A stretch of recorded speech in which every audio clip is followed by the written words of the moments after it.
Alright guys, BLM here, back, another live stream. It's finally over. Generally it's insane that it's over. But it is actually over this time. That was a finale.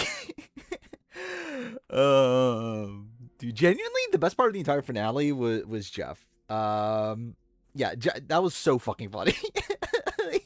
Generally, like, I was not paying attention to any of like the reaction to the finale at all. Like, I was just like like obviously like Taryn and Corey are reacting and everything, and or like I was not paying attention to anything until that happened. I was like, dude, I gotta fucking see like what is happening. Like, that was so surreal.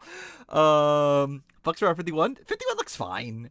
I mean, like, I don't know what it's going to be, but what the fuck is the open era? But it looks fine. Like, it looks okay. 2 tribes. So I mean, like, I guess it's not 3 tribes then. The question is, like, how do we get to 2 tribes? Like, are we gonna have like an elimination like at the beginning or what? Because it is at least 21 people. So yeah, I don't know if they're just like booting someone day 1. So like a Palau opening, it could be. Fiji twist, but on purpose. I don't know, Fiji. I would think I don't know. Actually, Palau's different too, isn't it? I don't know. I don't know how they would do it. I was actually surprised that Suri won fan favorite. No, I'm not surprised. Like, obviously, it was between Suri and Devins. I was leaning Devins, though. Like, I was surprised that, like, it was such a, like, that Jeff didn't even, like, build hype for or anything. It was just, like, such a clear-cut, Suri thing. Because, yeah, I generally thought it would be Devins. Like, considering Suri didn't even win, like, the Big Brother fan favorite, against like nobodies, I'm like, I thought that I thought Devins would probably win this, but yeah, I wish we did know who else was in. I mean, like, obviously, I assume Devins was second. I would be interested in who was third. Like, was it Joe? Was it Christian? Was it Jonathan? Because I feel like those are probably like the options. Palau elimination, but person gets to come back for 52. But the thing's, can they even do that? Like, you're gonna be able to, like, take off another month off of work and everything? It's like, that's unreasonable, right? Yeah, me too, actually. Generally, when they gave her that reward, I was like, well, is that them giving that to her, like, as a, what do you call it? Like a pity gift or whatever? What's the final player ranking? I generally don't know. I need exit press. I need to know who wins Jonathan, Rizzo, Joe. Yeah, participation trophy. I think that determines who is number 1, generally. There was a type on the Suri award. That's very funny. I did not notice that. Yeah, I would lean Jonathan, but I don't know for sure. Like, to me, it's like number 1 and number 2 or Jonathan, Rizzo. It's like whoever wins is number 1, and then after that it's probably Suri, and then I forgot who's after that. So Thought did it. Were the winners? I mean, they were there. They showed Tina at least. But yeah, that's kind of insane they didn't even show them all. Does anyone have the full list of all the winners? I know Sharon Tharp like talked about all the winners that she knew were there, but like is there like an official list of like all the winners that are there? Because I'm interested in seeing that list. Yeah, was Vesepia there? Because I know she was one of the ones that wasn't it's on the wiki under this episode. Yeah, I'll look it up in a second. I knew Erica was there, right? I think yeah, I knew Erica was there. I didn't know about Vesepia though. Which cool for Vesepia. Yeah, was Brian Heidick actually there? Yeah, Big Dick Chris mentioned. Yeah, thank God. Called him Underwood too, right? Went to sleep after the Rizzo blunder. Well, you watched the best part of the entire season, so. Genuinely, outside of the Aussie blindside, is that the best moment of the season? All right, I have the list here. Yeah, it's kind of I don't see any major surprises. I have what's it called? I have Rizzo and Jonathan above above Suri. I think the problem for Suri for me, like, by the end is just that, like, almost no one's willing to take her to the end, really outside of Ozzy and Tiffany. And yes, she gets screwed out of that position, but I think the season, for me, makes it even more clear just, like, how unlikely it is for Suri to, like, I just, and, like, I mean, this is more of a player rank. Like, I mean, like, grand scheme player ranking thing, but, like, still, it's like, I don't feel like it's good enough to be number one. Yeah, let's see. Yeah, is it just the list? I think it literally is. Yeah, it's just. Yeah, it's literally just Sharon Tharp's list and then Vecepia. Which, yeah, it's pretty lame.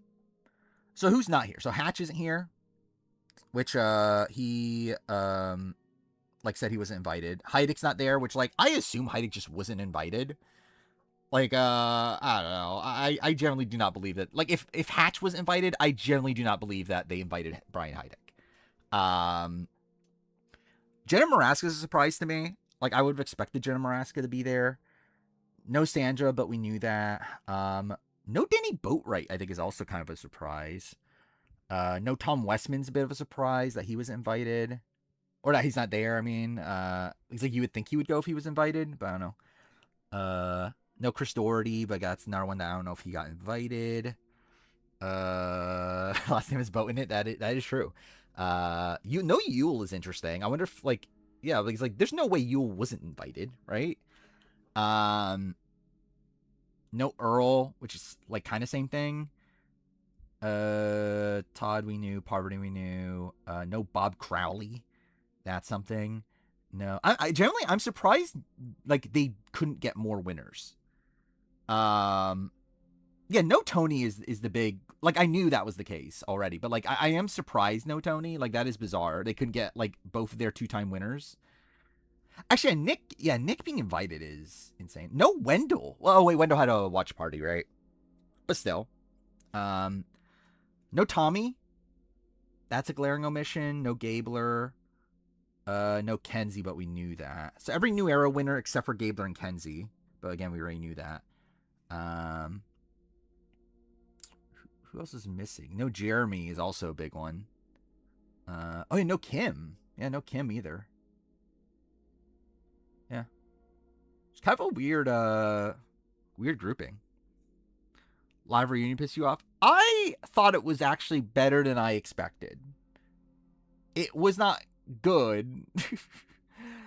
I mean, generally, it's better than like 35, like season 35. So that's something. They don't list Aubrey on here. How dare they? It was very. I mean, like, obviously Jeff made it awkward. Dude, that was so funny, dude. Generally, dude, that was so funny. I can't believe that happened. Like, it's so surreal that happened. And the fact that he went on to, like, just fully embrace it is also very funny to me. Spoiling Rizzo losing Fire was the best moment of the show. Yeah, 100%. Like, generally, I think Jeff took it in stride. Like, I generally expected Jeff to just be pissed the rest of the show. I have thought about, like, what if he's doing it on purpose? Say, see, this is the reason why we don't do live reunions anymore. But yeah, I guess I'll switch to this again. Fire Jeff. I mean, I wish. Enjoy versus Big Moment being spoiled more than anyone else. Pretty much, yeah. Best part of the Fire Challenge was a blowout, yeah. Yeah, maybe they just didn't care. Maybe they genuinely just, like, didn't care and were like, hey, I want to, like, Jeff was like, I want to make a point. This is how shit live reunions are. 21 players, I believe, is true still. It's just how do we get, like, there must be, like, some, like, day one elimination or something to get it down to 20. Or at least the 2 tribes. Because it seems like they are still doing 2 tribes. Yeah, generally, I don't know why they did the Rizzo interview there anyway. I like to me it was bizarre it was even happening. Like what, literally I wrote it in my notes as it's happening. It's like, are they just like openly spoiling that Rizzo gets eliminated? Like why are you doing this? Like what a bizarre interview. And then like yeah, and the moment happened. I was like, well, like even Jeff doesn't know what the fuck they're doing. Um I wonder, this is actually what I've been thinking. This is my theory of what happened. I think it was intended to be after, but then when they edited the segments together, the segment before the fire making challenge was shorter. So then last second they possibly like shifted it to the one before. And they just forgot, like Jeff just forgot or something. I think that must have been what happened. Because like like how did that happen? Like I generally don't understand how that happened otherwise. Like I'm assuming it's a last second like change that they did, but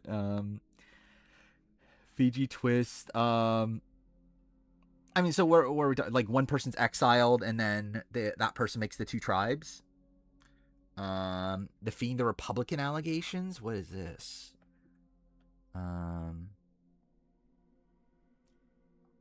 Let's see. Tina.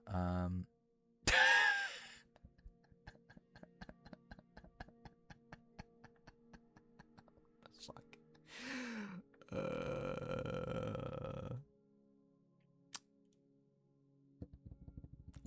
Is this?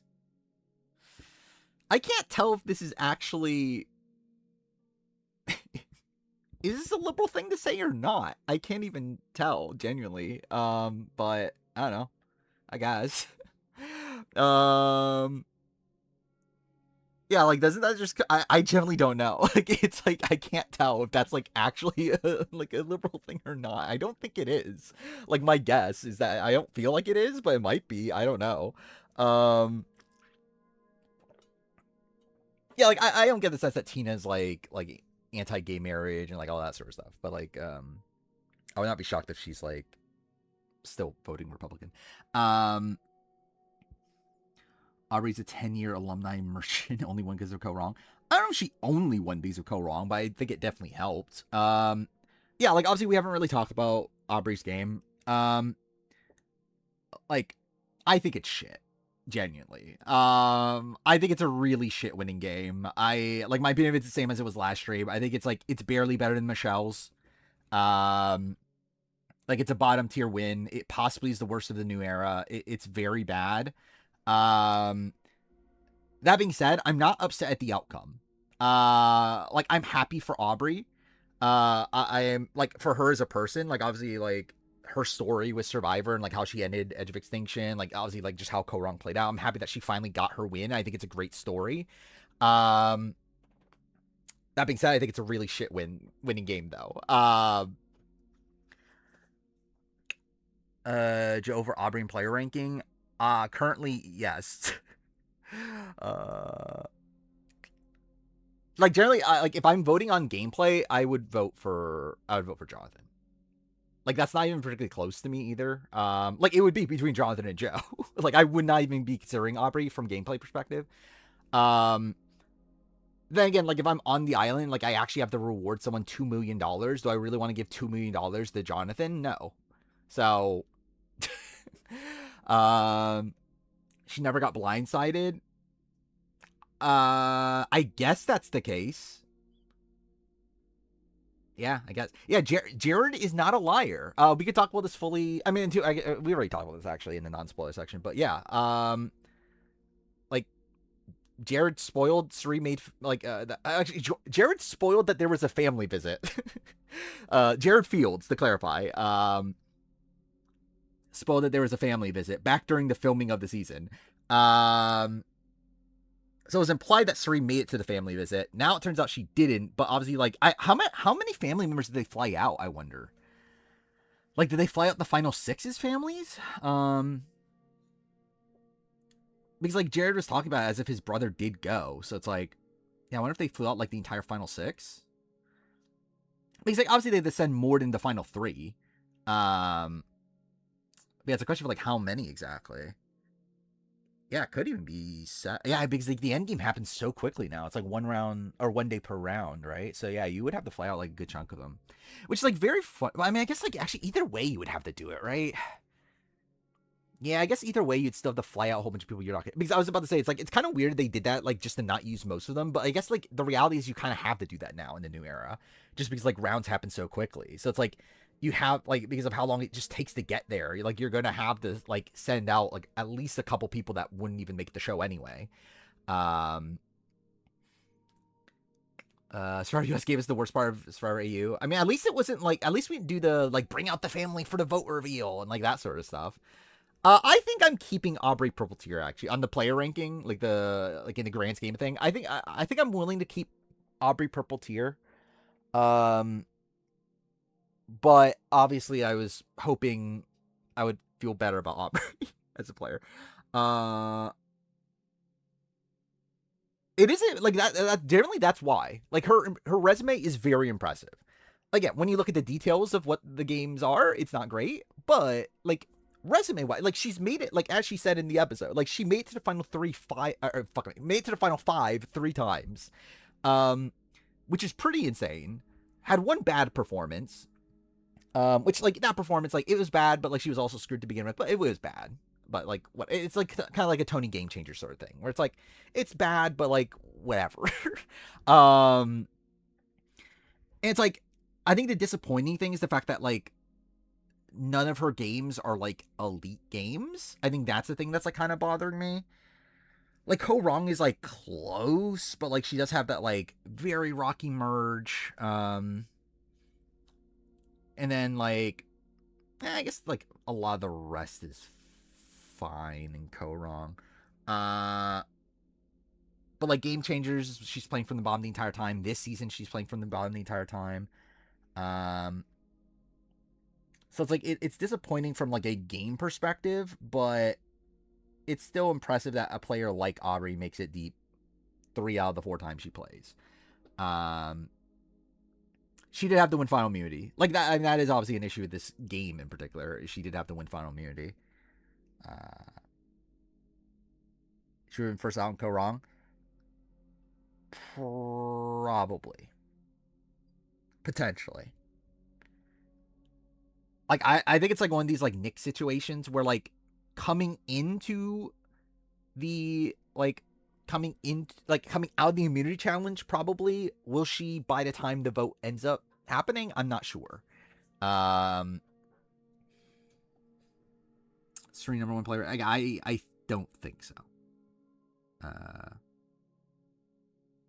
I think again my issue with Suri is I just think the path to the end was not there outside of Ozzy.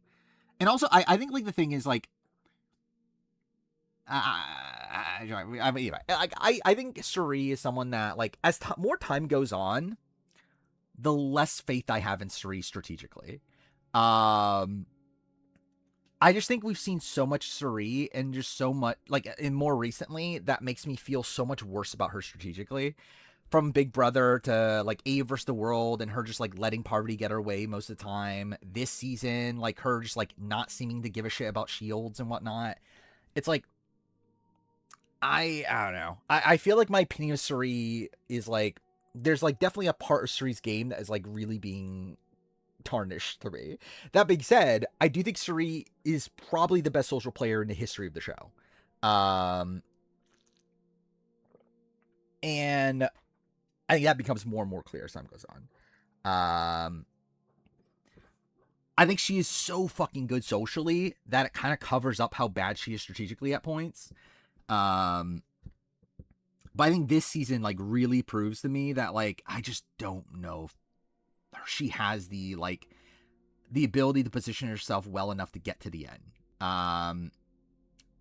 Ozzy again, 100%. Like Ozzy getting like Ozzy being screwed out of the game here definitely tarnished Suri's game. Like Suri would have had a much cleaner shot of getting to the end if that was not the case. Yeah, I know Tiffany has said, yeah, like she had 2 people that were willing to take her in Ozzy and Tiffany. Um, the problem with Panama though is that she can't even really like. I mean, like she's not a guaranteed win in Panama. Even Micronesia, she like barely wins. Um, and also it's like she positioned herself well for like a final 3 in Micronesia. Like Panama, I think is like she actually did position herself pretty well in Panama. Um, Micronesia, it's like I don't know what her actually generally what were her intentions by time of 6. Like when she was like willing to vote out Amanda, like what was her plan at that point? He's like I don't know what she was doing at that point. Like if Amanda did go home there,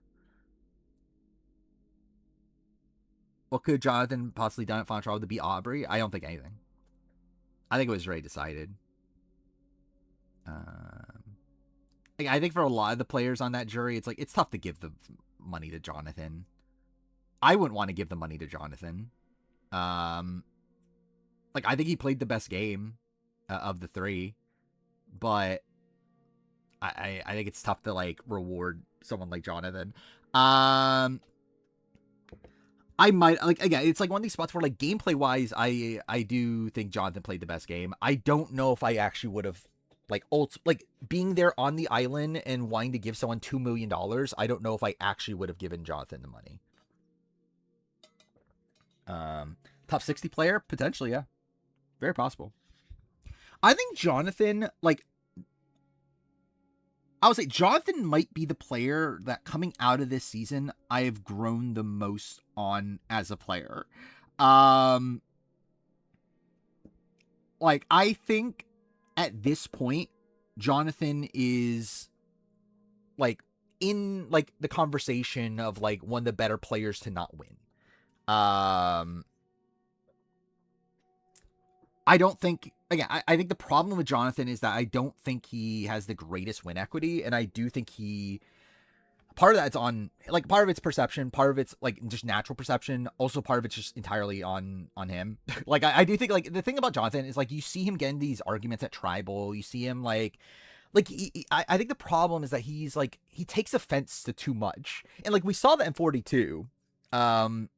With the entire like Drea like that situation, which like obviously that was a very different context, but like even in this season, even in like with like lesser stuff, it's like he's still like taking like a lot of offense from like the most minor shit, and then like like he's like him like fighting with Tiffany at that tribal, like him like calling out Devins during the idol play. It's like he just does stuff like that. That's like why are you doing that? To where like I think he definitely like socially I think he has issues with that. What is this? Is this a okay? I'll play this I guess. I need to do this. Okay, cool. Wait, where's the? Oh, there. And you know what comes after 5? 6, 7. Oscar, listen. 5 years old. Okay, I'm not gonna play the rest, but still, that might make the 50 review. So fucking stupid. If anything, were the odds Tiffany's on 54? Probably better than I expected. Like, Rizzo is very like it's so cringy that it's funny to me. Yeah, Tiffany was not on my bingo card of someone to expect for 54, and I still would not expect her. But like the fact that Jeff like just openly asked like, "Hey, do you want to play again?" Like that was pretty insane. Yeah, I think Jonathan's dark blue. Yeah, I think Jonathan's like such a big guy. I think like people like he's a big guy that also comes off as like a bit like again he's a bit confrontational at points. I think that throws people off. I think like people just look at him as like this emotional, like this very like reactive guy. I don't think people see much like intentionality with him. Joe Hunter's the worst 2-time losing finalist.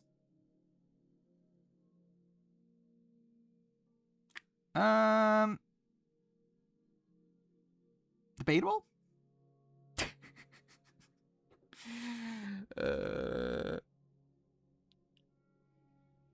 I mean, like, I think Amanda's better. Russell, I'm actually debating. Like, Russell's obviously a more like like he's a more aggressive player. I don't know if he's a better player.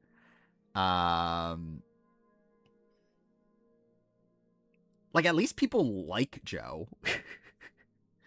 um, like, I don't think this jury by the end, I don't think they hated Joe. I don't think there's like this animosity. Like, this definitely wasn't like heroes versus villains for Russell. I think Joe in 48 is better than Russell and Samoa.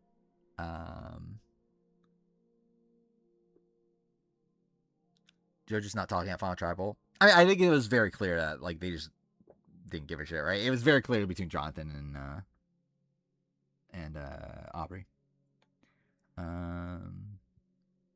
51 taking the theme of Tar. Actually, I forgot about that. Yeah, that is a thing, isn't it? Amazing Race did do that. Of like every episode they bring in like a twist from the past, right? Like, so yeah, that is kind of what 51 seems to be. I think I just saw Joe as Jonathan's sidekick. Yeah, seemingly. Which, like, I don't know if that's incorrect. Do you imagine Joe calling Devins a dumbass? You're such a dumbass, Devins. Who wins, Joe, Jonathan, Rizzo? I don't know. I'd love to know. That's going to influence the player ranking. Hey, that 48 and 49 are important to the lore. I mean, like, they're always going to be, though, right? Generally, I thought that, too. Oh, yeah, okay, I have to fucking find it now, again, because I opened it on my phone. Yeah, this. I thought the same thing. I was like, wait, what the fuck? Is that Amanda Kimmel? By the way, we did get the entire 51 cast since last stream. We haven't really talked about that. But is there that much to say? I mean, I guess like there's more, like I have almost nothing to say about like individuals outside of like Dan Kilby, who we already talked about. Oh, is this is the sex shop worker, right? Or owner? Yeah. So that's interesting. Theon on his mother? Sure. Diversity mandate gone? Yes, it is. At least this cat, I mean, it's gone. Yeah, it's gone.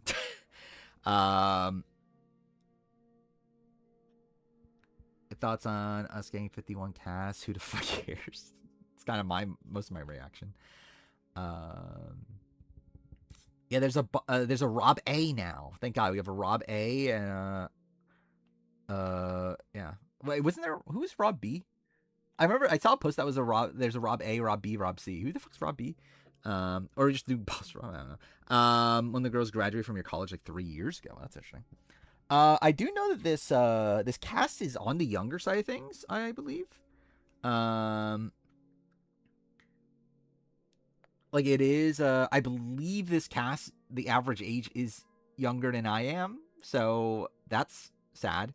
Yeah, two Bs guys. Yeah, no 18-year-old. Hot people are back. Yeah, I guess so. This is a very, like, generally this does feel very old school. Like this cast does feel very old school. Which, like, again, like usually I don't get much from these casts. Like there's not really much to truly say, but yeah, like I feel like it seems like different from the new era, at least, and that's because it's the open era. It's dude, I generally can't believe this era is gonna be called the open era. Like, what the fuck are we doing? It is seemingly two tribes. Like, at least the preview showed two tribes. The question is, how do we get to two tribes? But yeah, like, did he put in oh, he found her? Oh, he found the Maggie? I didn't realize he found Maggie. Okay, so we have the entire cast then? Who's the oldest person on this cast? Is it Kristen? Like, who's even above 40? Is it just Kristen and then Maggie is 40? Yeah, this is and Rob A. But yeah, this is a fairly young cast, seemingly. Yeah, I was expecting, like, so Maggie was someone that, like, Redmond's been talking about on his Discord at, like, oh yeah, it's an older woman. So, like, I was just assuming that, like, she's probably the oldest person on the cast. She's probably like 55 or something. But no, she's like 40. She's not even that, like, she's not that old. I should open this in Opera GX and I have fucking all these ads playing, but whatever. I guess to be fair, whatever. It's giving my name Redmond, so whatever. It is 21 players. It's 11 women, 10 men. Is the gender breakdown. Yeah, it does not hit diversity mandate. I think at best we have what 1, 2, 3, 4, 5. I'm not sure. Maybe 6. 7?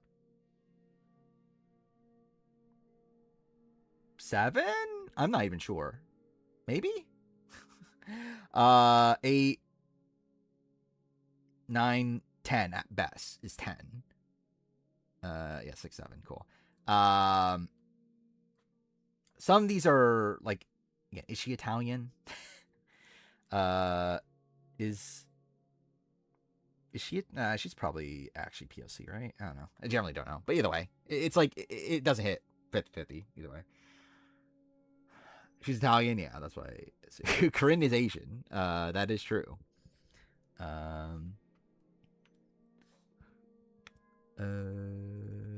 Oh, did we see HB? Oh yeah, actually yeah, I forgot about that. Yeah, like he was the guy in the yeah. Okay, I remember that now. It even clicked in my head that was HB. Like for 51, people. Do they have enough time to do that on a 26-day season? Alexis looks like Julia Landauer. I don't know. Maybe. I don't know if I care enough to do 51 trailer breakdown.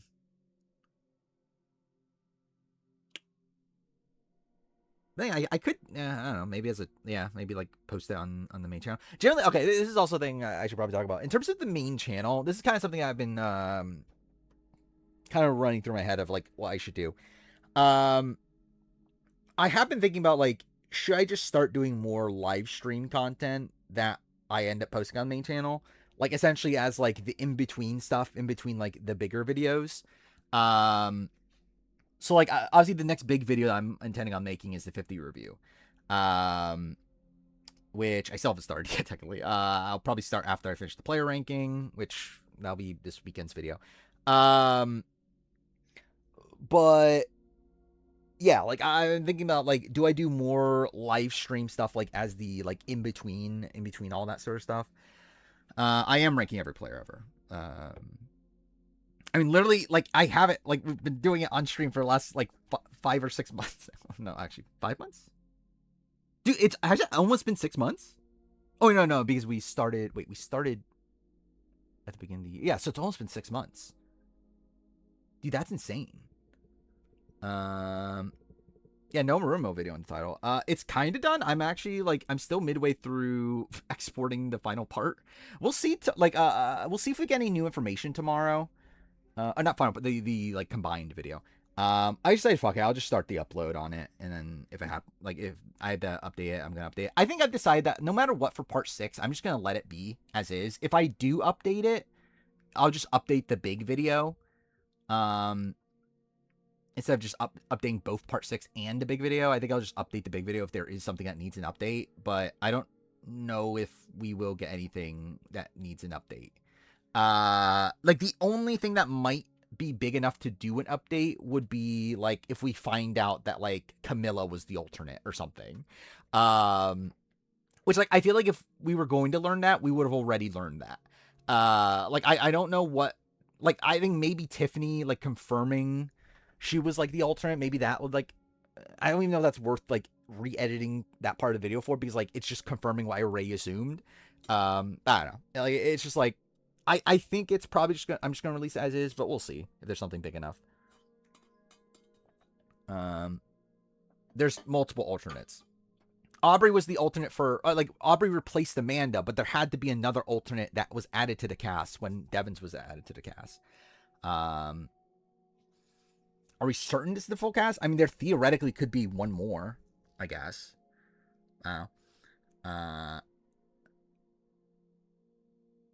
Oh, is that a thing? Lauren Harper said Franny was called? Interesting. I haven't watched that podcast yet.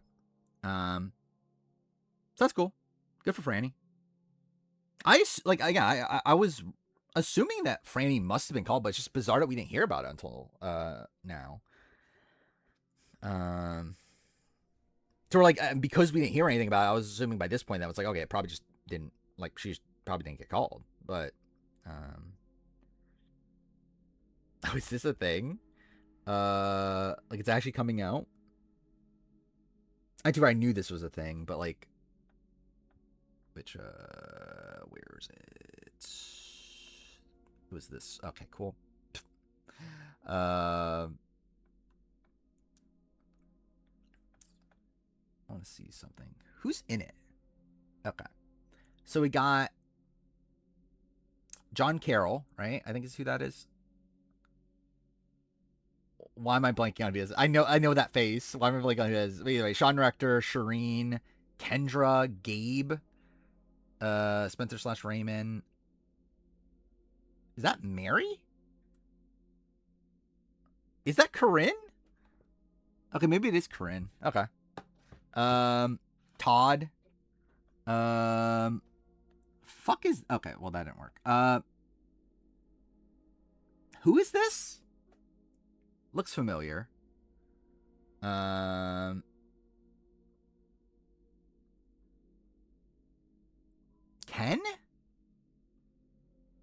I could not even tell that was Ken. Okay, cool. And then, yeah, is that Jatia? Okay, yeah. What a group. How many of these people were actually even called? Like, wasn't the initial post by Spencer that, like, we should, what was it? That of, the people that were, like, cut from 50 or whatever? Wasn't that the initial post? And it's like, is it only Sean? Like, by the end? Like, almost everyone else we know wasn't called. Like, we know Shireen wasn't called. We know Todd wasn't called. JT, I generally don't know. Ken, I assume, wasn't called. Mary, I'm pretty sure wasn't called. Gabe, we know wasn't called. Kendra, we know wasn't called. Corinne, we know wasn't called. John is debatable. So it's like bizarre. Mary is in the Rumo video. That is the case. 30-day grace period till BB28. Yeah, and that's the deadline for the 50 review, essentially. Goal for 50 review ideally would be like it's out by the end of June. Like 1 billion%, I want it to be out by a Big Brother premiere. Yeah, Shireen's the one next to Sean Rector. I'm pretty sure it's John Carroll. I know he went, at least, and like no one else looks like John Carroll.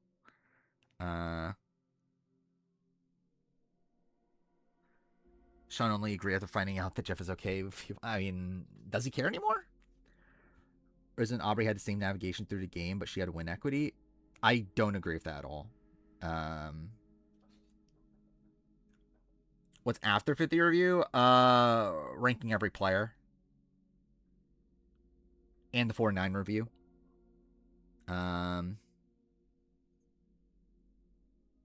Oh yeah, I forgot about fuck me, dude. Fucking Redemption 38 and Trader Season 4. I also have fucking notes for, so it's like probably at some point. Have the airport pick. Dude, that is actually very funny. That yeah, if you don't know, obviously the season was spoiled initially through people getting like pictures of the airport. It is funny the entire final 3 end up actually just being together at the airport. What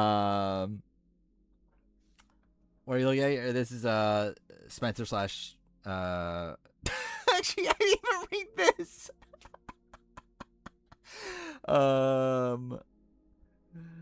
Yeah, Spencer / Ravens documentary that he did.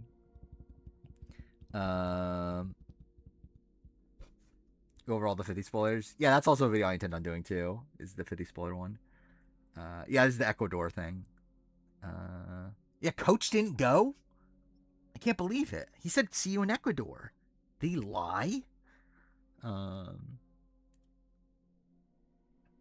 gonna anti-vax Mary. Actually, like him and Mary were hanging out at a watch party for 49, weren't they?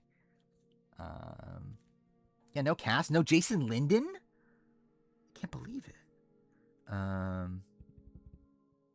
Corinne said the show is all about doing drugs and talking about trauma. Makes sense. Does this hurt Sean Rector's returning chances? No.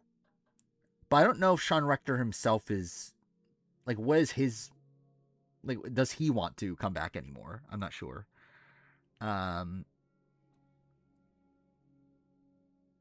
it's not a reality. I mean, like it is. It's a documentary.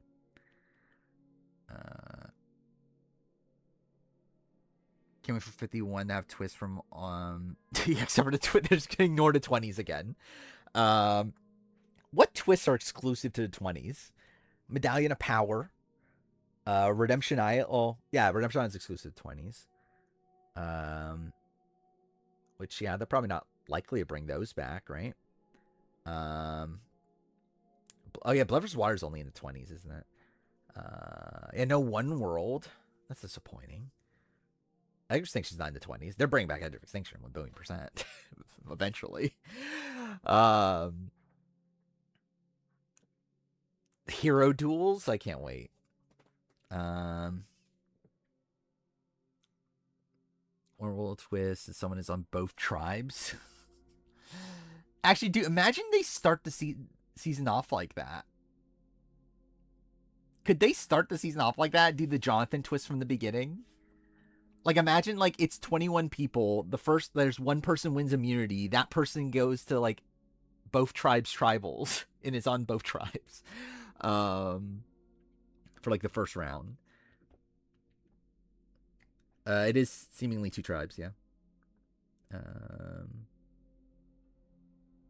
I'm not sure. I believe the rumor was that there was an increased pay scale for this season.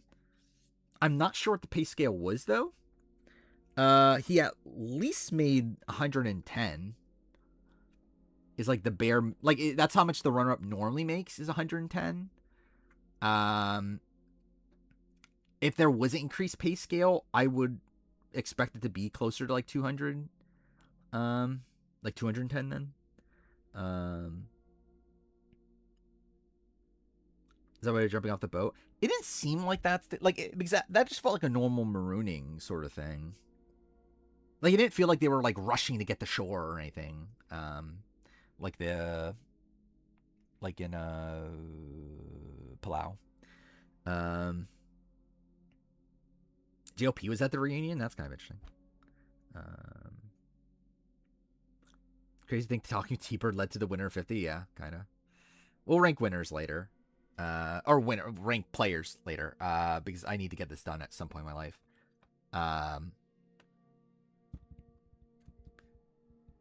Think Ozzy will for sure be on next season of AU. I don't feel for sure. Like, are we talking about A versus the World? Probably, yeah. Maybe. Generally, I don't even know if he, like, is he even a big enough name to be on A versus the World? Like, at this point. Because, like last season, like, they cut Tyson from the last season. So, like, at the point they're cutting Tyson and Cochran, it's like, is Ozzy big enough to be on there? I don't know. Yeah, Ozzy did say he wants to do a full season, which is insane. Did Cochran decline? I thought the rumor was that Cochran said yes.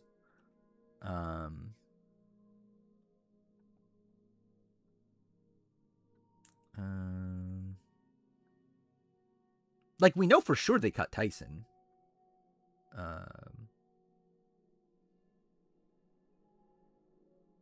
Yeah, from what I thought Cochran said yes. From what I like heard.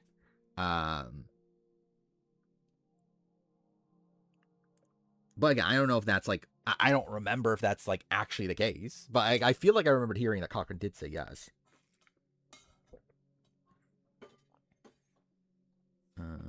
Cochran declined 50, but from my understanding, he accepted AE versus the World.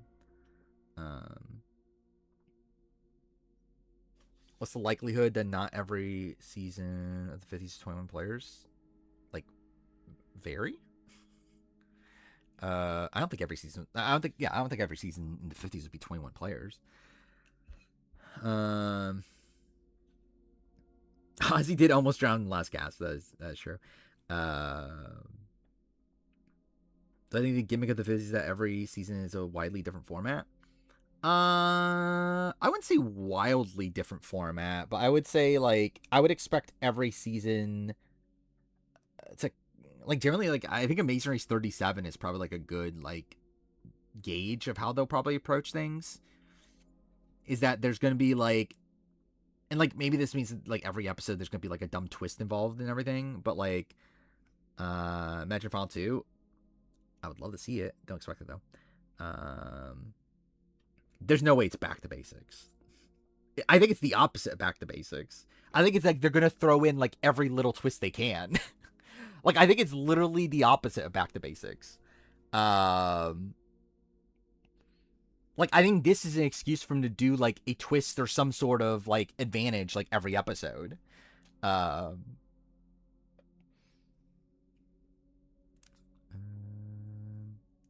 Joe and Jonathan were blindsided more than Aubrey. Were they blindsided ever?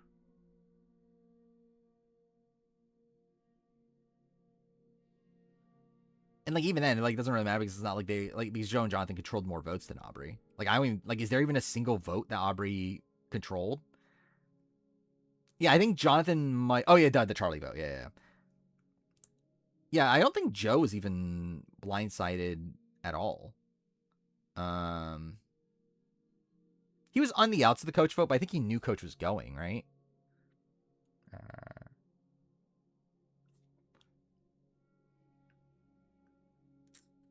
Is Aubrey's Premier's the worst of any winner? It's very bad. I don't like. I mean, like Chris Underwood literally got voted out, so I mean, one more of the Steph live. Oh, are we talking about the Eliza rant one? Because I did see that. If that's the one we're talking about. Okay, too cool. Can that fucking click? Yeah. Okay, I did see this. Yeah, I didn't realize there was this much to it. I thought it was just this. Like, okay, where's it? Like some right this part. Like I only have like and I'm gonna tell this you part on. Like I have this person. part. You better get with. So the point is. Also, very funny that that Jeff was like hyping up how much of an inspiration she is when this is a thing that exists.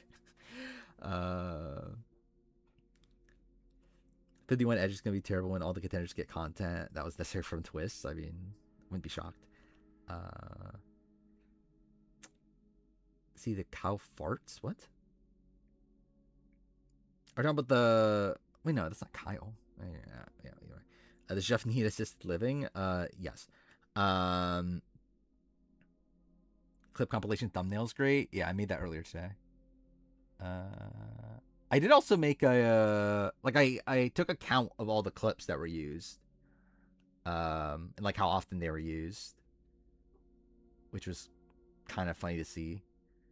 What was it? Debatable ended up being the most used, right? I'll bring it up here. Oh wait, it's on my other computer. God damn it! Actually, I have to find it. Thoughts on New Era now that it's over? Thank God it's over. It was like I don't know, like some seasons were good, some were bad. I think like generally I don't know if the fundamental issues of the New Era are like over with this like new open era or whatever, but like we'll see. Like obviously like the one of the issues with the New Era was that like it was just the same thing over and over again. Like it doesn't seem like we're getting that at least. It's like that will be fixed. I'm not sure how much else will be fixed. Like I don't think like Jeff's overall like philosophy on the show changed at all. On the winner. Let's see. Okay, cool. No, let's not. do that. This. Yeah, this is the clip count for the Darumo video. So yeah, Q's debatable. I used 47 times. That was the most used clip in the entire video. That's a fact. I used 45 times. Your puzzle's wrong 44 times. Wrong again 36 times. Yeah, Jeff Probst has the most clips used in the video. And also, I used the most clips of Jeff Probst in the video. 246 clips of Jeff Probst used in the video is insane.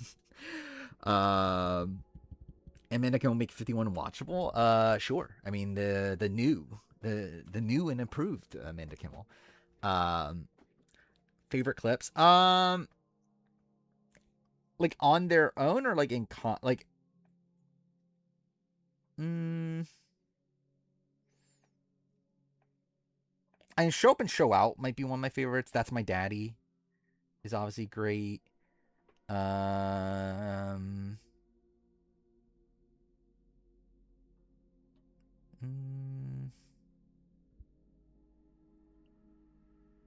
else? Like, I think a lot of the, like, I don't know if a lot of the clips are, like, that great to me on their own. I think a lot of them are, like, fun to me, like, in context.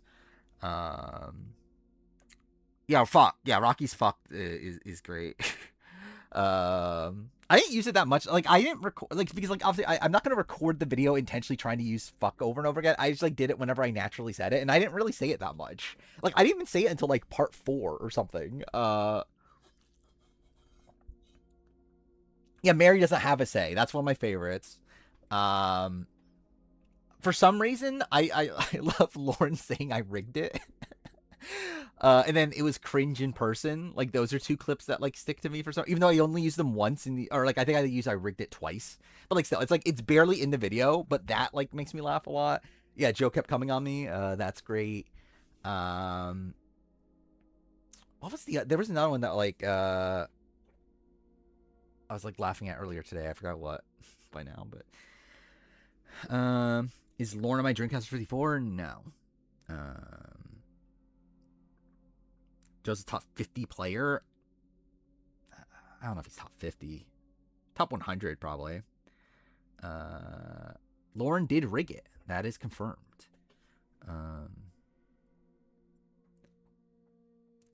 Oh, yeah, Kim, you're cute. It's also kind of funny. So I think Rizzo cut Sri at the right time. I think Rizzo cut Sri at the right time. I think, like, the problem is that, like, Aubrey, like, if Aubrey didn't win immunity, Rizzo gets to the end. Actually, again, obviously fire making of it all, but, like, if it was a vote and everything, like, Rizzo gets to, like, Rizzo had, like, a solid final 3 that wanted to go to the end with him. It's like, with fire making involved, it's like maybe he needs Suri there to beat in fire making, but, like, was Rizzo even going to beat Suri? I don't even know if Rizzo beats Suri in fire making. A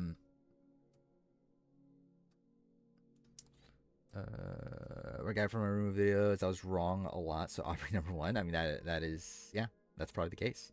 I think Tiff wins versus Jonathan Joe 1,000,000,000%. I think Tiff wins against all of them in the end game. Like, even this, looking at, like, the, like, there was the, what video was that? I remember saw a video, like, today or yesterday from, like, a lot of people on the cast. They were asked, like, who do you think should win of the top 5 or whatever? And, like, almost everyone said Tiffany. Like, I think there might be some, like, old school sentiment for Aubrey, but, like, I don't know. I still think Tiffany probably win. Like, I think, like what? Like, Sheree votes Tiffany. Like, Ozzy probably votes Tiffany over Aubrey. I don't know. I guess, like, Ozzy did talk about, like, wanting an old schooler to win now. So I'm not sure. D votes Tiffany, yeah. Oh, yeah, Sheree beats everybody. I don't even think that's really, debatable. Like, I think Sheree's the biggest jury threat. Then I think Devins. Then I think Tiffany. And then, well, it depends how far back we want to go for, like, adding an Ozzy into this. He's probably like in that conversation. Yeah, I think Tiffany beats anyone in the final 5.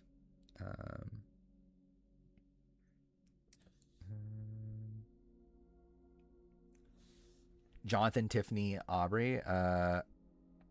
Let's see. Dude, where could I? I just generally want to see what it would be. Dude, where can I? Not that either. Oh, I never even update this for A Redemption.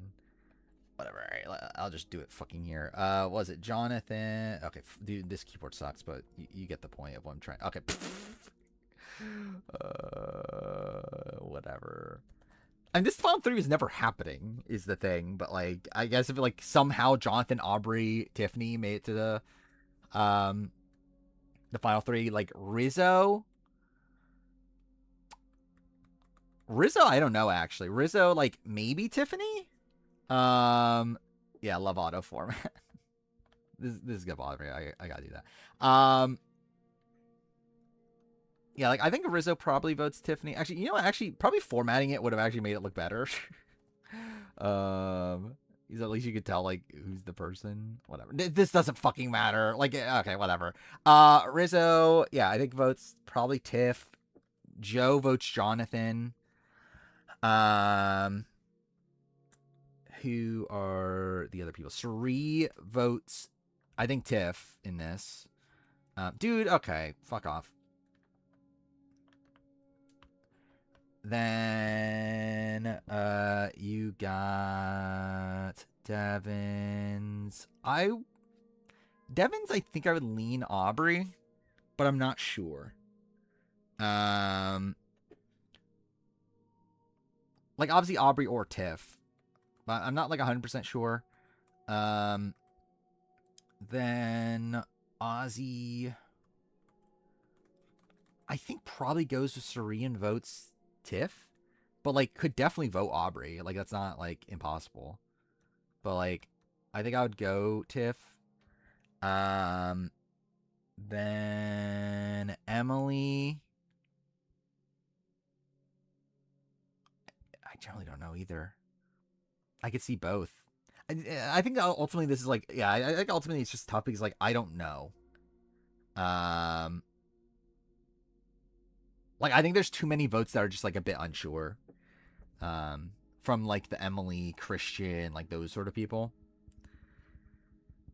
I don't think the Tiffany win equity was just editing. Like we literally have interviews from after the show talking about how much like other people wanted Tiffany to win. It's like I think Tiffany genuinely just wins if she gets the edit against any of the final 5.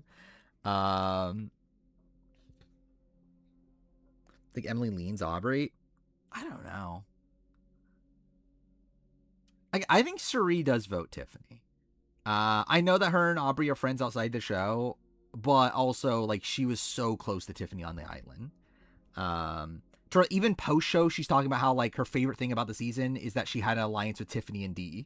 Like I think Suri just votes Tiffany.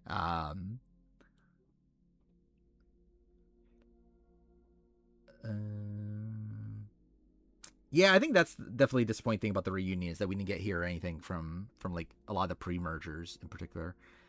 I still can't believe like all the people to bring out, they brought out fucking Stephanie to talk to.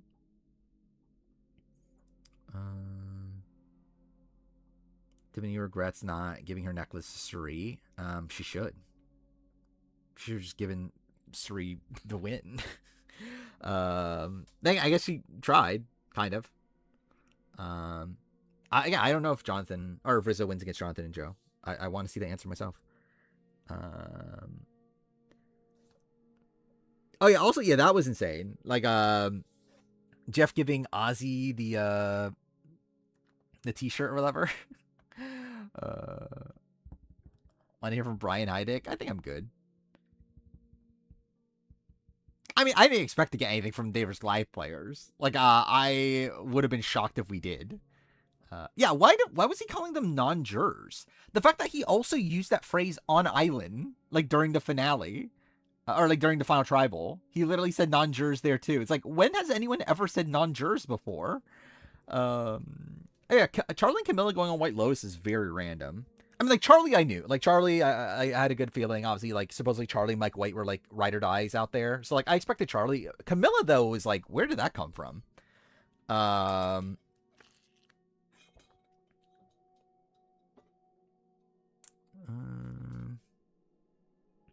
Merge is a bit weird now.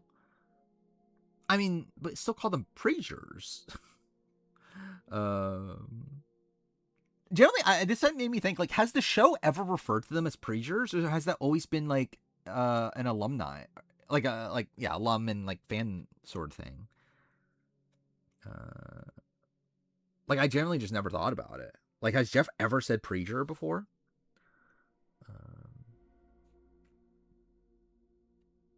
What is this? Oh, an inspiration religion.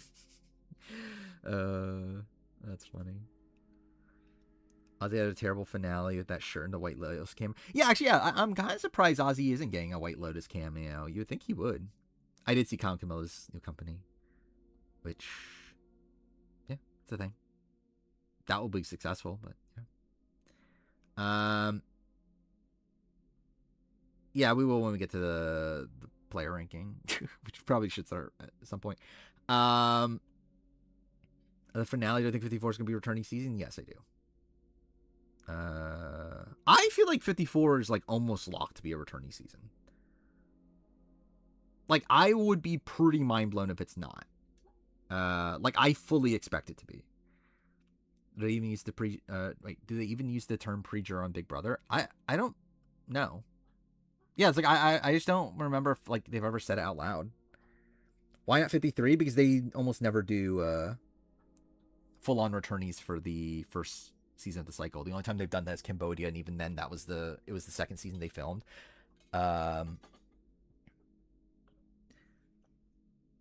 Rich Riley can go back to back. Would be cool. What if 54 is actually Blood vs. Water 3? They're finally gonna do it.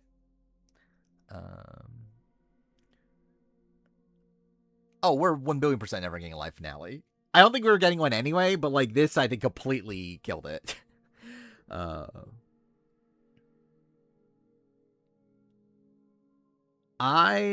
like, Anna, I know, was on The Boys, right?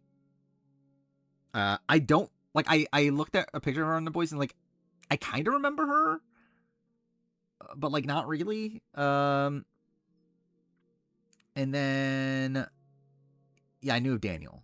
The others I don't know. Captain season? I mean, it's like, it's possible. I would not expect it, but it's possible. It's just Slip. I'm going to be in the spoiler video. Yeah. It would be so fun. Generally, yeah, that's going to be in the spoiler video. It's also going to be in the 50 review. But yeah, it'll definitely be in the spoiler video. Jeff Probst spoiled the season himself. Yeah, I saw The Boys ended today. I actually did watch the first 2 episodes of season 5. Watching a live finale without the spoiled part would be funny. Yeah, like, they're gonna cut. Actually, can they cut it out? I generally don't know, because, like, they end up referring to it again over and over again. So, like, are they gonna cut it out or not? Because, like, my initial initial read on it is like, okay, they're just gonna cut this out when they put on Paramount Plus. But, like the fact that they like Jeff referred to it, like, almost every single time he went out there, it's like, I don't know if they will then. Like, they still can. But yeah, I don't know if they will or not. I've not watched Euphoria. I, like, kind of want to, but also I feel like it's like one of these shows I probably just will never get to. Yeah, there's a Boys actress on 51. What happened with 50? Did you not watch it? Or I feel like my 50 player rank is gonna end up like my 41 one. I mean, good, yeah. Jeff Probst spoiled the Final Four fire making. Generally, like, that is the most surreal thing. I think that's probably happened on Survivor. Can I actually? I want to see. Is it online? I want to rewatch it. I haven't rewatched it. I want to rewatch this. Let's see. Has someone posted on YouTube yet?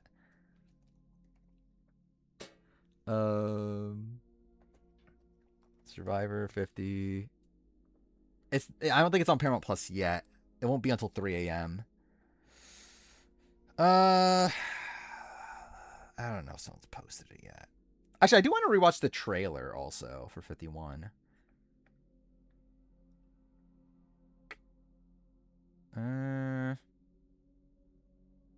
don't see it on YouTube. Oh, by the way, I see that Big Bear Spoiler just posted an interview with Sue Smay.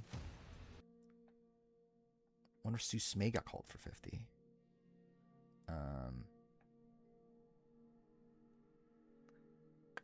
It's on Twitter? Okay. Yeah. It does feel very Australian Survivor-y. Yeah, okay. Rizzo, you become Wait. the final member of our jury. Take a spot over here. This is it. These are the people. Their games fell a little Dude, the short, quality's but so this bad, is the but, like- group that is going to figure out what just happened. They didn't show the fire. Fire hasn't happened yet. Huh? The fire hasn't happened yet. I'm not even sure what's happened. But up next, we're going to have one final surprise for the players. And this surprise they like. This is going to be interesting. Dude, this is so surreal. Yeah, it's happened before Rizzo lost. Dude, I need to rewatch this with better quality. I need to see the reactions to all their faces. Like that's what I want to see. I want to see like all the reactions from all the jury as this is happening. Rizzo, you become the final member of our jury. Take a spot Like over here, you can't see the faces well enough. This is it. These are the people. Their games fell a little short, but this is the group that is going to...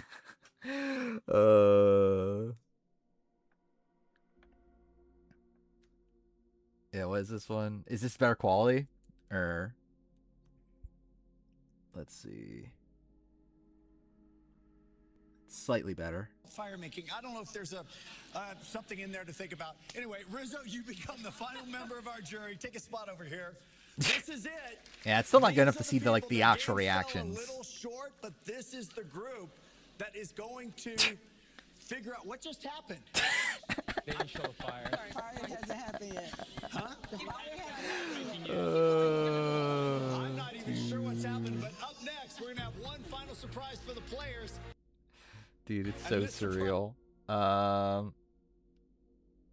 I'm like, I don't understand why they did this interview here anyway. Like, it's so bizarre. Like, I still like my theory is still that like they must have like did this at the last second, changed it. He's like, why is this interview happening? Like they literally just called out like because like they've been doing these interviews throughout the episode, and then like they were about to do the fire making challenge. All of a sudden they cut to like Jeff calling out Rizzo and everything. Yeah, like maybe it was just one too early. I don't know. Yeah, it's like there hasn't been a reunion in 5 years. That's clearly the excuse. I need to see his actual I need to see like an interview with Jeff of him talking about this. With a fucking Kate's veto. Thank God we got a fucking Kate's veto thing. I already have the trailer open here.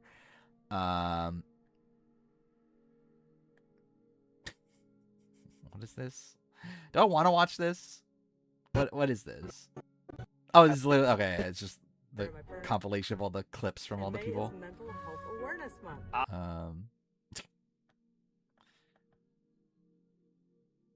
These are people that are on Survivor. Barstool Sports is like big into Survivor, right? Okay, cool. Dude, okay, fuck me. Like, click the fucking thing. Dude, fuck off! Just let me click the thing! There we go. Cool. Irish guy have an accent? I believe so. Oh, do we know, oh, yeah, I guess it's like maybe spoilery. I don't know. Yeah, I don't feel like we should talk about it, right? Because I feel like that could theoretically be spoilery. Also, can I close this now? There we go.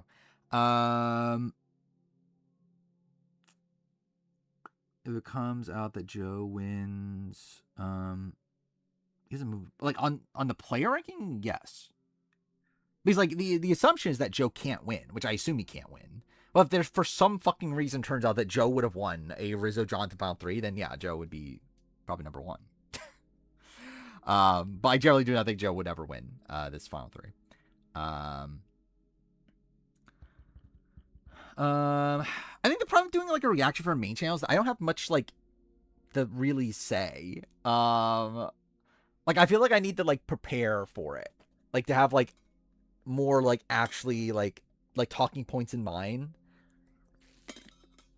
Joe does have a tall ass wife. I didn't realize she was that. Like I knew she was tall. I didn't realize she was taller than Joe. Like that was kind of insane. Yeah, ideally there would be a face cam and everything too.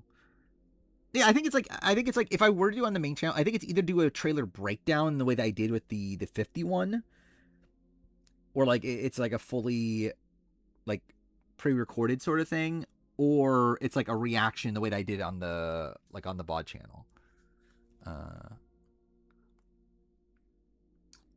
Yeah, she is a former women's basketball player, and she's like a current like reporter, right? Or like a not what do you call it? A sideline reporter, right?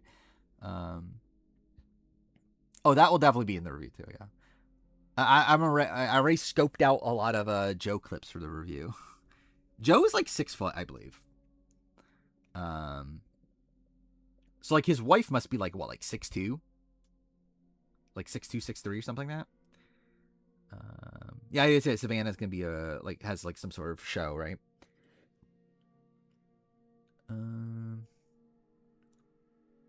There was a spoiler by the Sun that was incorrect, which is interesting.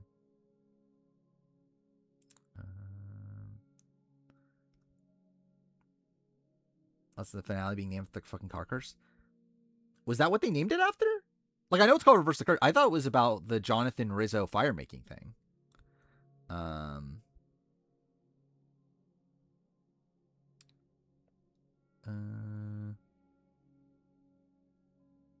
I don't know if Rizzo's above 3.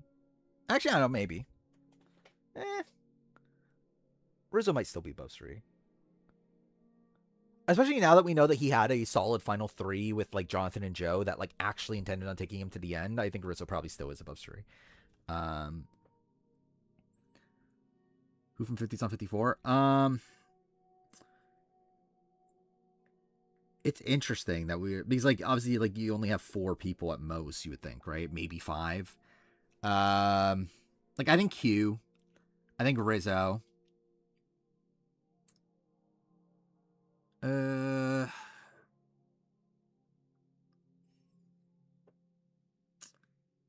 Yeah, they like Jonathan. I don't think Jonathan's like top for the next season. Like maybe 60 Jonathan's on. I don't know if 54 Jonathan's on.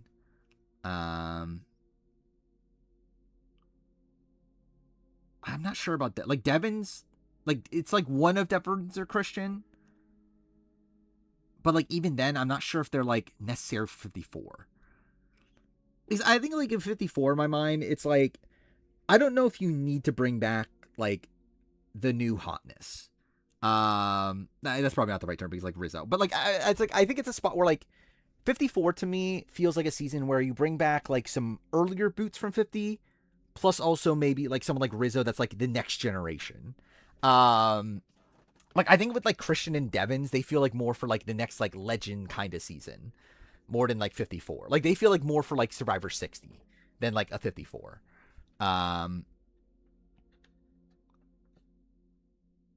Cool with second chance. It's possible.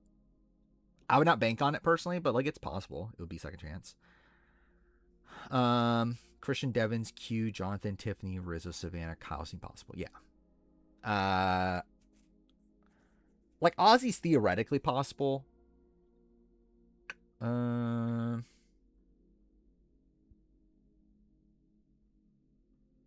think that's most of the 50 people I'm looking at. Maybe Jenna. Maybe.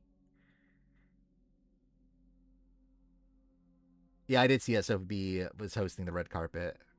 So, lock her in. Oh, did they show the spoiler in the West Coast? That's funny. So again, they're probably just gonna keep it then, maybe? I don't know. Yeah, there was a clip of like Jeff talking yesterday talking about how Jenna came out to play. Why they keep it? I mean, like, it's what happened. I don't know. About Rizzo 3.0. I don't, but I do fully expect it. Like, I would be pretty mind blown if we never see Rizzo play Survivor again. Like, it just feels inevitable. Jenna, Amanda, Genevieve went running 54. I'd love to see it. Yeah, I did see that Jeff talked about, like, they're retiring Bermuda Triangles, which is like, really?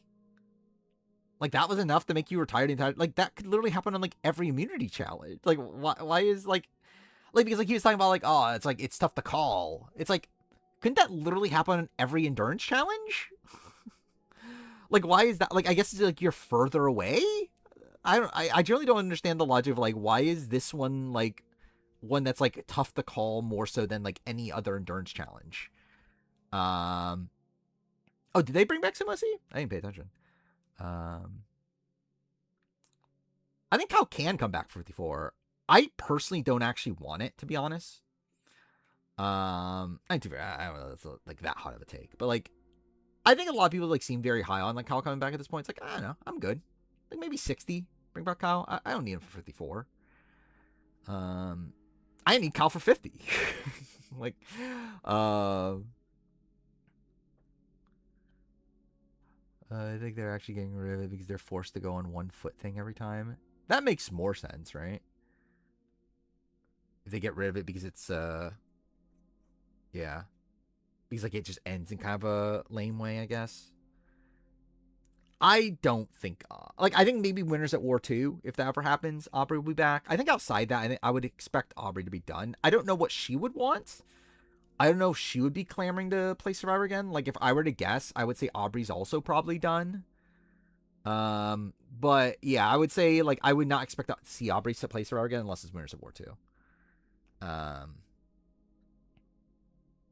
It is insane. It is insane that Aubrey is a winner. Do I think Joe's done? I don't know. I really don't know. I think he'll get called for future seasons. Do I think he wants to come back? Again, genuinely, I could not tell you right now.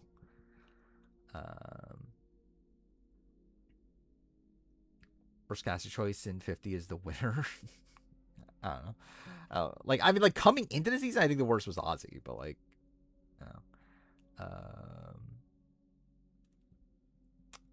Yeah, with the fact that we didn't get, yeah, like, Michelle was literally there. Like, the fact that we literally had, like, Aubrey talking to all the winners, and, like, we didn't even get a shot of them was pretty lame.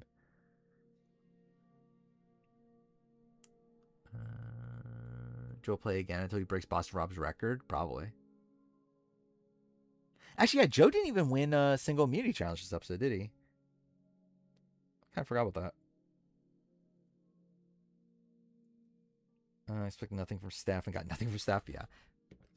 Yeah, like, Steph, like, I get why she's there, but also, I think she's, like, so easily replaceable in this cast. Did Aubrey vote Chris Underwood on Edge of Extinction?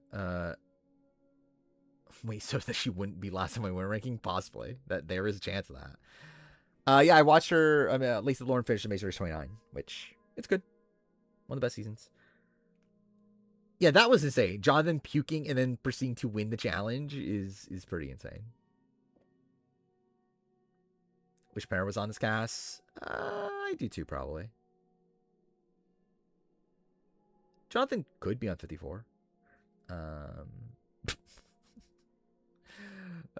fact that we got another Jonathan making the Phoenix dance or whatever the fuck he said, like, that was insane. Is this top 10 worst Final 5 in Survivor? Yes. I would expect it to be so. Crazy that Aubrey was one puzzle piece away from not winning 50. Yeah. Seems pretty apt, though, based on the game she played. Yeah, Aubrey won final immunity.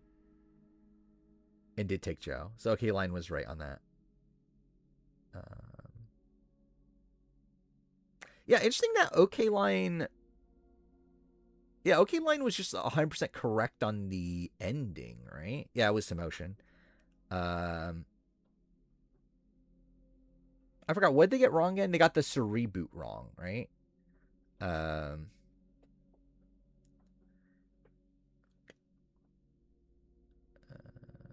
Yeah, I think like I would be mind blown if Q is not there for 54 if it's not a second chance season, obviously. Did she have a good Fauna Tribal? Aubrey, it was fine. The thing that's kind of funny about the final tribal is that like so much of it was the jury just fighting within themselves. How long has Aubrey been the spoiled winner? The entire time. Like a very, very, very long time. Like like as in like Aubrey was the only option like a couple weeks. But yeah, there was the Copium. And I was coping. I generally don't like. I still think the Aubrey edit is like really shit, though, right? Her premiere confessional is fucking hilarious. What was her premiere confessional? Maggie's the first player from West Virginia. Oh, thank God.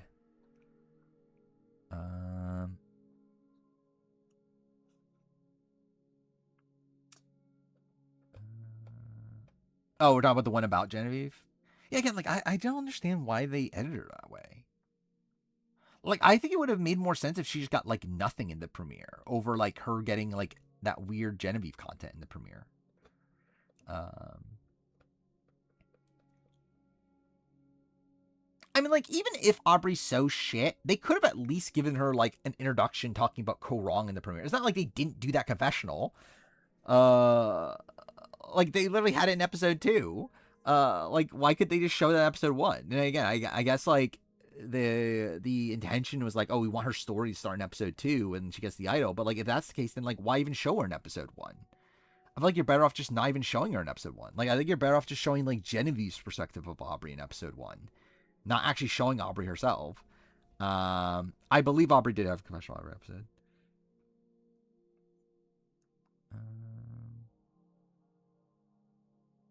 Yeah, there was the shot of Aubrey during that, right?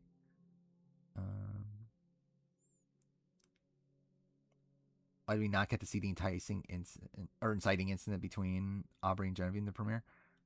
Because I don't think there was one. I think it was pregame. How long will review be? Generally don't know. 5 hours? We'll see. I don't know. Generally, I generally don't know. Did it have spoilers in mind? No, because I don't think they care. Like, if they cared, Stephanie wouldn't be there at the finale. Like, I generally don't think they give a shit about spoilers at this point. It made sense of her storyline was taking out the big threat. She generally could be said to take out the big threats. Yeah, I mean, like, even, like, with, I mean, like, at the very end, they do, but, like, even then, they only give her, like, full credit, and that's because, like, she probably shouldn't have gotten real credit at all. Pretty much 49-26 on season ranking. Yeah, that's fine. I'm just seeing where I have it after I rewatch it. Fauna Tribal just felt like nothing. Like, you tell no one was debating. Yeah, like, I think with Fauna Tribal, like, I think very clearly everyone had their minds made up. Like, it felt very clear they already had those arguments at Ponderosa. And this is essentially just them bringing them up again. Someone getting a good edit on a relevant pre-merge tribe mean they're guaranteed final 3. Is it a guarantee? I don't know. I think it's pretty good for your chances. I don't know if it's a guarantee. Fortnite's not the worst season ever. Why wouldn't Stephanie be there for that? Because she spoiled she spoiled a lot. Like, she literally spoiled the Savannah 149. Or to be fair, she spoiled that, like, one of Savannah or Orisa 149.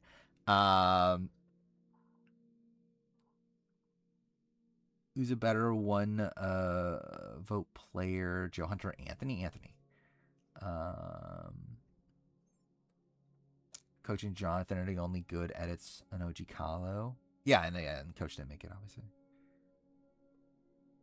Steph spoiled 49 like a year ago. Like literally, like what? Like 10 months ago? I literally have the clip. It's literally in the Rumo video, right? I literally have the clip. Oh fuck! It's I don't wait. Where is it now? I think it's in here now.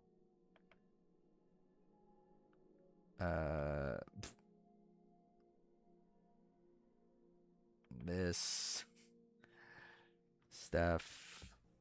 Here.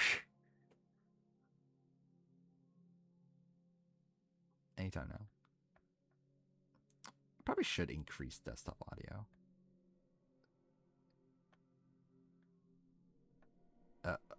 Open. There we go.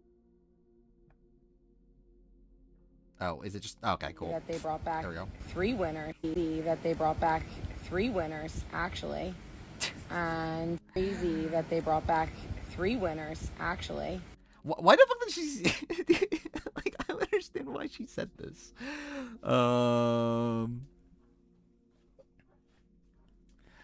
Like, did she like literally see a comment that said 2 winners, and she was like, "Oh, they actually brought back 3 Crazy winners." that they brought back 3 winners, actually. Like I generally don't understand, like how she said that.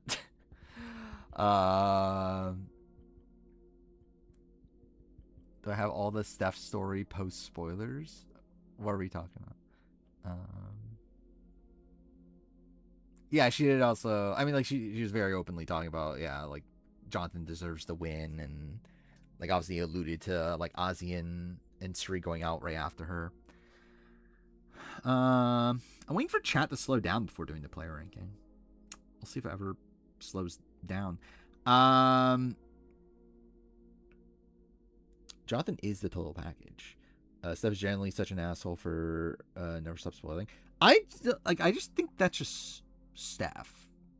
Like, it's like I don't know if that's like an intentional thing. Like, there's like I don't know if Steph is intentionally spoiling, right? I just think Steph's just an idiot. Like, I just generally think Steph is like too dumb to even recognize the fact that she's spoiling. I don't even think she's meaning to spoil. Aubrey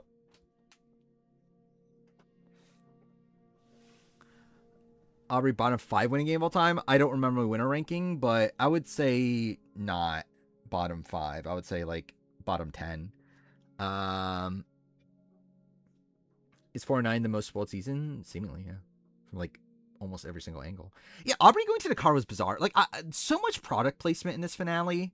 Like, did they literally get the entire budget for the reunion from sponsors?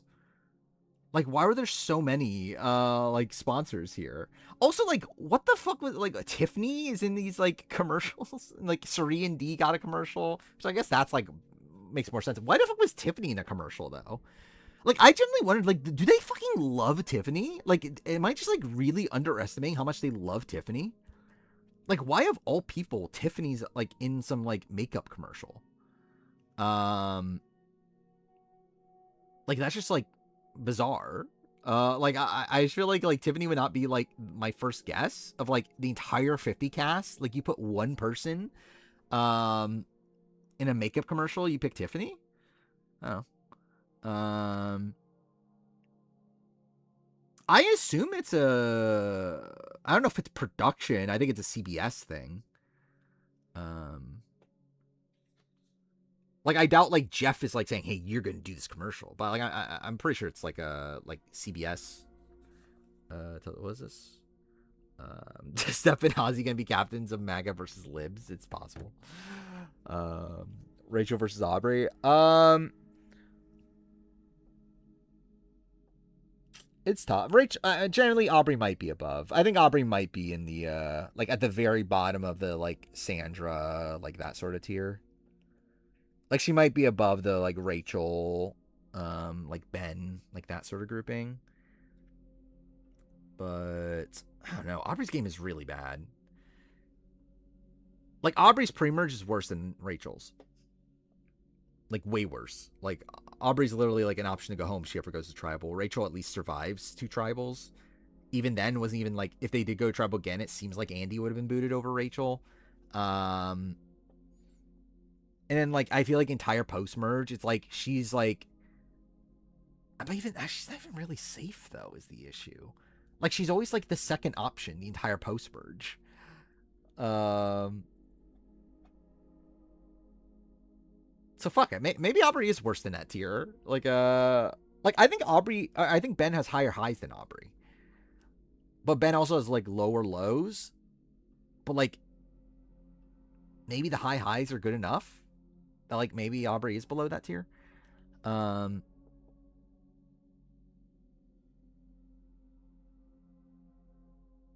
Aubrey's game is really fucking bad.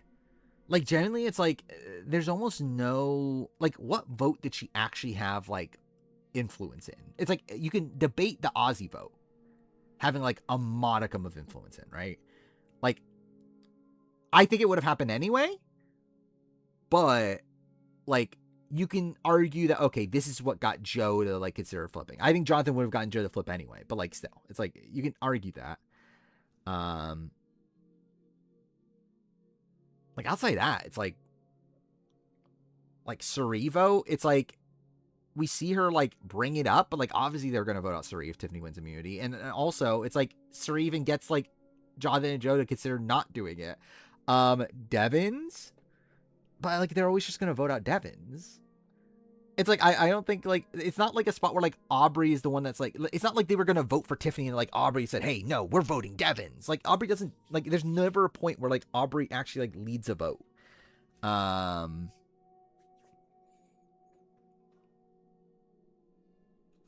it's like they literally like I don't think there's even a single point where like Aubrey is like the main person that's like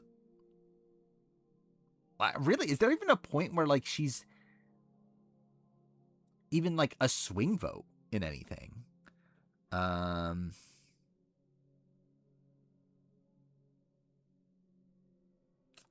Yeah, I think her game's really bad.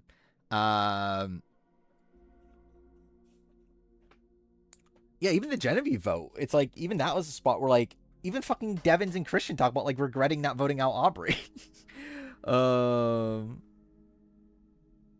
You know, like, oh, we would have, like, if, what was it? I remember there was, like, something about, like, Devin said, oh, we would have kept Genevieve if we knew, if, like, Aubrey didn't play her idol and everything, right? Or, like, didn't threaten to use her idol, which I guess, like, credit to her for that, I guess. Oh, and that the idol would come, yeah, that's also a thing. And that, yeah, the idol would come back to Christian, right?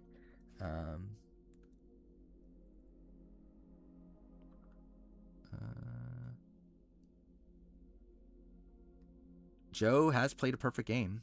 That is the case. Thoughts on 51 cast? It's interesting. It's very different from New Era. Like, it very much feels like more of an Australian Survivor sort of cast.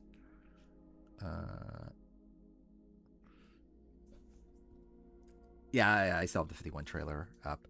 I mean, the problem is that there's not much to like really react to. I mean, I guess like we can look at it though. Wait, what the? Why do I have so much shit open? What is all this? Oh, this is okay. Okay, yeah, close that. That's whatever. Both of these are just the Rizzo clip. Oh, was Sue called for Survivor 50? Should I find out if Sue Smay was called for Survivor 50? Let's ask if was Sue called for 50? No. Well, that's something. What a shocker! I can't believe it. Yeah, that's pretty obvious, right?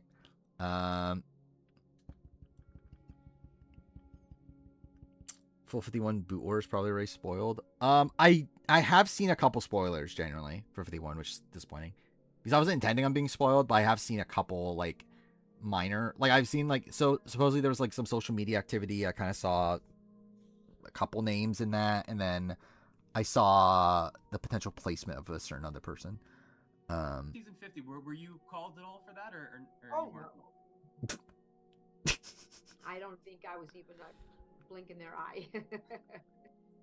What a shocker. I can't believe it. I just want to see Lauren Harps also. I just want to see what it says. If was Lauren called 450? Like, obviously I know she was. I just want to see what it comes up with. Because I was like getting casted for it at the beginning. I think she was getting casted. Cut in March. So I know there was a couple of people from my season that were like in the running, but I mean, it is what it is. They have a really great cast. It turned out to be phenomenal. I'm Was a big phenomenal? Rick I don't know if it was Devens fan. phenomenal. So I was very sad to. That she was telling me how cool she was. That she was called for season 50. You weren't even. What?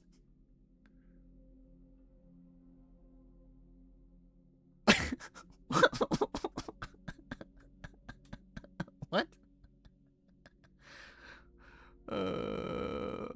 Why? Been called for season 50, Jake. What was that? She was called. You were for called for season 50? Yes. And that right there proves my point. You were. That you right were there is asking back Lauren to Hart. Jake What was is asking happening? back. I'm waiting for my call, baby. I'm waiting for my... Yeah, I'll ask about Franny. Jake wasn't called. I can't believe it. Would he even been able to do it? Even to figure like was he still? I generally don't know. Like, what was his wait? What the fuck would I just type? It was called Franny. Why did I just type in? Whatever. That's fine. I know it's crazy. It was me, Carolyn, and I heard Franny. So Okay, so is that it then? Just her, Franny, and Carolyn. It's no Heidi. So that's something. That was always the theory of mine. So I guess that's probably not the case anymore. So I'm kind of surprised no Heidi, actually, generally. I don't like Heidi, but like I think I thought they would have called Heidi. Kane was too good for Survivor. That is obviously the case. That's undeniable. Was Secret called for 50 when booing %? It's just automatically there. Let's see. Oh yeah, I was gonna watch the 51 trailer. Is about to birth a new kind Yeah, is there anything interesting here? I haven't remembered. Oh, I do like the logo. I do like the 51 at least of it. I haven't remembered a game start like this in eons. I mean, you gotta kick it back. I think almost to the single digits. Dude, he feels right from Australian Survivor, right? Almost to the single digits. Even saying the single digis, like that feels like an Australian Survivor line. And this one has no boundaries. Let's see. What else is there here? Okay, also, what the fuck? Why is the quality so low? Wait, that's actually at 720? That looks really shit for 720. You've got 2 minutes to get everything you can. It's blurry, isn't it? What the fuck's up with this trailer? That 1080 looks really bad. You've got So yeah, it's just a basic marooning. Yeah, are there no tribes? Yeah, at least it's in both ears. That's the case. I think, like, they're wearing blue and red, right? Yeah, no buffs. I don't see. Yeah, so maybe it does start off one world, like esque. Or like Palau-esque, that sort of thing. Because yeah, there's no buffs in sight. They're not wearing the tribe colors. They're not wearing blue, purple or yellow. So yeah, it does lean into interesting that they're like, I don't know, did they like fake them out into thinking it was like red and blue tribes, I wonder? Because they are wearing like red and blue, seemingly, like kind of attire. You immediately just see everybody descend into chaos, and I'm the most chaotic man you'll ever meet. For the first time ever, our entire history, every advantage, every idol, every twist we've ever... So yeah, it is. I'm trying. Yeah, like they're. Yeah, I feel like this does lean into the one world sort of twist. Because you can see like this person's wearing like a gray greenish color thing. This person's wearing blue. This person's wearing red. It's like they're not really wearing like purple like sort of clothes. Dude, what a shot. Generally that looks so much like Amanda Kimmel. is in play.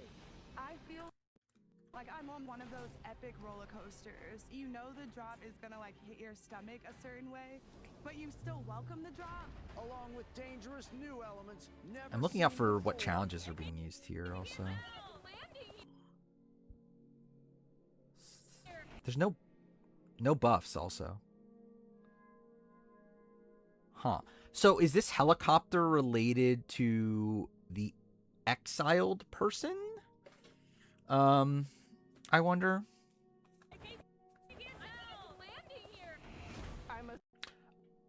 Okay, yeah, so they definitely start. Yeah, I feel like this definitely feels One World-esque at the beginning. Or like, again, like Fiji, Palau, that sort of thing. Or like they start off on the same beach. Because like, they're together here with no buffs, yet they're like collecting coconuts. I guess actually wait, she has also something in her hand too, right? Like that's like a, which like maybe that's a spoiler for like an advantage or whatever, but like, oh no, it's a shell. That's a shell. Never mind.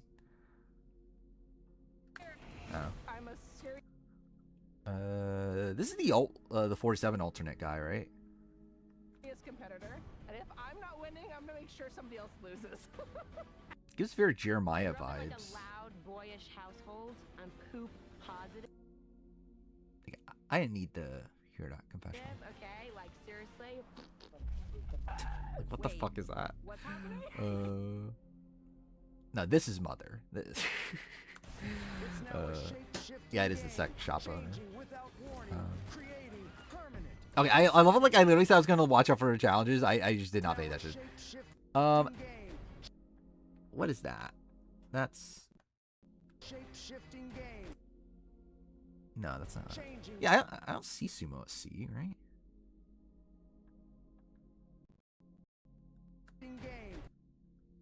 Changing without warning, creating permanent uncertainty. So yeah, it is two tribes. Toka is one of the tribes. This is like generally like what's so fucking sad is that just seeing this is so refreshing. Like that's literally the point in Survivor we're at. We're like just seeing purple and yellow on Survivor US is so refreshing. Which like it's funny because like purple and yellow are literally used on Survivor anyway, right? But like just seeing them together on like one season is refreshing.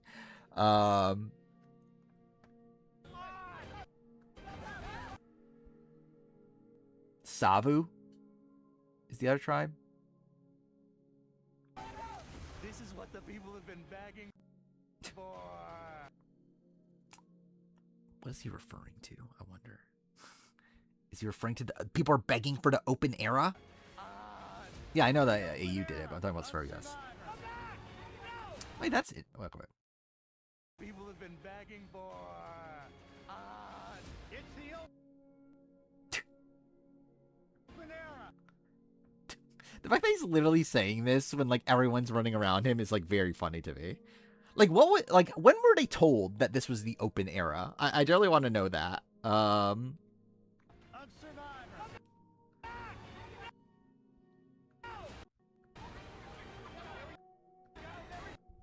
Yeah, I don't see Sumo C.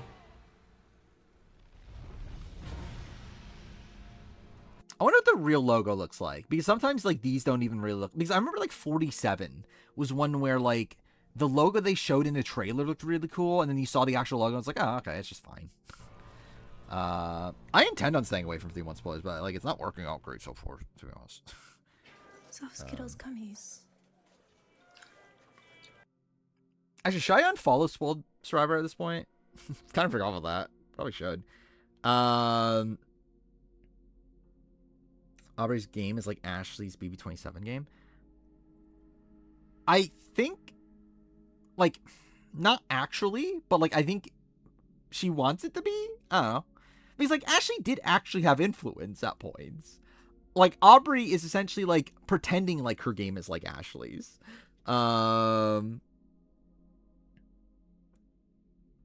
Like generally Aubrey is essentially just Christy from Australian Survivor. Drop the 1, keep the 5, go back to Thailand, Brian. I can't wait. Assuming Jonathan wins, Jonathan. Again, it's not about win equity as much. It's more so about their overall positioning. That Jonathan and Rizzo would have always gotten to the end in the season, seemingly. While also like having a winning scenario. Does it mean Outcast Twist can come back? Yes. Jeff has talked about liking Outcast now, right? He didn't like it at the time, though.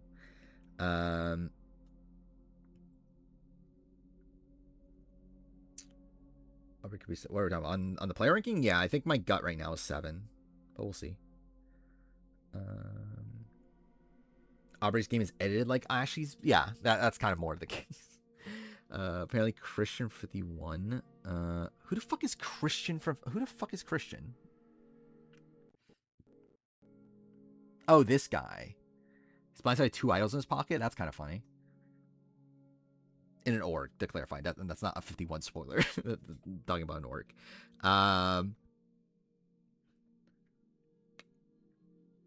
Fuck the Outcast Twist. I mean, like, I don't, but, like, I wouldn't be, like, I feel like there's, like, worse things in the world, I guess. Oh, yeah, the shot of... Yeah, actually, wait. Fuck, I hate it. It's on that fucking ad.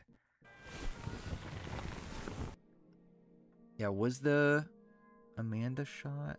Well, not the actual Amanda shot, but, like...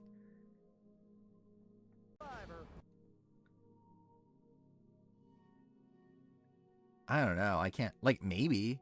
Or maybe that's just, like, her, like, getting ready to start the challenge. I can't tell. It'll be so funny if they literally bring back Medallion Power just to prove that they can bring back anything. Yeah, Aubrey did practice emotion, thank God. Thank God now everyone that goes in Survivor is going to practice emotion.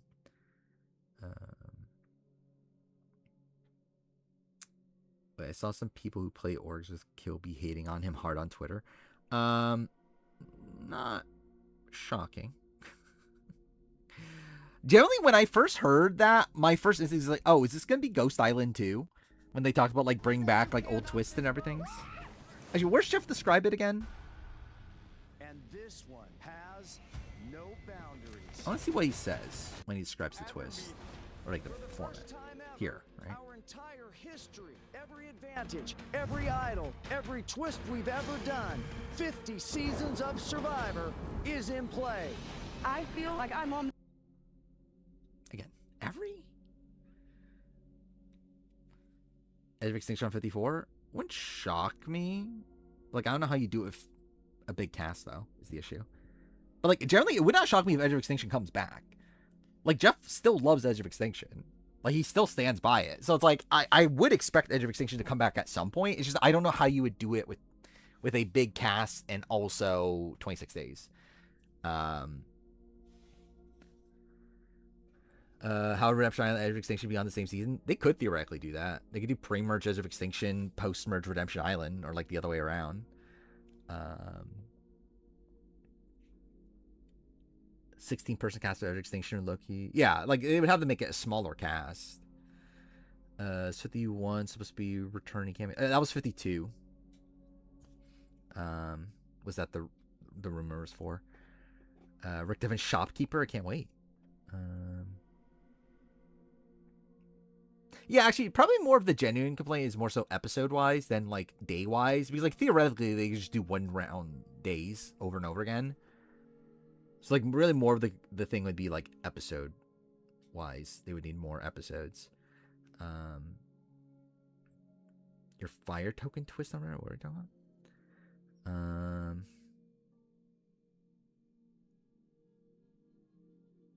Again, because Joe doesn't have win equity. And I think Joe is like to the point where like not single, like there was no like single possible scenario where he could win the game. Like Rizzo was in better position than Joe for a lot of the game. Better position as in like having more influence in the game, not in terms of like Joe was well positioned throughout the entire game because like he was such a GOAT that no one took him seriously and was always going to take him to the end. Rizzo like actually had influence in the game. Like he was in this Wizard of Oz. He had like Suri watching out for him. He like was it swing vote during the like the Steph vote and like all that. Like he had more influence in the game. Joe was always in a spot where like he wanted something to happen, couldn't get it to happen, and then just like ended up just voting that way by the end.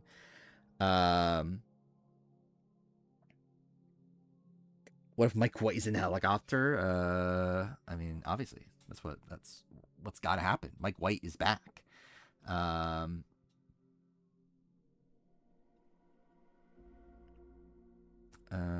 Aubrey had no influence is still won, so having no influence might be a good thing, but not for me.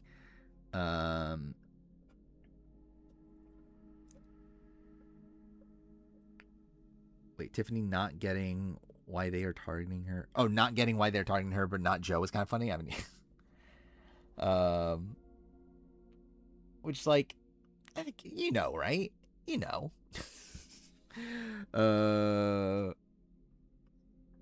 Was this post from Redmond?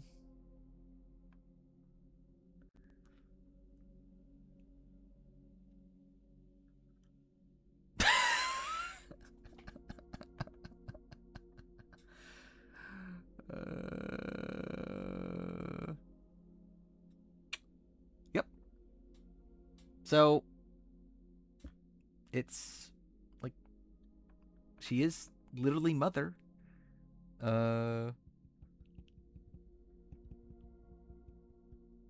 Jonathan was yelling a lot in this episode, yeah. Who on 54 is getting... Wait, is getting... Oh, is back. Okay, from 51? I'd love to see. Who has a good name that, like, rolls off the tongue for this? Is Kilby going by Kilby, or is he going by Dan? Actually, he's a game studio founder, right? No, that's what he was. Oh. How do you even pronounce her name? Linnea? Maggie is back. Yeah, like I know he goes by Kilby on like on Sequester and everything. So it's like, oh. Rob is back. Wow. I don't think I've ever seen a woman go by Pat. Never realized that until today. Dude, generally, I'm so old. What the fuck? Like, how many people in this cast am I younger than? 1, 2, 3, same age, 4, 5, 6, 7, 8, 9. Okay, I guess it's not that bad. But still, like, I'm in the upper half. Yeah, this does feel like a very young cast. Oh yeah, Pat. Yeah, there was a Pat on Amazing Race 1, right? Brenda and Pat or something. Dude, I can't wait for 54 Room Mill. That's the first Irish player. He exists. He's an influencer. Thank God. Thank God we got influencers on Survivor.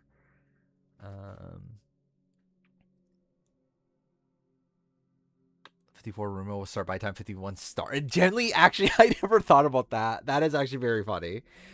54 is a returning player season.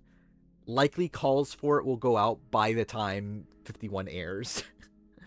That is insane. Dude, it's so generally it's so insane. We're like actually not that far away. Like, yeah, if it's a returning season, first calls will be going out in 2 months. Again, they're gonna call Boston Rob, and he'll be like, "They called me last summer." I can't wait to hear that again.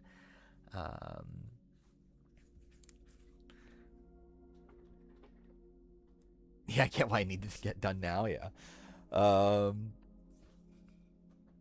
It's gonna be like also I need to figure out like the exact timing of the player ranking of like when to release that, because like the intention would be to have the entire player ranking out by the time 51 starts, but I feel like I'm going to actually like schedule that out to like make sure I have it done in time. We'll see. 49F on Reminiscence to be good. Dude, generally that is something I was like actually like from the 50 room mill. I think I've learned a lot of how Redmond operates and like gets his information to where like I feel like I feel like I've recognized my mistakes from the 50 room mill. So I'm actually generally interested in seeing the 54 room mill just to see if I'm able to like be better this time. Like to not be as wrong. We'll see. Probably not. It probably won't happen. I'll probably still be wrong. But like I'm interested in seeing just like if I can get it because like I think like something I definitely thought during the 50 room mill was I think a lot of time when I heard Redmond having a new name, I think I just assumed that person's on the cast or likely to be on the cast. And I think that was definitely like again, I need redemption. Yeah, no, he's not. I mean, that I still stand by. I mean, like I stand by the logic for it, I should say. Obviously I was wrong, and I think that's also something we can learn from is the entire notion of like returning players. I mean, that's actually even more weird now because like it seems like she generally wasn't called until after the challenge. But I don't know. I would expect like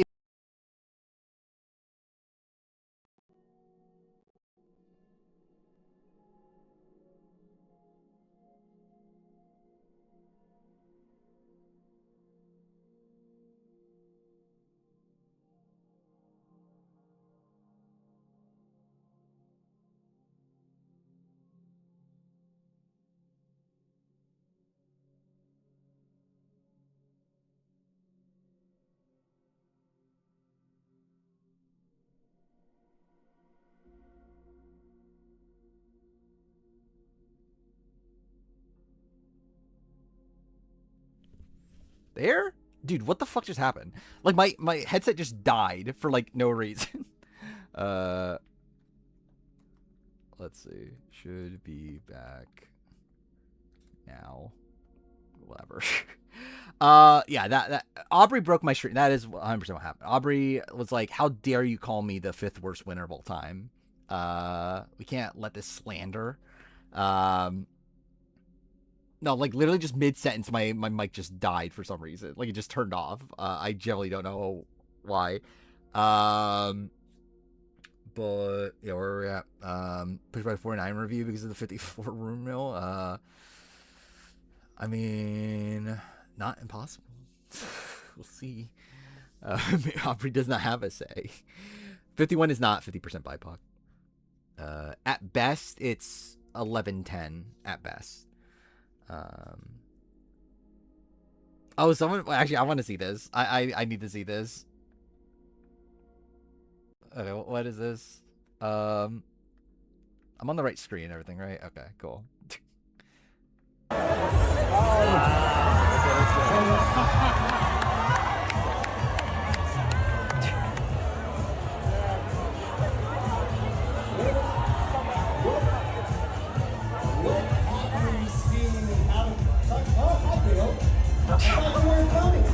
Wait, what?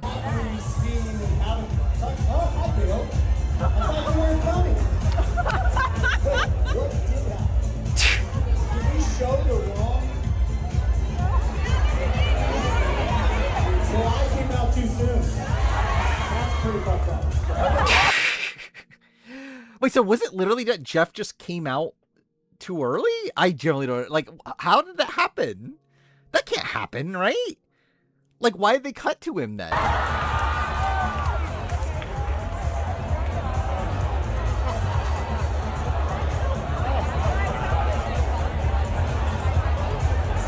I generally don't understand how that would happen.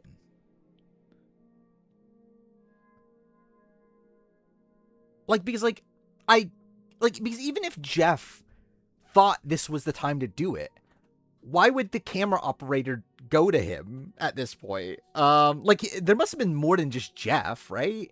Like, there must have been another producer that, like, fucked up also. Yeah, but like Jeff's executive producer, but also like there's a schedule though. Like there's like it's not like Jeff can just like willy-nilly be like, I guess he theoretically can, but like you would think it would have to be more intentional than that though. Yeah, it's like there was more to it than just Jeff in this spot. Like Rizzo was there ready to go to the like there's more involved than Jeff.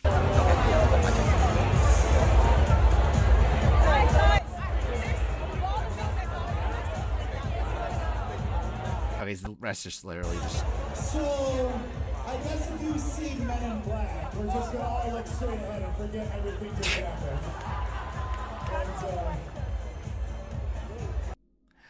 And, again, it's so surreal this happened. Yeah, like who is getting fired? Someone's getting fired for sure, right? And it's not Jeff. Like someone definitely is getting fired. Is this guy getting fired? Is this the guy that fucked up? I want to know who fucked up here. Who's getting fired? Michelle might be pregnant. Oh, good for her. If she wants it. Yeah, Jeff's not getting fired. That's not happening. It's just a matter of Jeff just doesn't show up for 52. Do you imagine it's like one of these things where like he fires himself as host, but he stays on as executive producer. Like that'd be kind of funny. Rizzo's replacing him. I mean, Rizzo also went along with it, right? So Rizzo's as much at fault as Jeff is.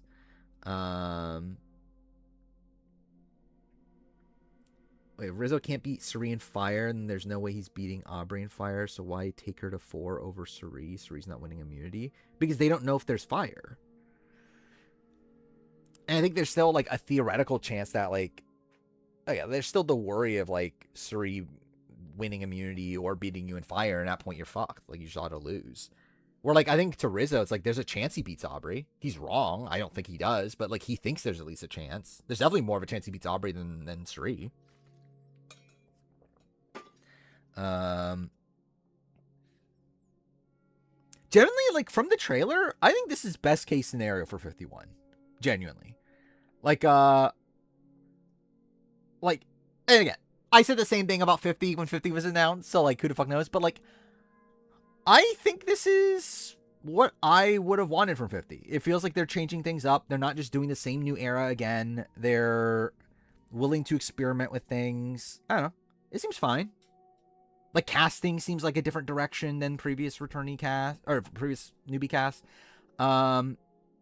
I don't know what the fuck the open era of it all is, but, like, in general, like, this is better than I was expecting. Like, I came into this trailer expecting, like, oh, we're just gonna do new era again.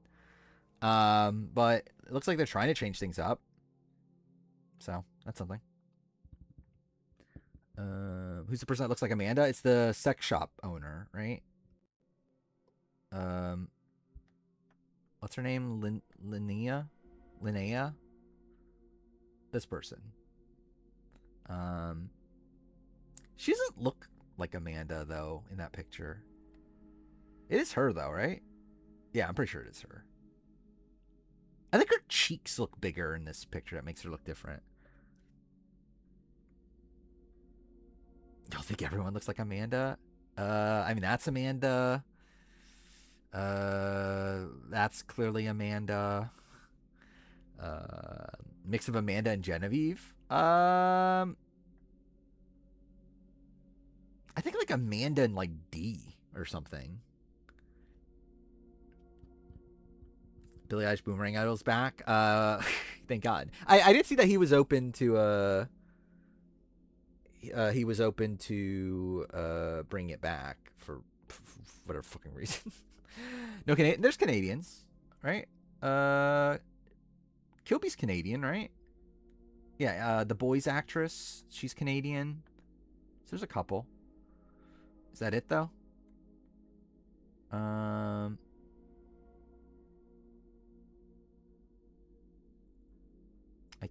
think it might be. Yeah. Looks like that's it, but still, there's two. Jenna? Where's Jenna? She's from Ohio, isn't she? Isn't that what OH is? Who's the poop girl? That is Linnea, right? Linnea. Pretty sure it's her. The Irish Puerto Rican. I mean, like, I believe he is just Irish, right? But he married a Puerto Rican and lives in Puerto Rico now, I believe is the story. But he is actually just Irish, like him, like actually. Like he's not like ethnicity wise and stuff. He's not. Is that the right term? Whatever. He's not from Puerto Rico. Like he's not like he wasn't born in Puerto Rico, or like he doesn't have like a background in Puerto Rico. It's just that he now lives there. Yeah, first player from West Virginia is kind of insane. Also probably means like very likely MAGA, right? She's from West Virginia, but I guess you never know.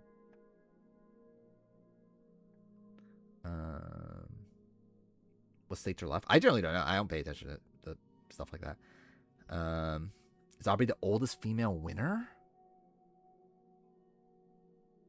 How old is Aubrey? She's like, what, like 40? How old was Denise? I feel like Denise was probably older, but I don't know for sure.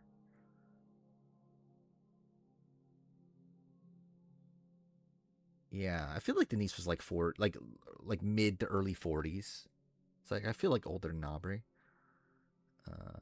Really, Tina is the oldest? I wouldn't have thought Tina was the oldest. Stop ignoring Mother Eve in chat. Am I ignoring Mother Eve? I see Mother Eve. I'm sure it's the real Mother Eve. I'm sure it's actually Genevieve tweeting from, or like tweeting, like chatting from the from the red carpet. Jenna's 51 audition video. What is this?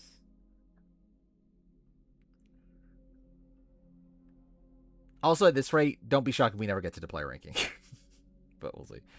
Survivor casting call. Oh, this Jenna. Oh, I was thinking Jenna Lewis. Survivor since I've been 7, so I wanted to share it with you guys. I'm Jenna, and as you get to know me, you're going to meet a very emotive human being. I am known to be overexcited at times, definitely crying in others. At the end of the day, this is my artist heart coming through. In my work, I'm a wedding photographer. I get to create art alongside my couples, connect to their stories. In life, I love to write poetry. I connect through words. I think people see all of that, like the combination of overexcitedness, but then deeply feeling, as very safe. And it is 100% who I am, but it's also not. Oh, whatever. Yeah, she seems fine. I feel like she's the type of person that like probably gives good interviews. Shannon energy. I don't get as wacky as Shannon, but I can kind of see like maybe like a mix of Shannon and like Sophie Segretti. I feel like she's a Charlie stan. Oh no. Well, that's terrible. In the words of Charlie, if I can find it. Dude, there's no way I'm... Oh, wait, actually, it is right there. And that pissed me off. Yeah, that's what that did. Or, yeah, actually, objection could have worked, too. Mother Charlie. Yeah, obviously, that's what we got to call him. Charlie from Railroad Tribe, clearly. I only have 5 Charlie clips on here. It is insane that I have 900 or 792 videos download for this Rumo video. I still haven't, like, I'm waiting until like I finalize the video and everything to like back all this up like properly. So we're like, I won't have this like just all in one folder like this. I'll actually have like all this stuff organized. But for now, it's literally just all here. Just like a billion fucking clips in one folder. I forgot what's the stuff that I didn't end up using. I might keep around some of this stuff too. What is this clip? I actually don't even remember what this clip is. Oh, this is the jury really does vote. win Survivor, but girl, if you spend 1 penny of this $1 million on that boy, I will personally fly to Miami and take it from you. Was there any use for that? Not really, right? What is this one? Oh, this is the jury. Good Right? deal, Andrew. You made it to the jury. Yeah, I didn't get a use for that either. I didn't get Wambulance. This is gonna be in the 50 review. I'm a psycho. I'm surprised I didn't use this. I think I just forgot to use this. The Danny Stealth Bomber thing. Love the cuck. Gotta use that clip.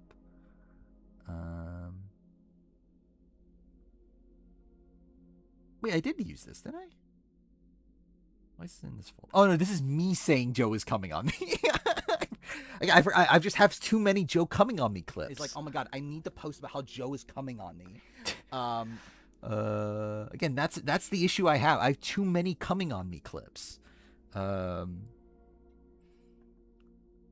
still this is generally probably my favorite. This isn't good. This isn't good. I never used this either. I wish I did use this. Boston Rob season. He had a Phillip.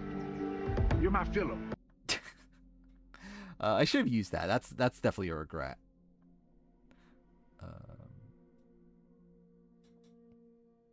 I did see that James Gunn backed Devins, which sounds about right.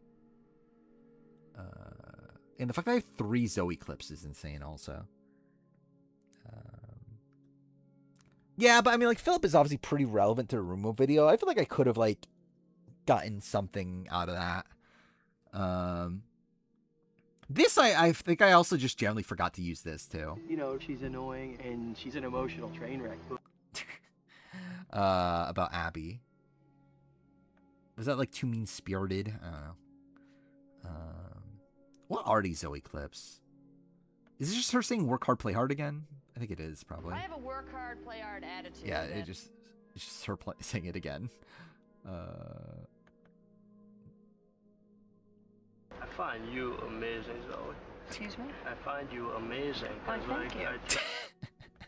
Yeah, why couldn't Zoe be more relevant? I see this. What was this? Oh, the Raymond thing. Yeah, we talked about it earlier. Like, I mean, like, I'm assuming it's the poster. Dude, can this stay?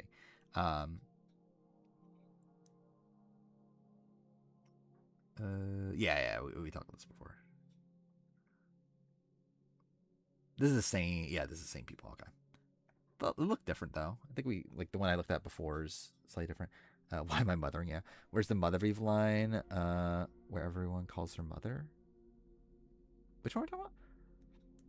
Talking about the Sierra one, or are we talking about the Rizzo Mother Eve? Which I didn't use that either. But this will be in the 50 review though. You're gonna see a lot of funny clips on Survivor 50 of me just being starstruck. I'm like, oh my god. Did we? By the way? Did we see so many funny clips of Rizzo being starstruck? God, Colby! Wait, Kyle, you just won a week ago. Wait, Stephanie LaGrossa from Palau? Oh my god, Mother Vive! Mother Vive! Mother Vive! Mother Vive! Dude, I hope someday we get someone calling Genevieve Mother Vive. This was Mother Vive! Mother Vive! This was during the premiere red carpet. I guess Hollywood Reporter interview for Rizzo. Oh my god, Mother Vive! Mother Vive! Oh my. Did I felt like I think I thought I used this, but it turned out I didn't. Actually, I didn't use hide and seek. I forgot about that too.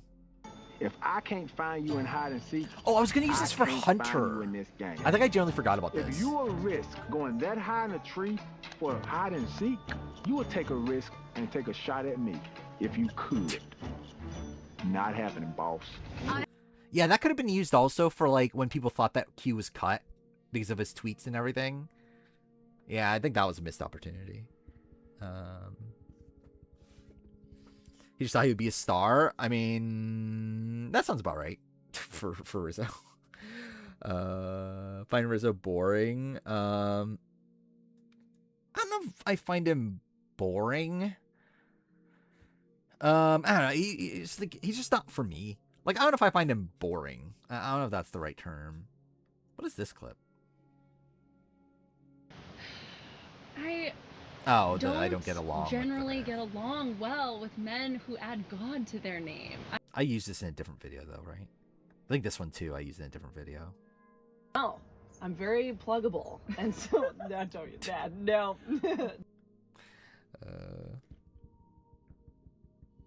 Stick feels forced. I agree with that. And, like, that's part of... Yeah, like, I just find him very cringy. And, like, how he acts in, like, his TikToks and all that sort of stuff. Why does this have 2.6 thousand likes? What is this?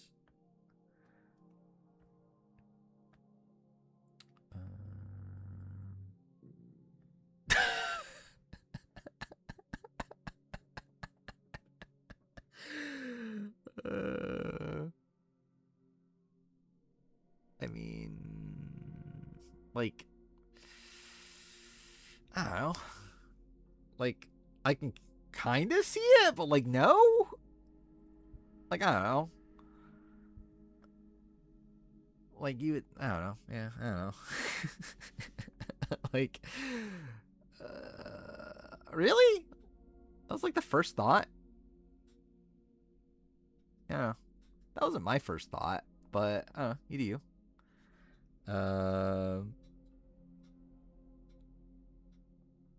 Yeah, someone mentioned that there was a typo. Player ranking. I don't know. It's too late at this point. I don't know. I do need to get work on it done, though.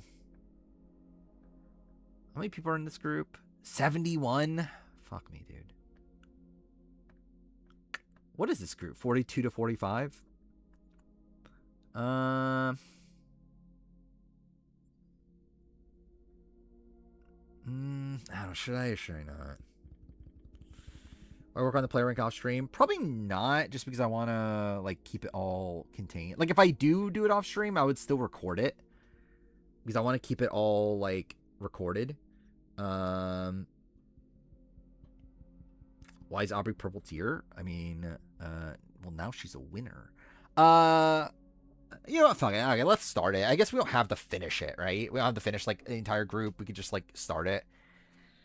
And I feel like things are slowing down in chat. So it's like, yeah, why not? Fuck it. Let's just do it. So yeah. All right. What are we doing? 42 to 45. And then, yeah, we should talk about the 50 players first, right? So yeah, I guess just talk about Tiffany. I guess we'll do it in that order. Tiffany is where on here? Oh, wait, fuck me, dude. Chat's in the way. Do I take off chat on screen? I could do it like last stream, but it'll be too small, I think, is the issue. Because then I'll have to zoom out and everything. So yeah, I think I just take it off. I think at this point, I think it's probably just, okay, wrong one. This one, there we go. Okay, wrong one again. Whatever. It's fine. There we go. Whatever. Let's do player ranking. Yeah, what are we doing? So 50 players, Tiffany, she's down here. She's definitely moving up. I would say light blue would be my gut. I don't feel like she's dark blue. She hasn't really had like a... Actually, I don't know. Like, Genevieve's dark blue. So, I don't know. I feel like in the grand scheme of things, she's in this tier. Like, she's probably going to be in, like, the Andrea, like, Sierra Dawn Thomas. So she's gonna be in like that level. So the question is like, where is that? I would say above Camilla at least. I'd probably just say right above Camilla, I think is my gut. I would say she's above Maria. Like, I think Sam's one that you could debate. I guess Camilla, like, kind of almost won. I guess you could debate that with Tiffany this season, though. Yeah, I think this is fine. I think I'll put her above Camilla for now. Then we got Rizzo, my man. I just don't know ya. I generally don't know. Okay, like actually, like where is Rizzo now?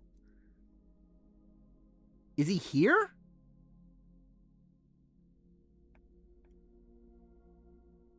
It's tough because like he has no, I don't know. Yeah, I think he probably isn't dark blue. Or he probably is dark blue at this point. Because, like, I think he is probably above these players.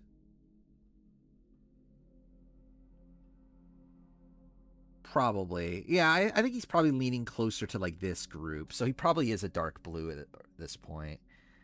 Yeah, that's fair. I think with, like, to really solidify it, I probably do need exit press and, like, need win equity and that sort of thing. But I think for now I'm willing to do this. And I think I will put him...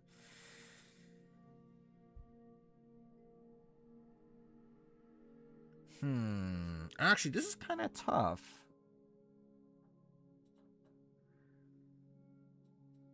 Because like, in my gut, I would, like, my gut says below Savannah.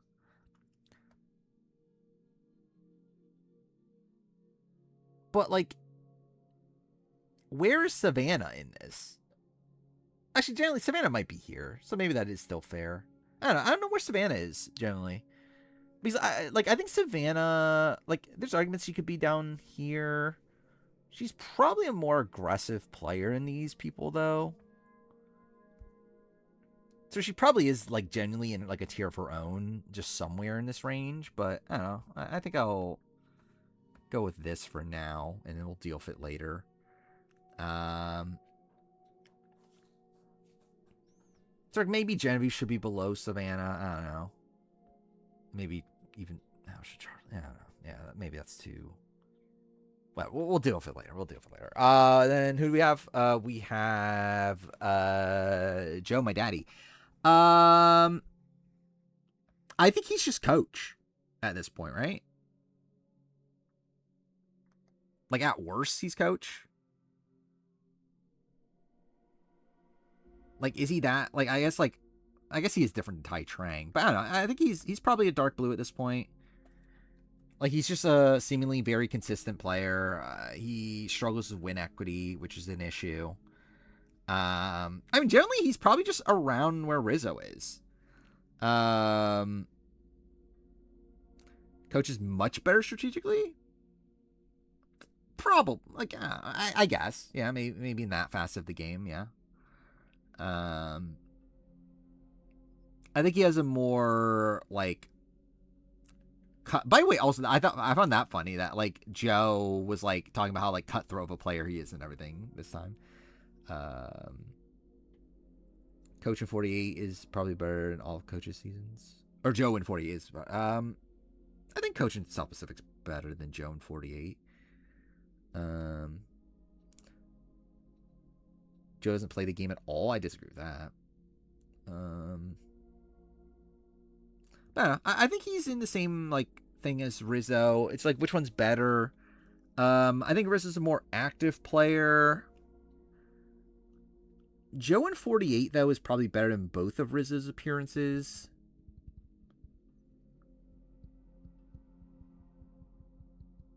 Both struggle with win equity.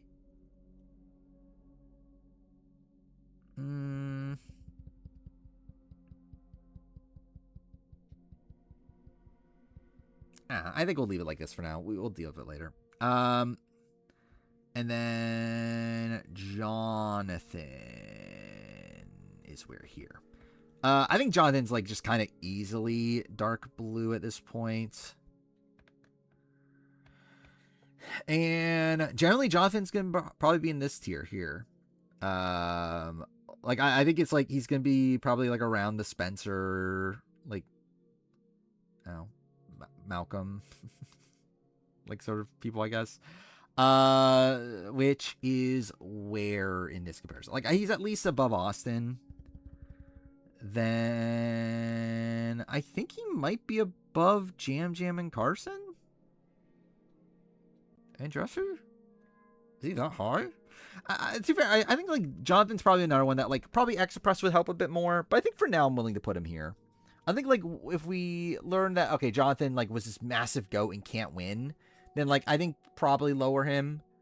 But I think for now, assuming that he can win a Final 3 with Rizzo and Joe, I think I'm willing to put him here. His overall issue is win equity. Like that is definitely like the major flaw with Jonathan. Is that it feels like he struggles to garner respect. And I do think like he plays the game in a way that like makes him feel like an emotional player. Carson's really good. He's good. Like he'll be in like this tier, I think.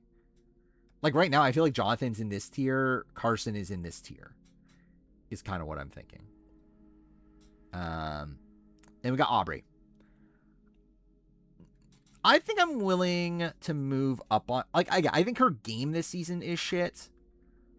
But I think now that she has a win, she has shown herself to be able to win a jury vote.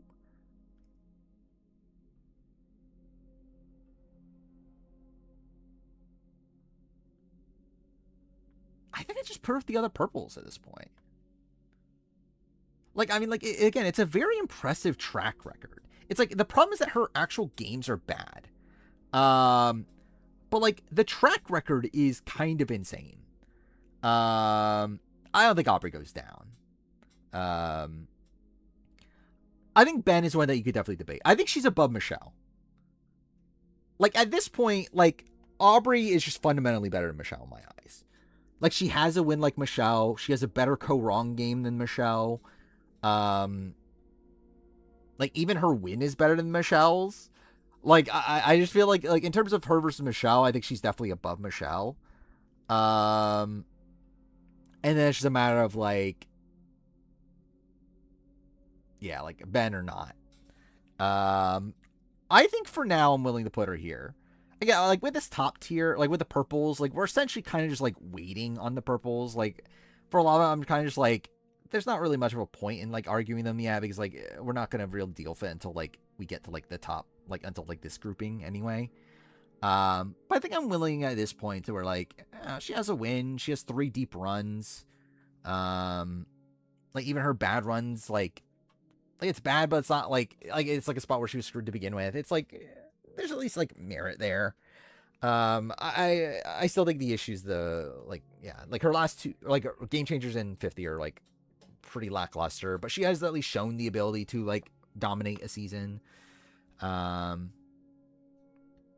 that's it. Yeah, I feel like having her in, like, this ballpark for now is fine. And yeah, I guess we'll move on to the actual 42 to 45. Again, these gonna be in the top tier. That's fine for now. Jonathan, again, I think is in this ballpark with some of the better players to never win. Actually, are all of these players outside Suri winners? I believe that is the case, right? Everyone in this grouping on is a winner outside Suri, which is what, the top 32?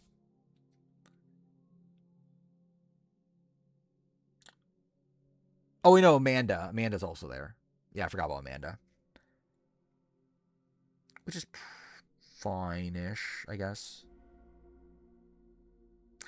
Okay, when's the point that... I think this is probably the point where I should start arguing.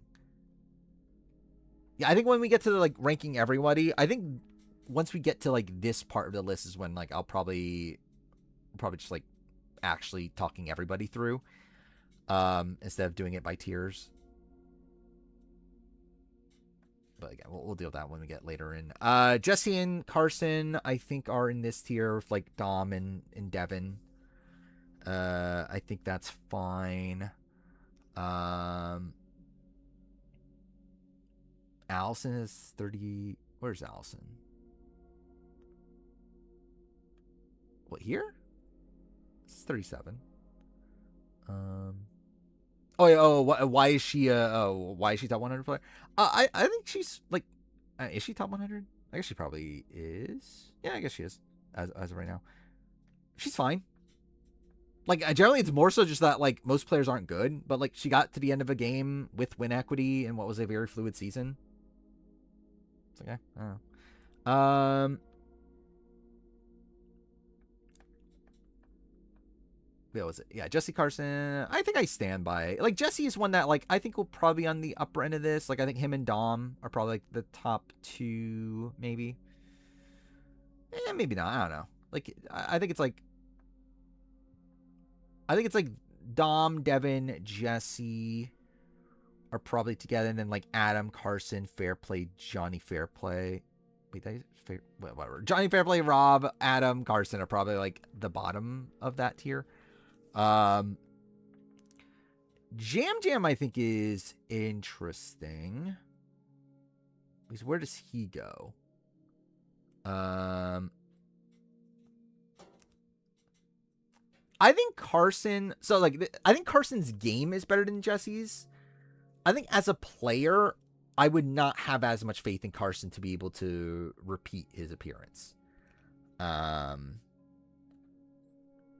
Like, I think in terms of, like, would Carson be able to do that on a different cast? I don't have that confidence in Carson. Or, like, I would have that confidence in Jesse to do it on another cast. Yeah, Jam Jam Danny is, like, kind of fine. I think that's, like, an okay comparison. Is Adam Klein too high? I don't think Jam Jam and Adam Klein should be that far apart.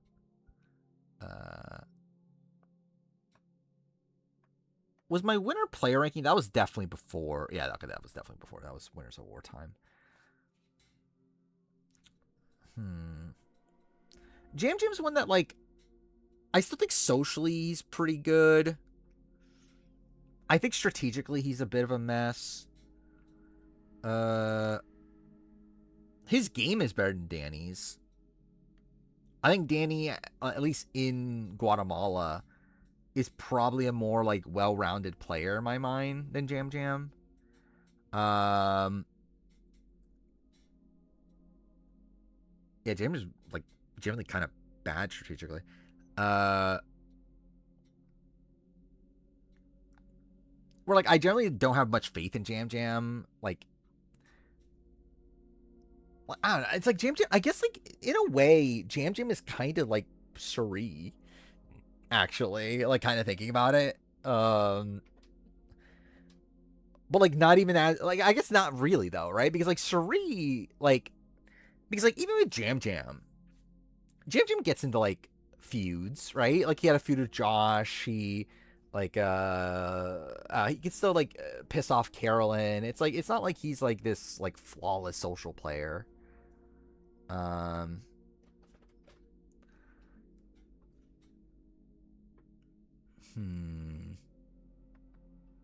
am feeling like Adam Klein might be well,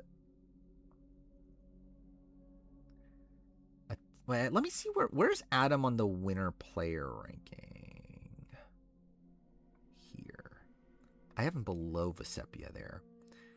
I don't know, part of me feels like maybe Adam should be down here, but, like, I also don't know if that really makes sense either, though.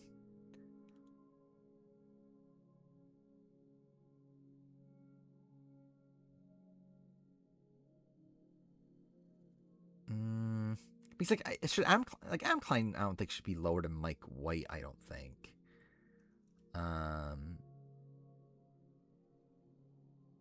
Lisa kissed me? Oh, we're talking about fucking traitors. I literally saw Lisa kiss me. I was like, what the fuck is happening in chat? Stream Big Brother. I mean, I don't know if I'm factoring Big Brother, especially considering it's such a different game, especially considering like how long like that game is. So like, I don't know if Sri ever gets to the point that she was at the end of Big Brother on Survivor. Tracy 5, not for a while. I believe the civilian version just flew out, right? I think Jam would be an early boot on seasons more than Adam would be. I don't know if that's the case. I feel like it's kind of a similar thing for me. I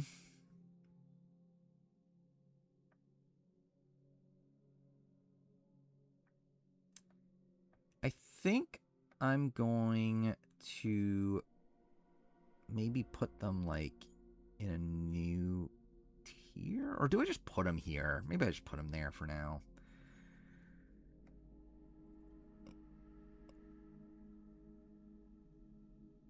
Yeah, I'll just put them there for now. I think that's fine for now. Austin.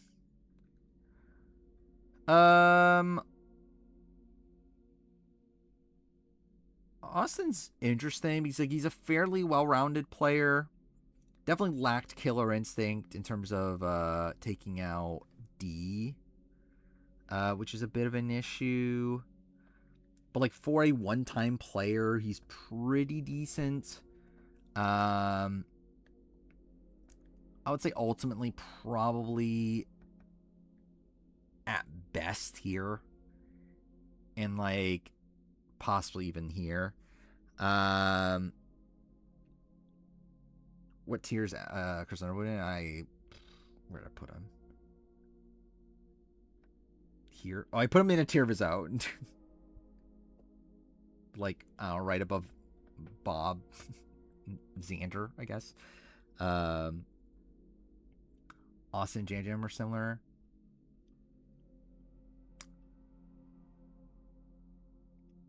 Actually, I can see him being with Dawn. Actually. The problem is that Dawn is a 2-time player, which like gives her a little bit of a boost. But like I can see Austin, like I can see Dawn's second appearance and Austin's first appearance being like similar-ish for this.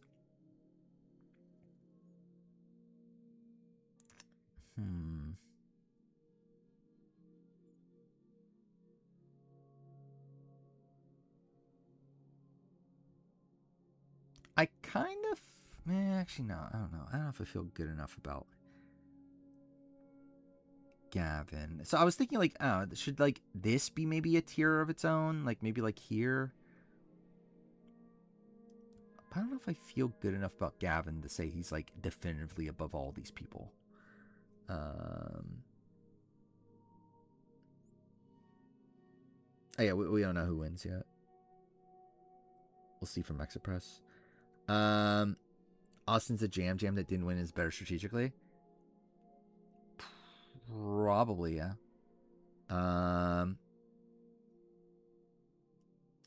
Probably better at challenges in the grand scheme of things. I would say, like, probably a player I would have more faith in to be, like, more consistent. I think a difference, though. I think there is, like, a slight difference, though. Because, like, Jam, I think, just, like, fundamentally beats everybody but Carson. I don't know if that's really the case with Austin, right? Like, Austin can win. But, like, it's not like Austin was, like, the second biggest jury threat on the season.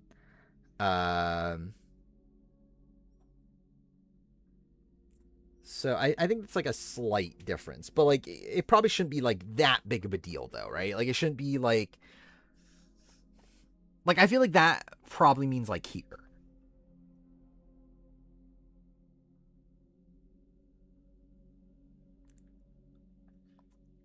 But it's being that far away from Gavin, right?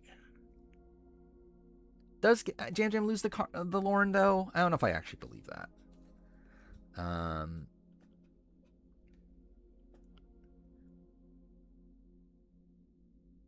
think I'll put him here. I think I'll put him with like D.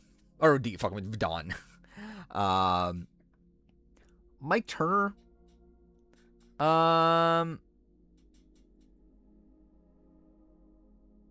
Mike Turner's an interesting one because like he theoretically almost wins.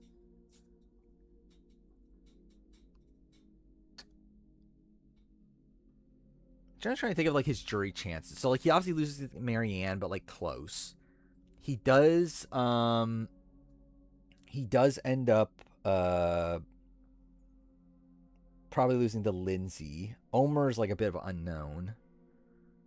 Probably loses to Drea. So it's not even like he's like that big of a jury threat. Because like part of me is like instinctively my initial instinct was to put him down here. With like a Carolyn and a Rodney.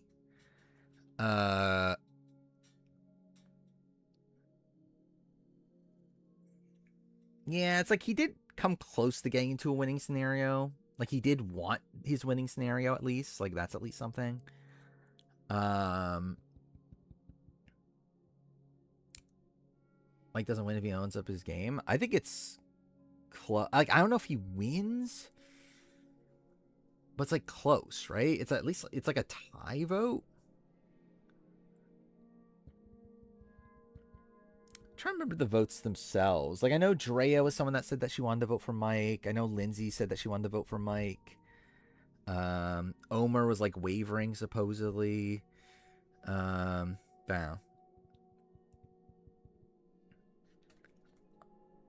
I mean, he can't win against Marianne, but like he can win against Romeo and Jonathan, which is why he wanted to go to the end with.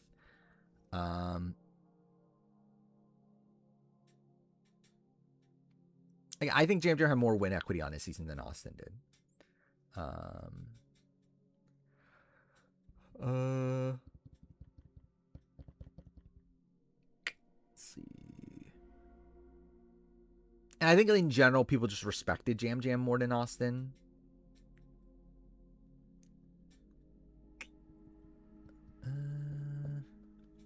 I kind of feel like Mike probably just lands here.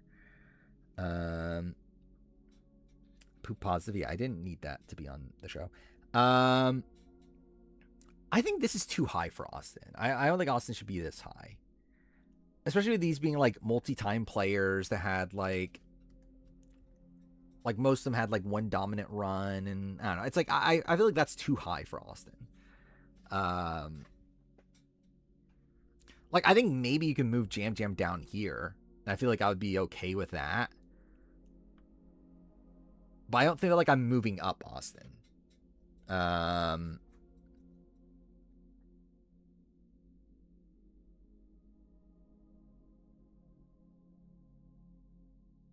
No, actually, you know, I stand by this. I stand by him being... I actually feel like maybe this is like even like moderately like too low on Jam Jam. I don't know.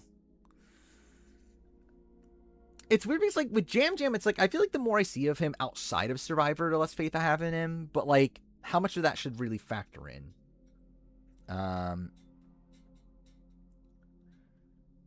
Because ultimately, this is still a Survivor ranking. Like, meant to be based around, like, what we did see on Survivor.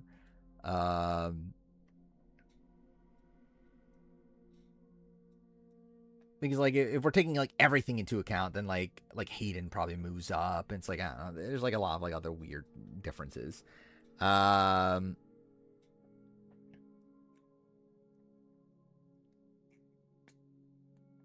sucks strategically, but, like, not to be, like... where would you even put Jam Jam on this? It's like, he's still one of the lesser winners. It's like, most winners are up here. It's like he's still in the like bottom, like, I don't know, 15 winners. So I don't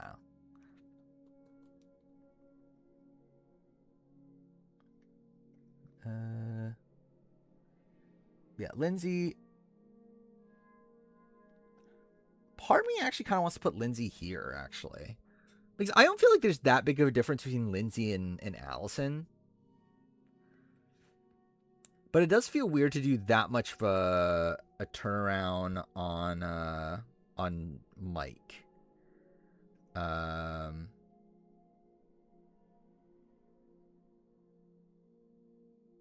having Jam Jam here is fine. Like I don't feel like there's that much of a like having it of like Hatch, I think is fine. But it's like I think ultimately he's just like kind of like in between of this anyway. So it doesn't really matter that much.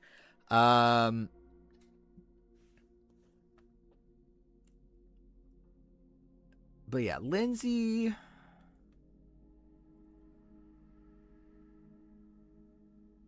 Like the problem with Lindsay is like I think like her not playing the idol is pretty egregious. She also really like drops the ball with Jonathan. I think that's pretty bad.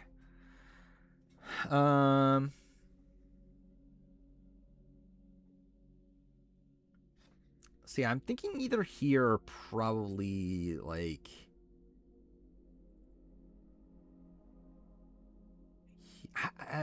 again, I'm trying to wrap it around my head. Like, what's the difference between her and Allison?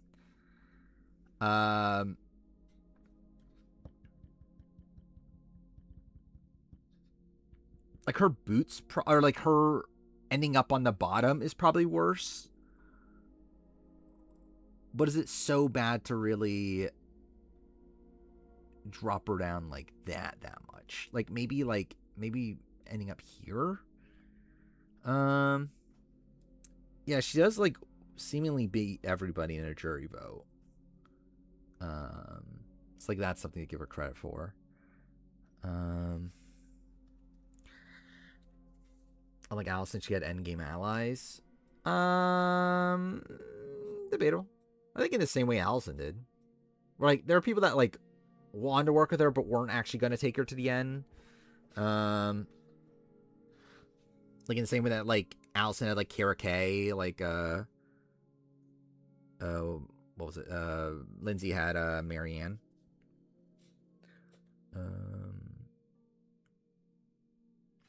Was this Spalek and Survivor 50? Takes an organically born piece of Survivor lore and turns into an overproduced clunky sponsorship. Yeah, it's pretty much, that sounds about right for Survivor. Was Allison even a jury threat? Yeah. Like, I think Allison beats everyone but debatably Nick by the time of the final 6.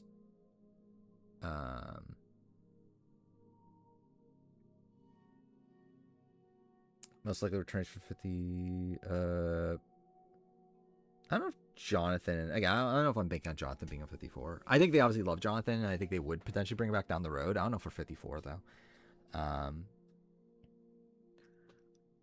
I do have more faith in Allison than Lindsay, but I don't think it should. Like, it doesn't feel like it should be that big of a difference though.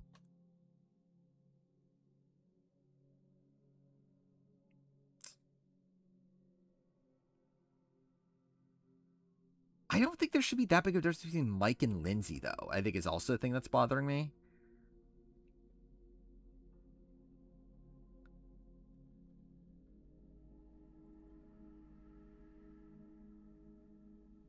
Because ultimately, Mike does outplay Lindsay. Oh,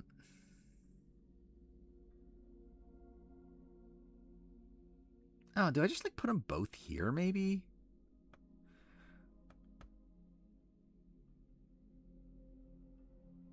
Maybe that is fine. It's like Marianne's still there. Like how low am I really going on Marianne in this? Was this Final Trouble that bad? I don't know if it was that bad. Like, it's like, I feel like Mike is like, his Final Trouble was essentially like he gave like one bad answer and then just like couldn't recover from that. Big Boss was proud of how Jonathan played. He's probably fine with it, right? This is the same clip, or is it looks like it's from a different perspective. about Cody. Oh,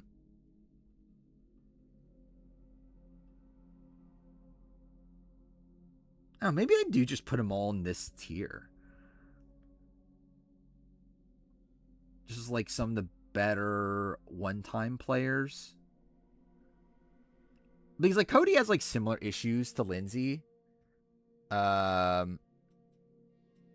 like ultimately also massive jury threat, seemingly beats everybody at the end.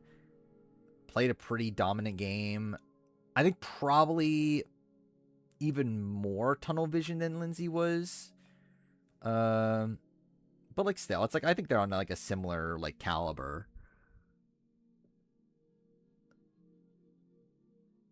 Yeah, I think I'm fine with him there. Omer.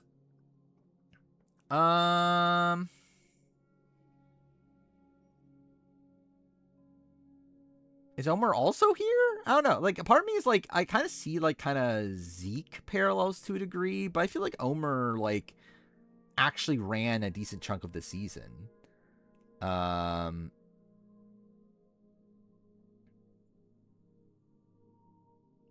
like with Zeke, it's like Zeke flipped, led a group for like one vote, and then like Will flipped on him right afterwards. Where like Omer actually like maintained control until like 7. I don't know if he has no win equity. I generally don't know Omer's win equity. I think is like kind of the issue. Is that like obviously we know that like Drea and Hai were super bitter at him. But it's like I would not say like I don't know if I would say Omer has like no win equity because like that's not the entire jury. I mean that is true. Andrea said it, so it must be true. I kind of feel like Omer's still like around this ballpark. Marianne. What do I do with Marianne? Because I feel like this will definitely piss off some people, right? My gut is probably like here.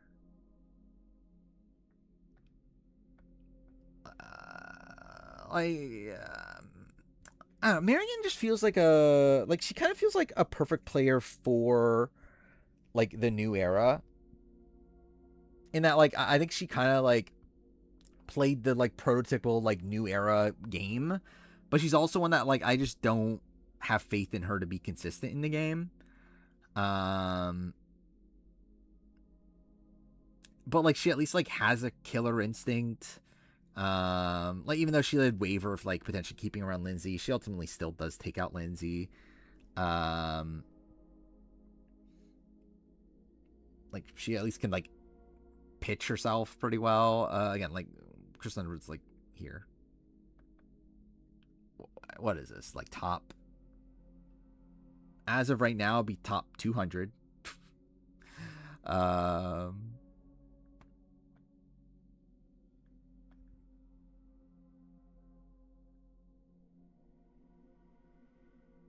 I think the lowest I'd be willing to go is here for Marianne.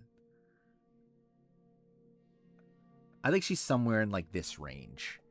How big a mistake do I think it was for Steven, Christina, Sage to take out Sophie S and then Christina and Sage to flip on Steven? I think it was a big mistake. I don't know. Like it was bad.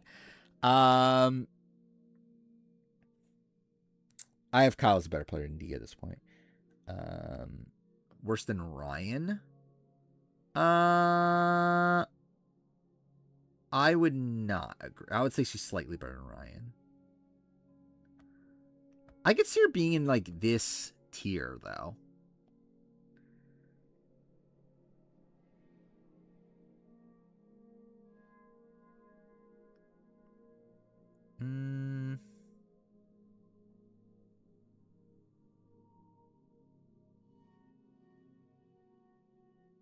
I think I'm gonna leave her here. I think ultimately it feels like she's like,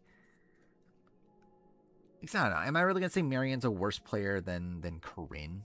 I don't know. Was Ryan robbed? I don't know if I would say he was robbed. What was his thoughts on how likely everyone is to come back? I guess I'll open this up on desktop. What is this? Rick, Rizzo, Christian, Q, Ozzy.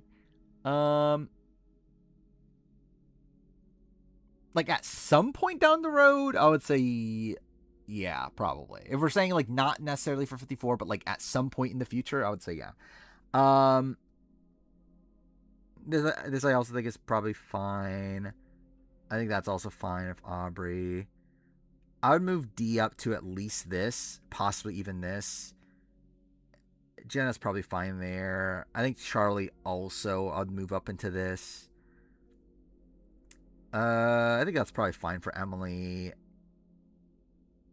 Steph, I probably would have in this tier. Camilla, I think this is fine. That's probably fine. Evangelina and Chrissy. I think Serene Colby are definitely retired. Mike is like probably a no read on, and then Coach is probably here generally. Like again, Coach talked about like he's willing to play again, so it's like it's not impossible. But anyway, where are we? Emily Flippin. I think I intended on having Emily here, though I could also see her being with like Zeke.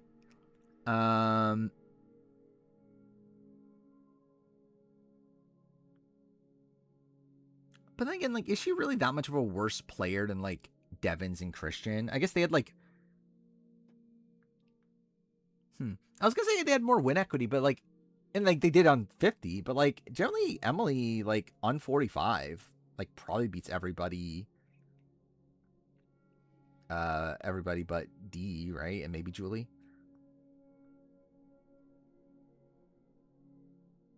I think she's better than Cass. Her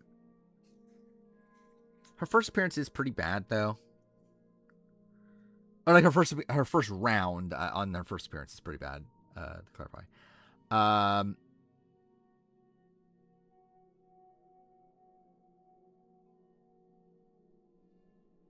Maybe I go here.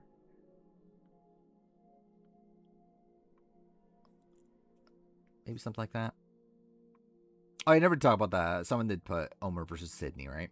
I think the difference for me is that I think Omer was playing more like, what's the right term? Like, I think the problem for me with Sydney is that Sydney was a pretty aggressive player. She was actually doing, like, she was a pretty active player. The problem is that she ultimately by the end was kind of just following what Aubrey was doing and was on the bottom of her group.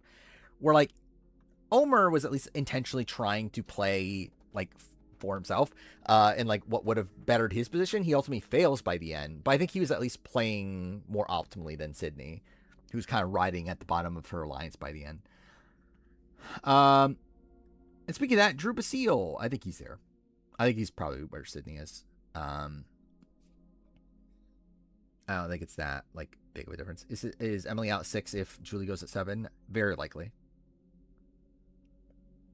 Did we talk about Jonathan's brother looking like Super Mario? We did not, but that is, yeah, that's a thing. Then yeah, Julie. Julie's actually kind of interesting because she had a lot of win equity, but like didn't have that great of endgame path.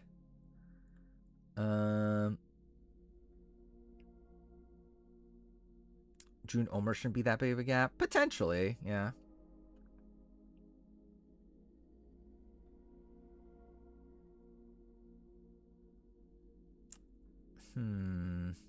See, my thing is that I feel like Omer is a better player than Marianne.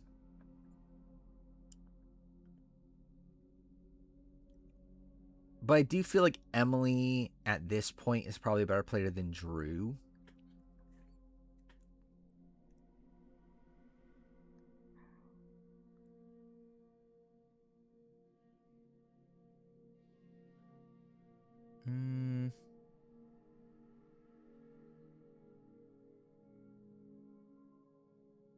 maybe Omer's like here. But he's like, I actually feel like Omer and like Yao-Man maybe is like not horrible. Actually not exactly.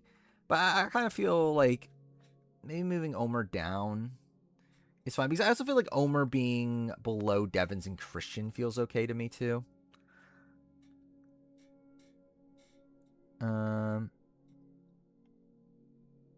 I mean, Emily and Drew aren't far apart.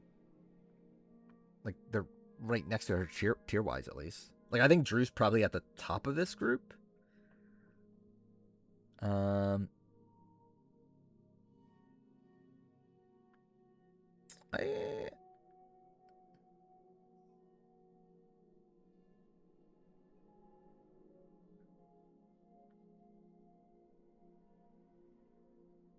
No, I think I'd leave it like that. Again, Julie, I think it's kind of a tough one. She doesn't really fit into this group because of win equity, but I don't think she's that far apart from like the players in this grouping. Like kind of being, maybe like this is fine though.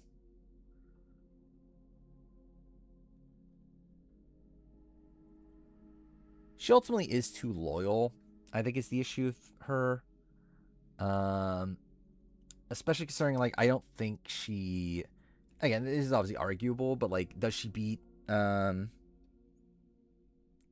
at the end? It's like, I don't know. Like, it's probably kind of a close vote, I would say.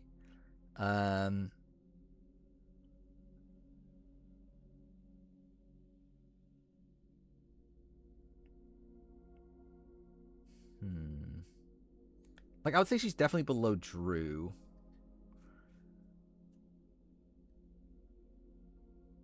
Again, like, looking at the jury votes, I don't know if she does. Like, it's like, she gets Emily probably. She probably gets Bruce.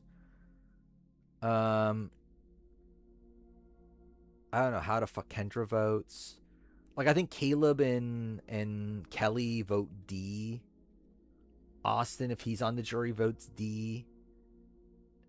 Drew, I don't know where he goes. I don't know. It's like, it's all over the place. I don't think it's like a clear-cut thing if she definitely wins. I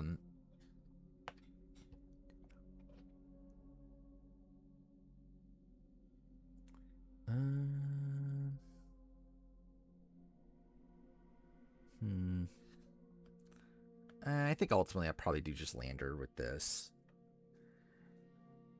I don't think she really fits anywhere in here, like, perfectly. Was this... Oh, yeah, I know. JLP was at the reunion. Cassidy. My guy with Cassidy is that she's probably here or here. Like a very active player, but didn't really have much win equity. Probably thought she had more influence than what she really did. I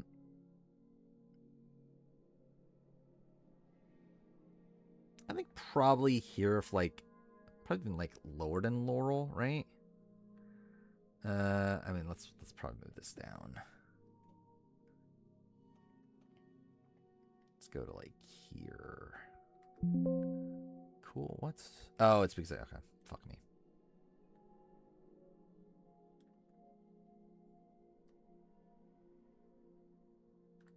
There.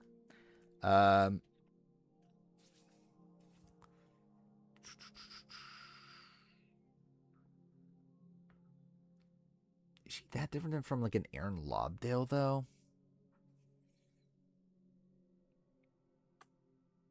Like obviously she got to the end. I feel like she probably is like in a similar caliber to like a Natalie Bolton, I guess.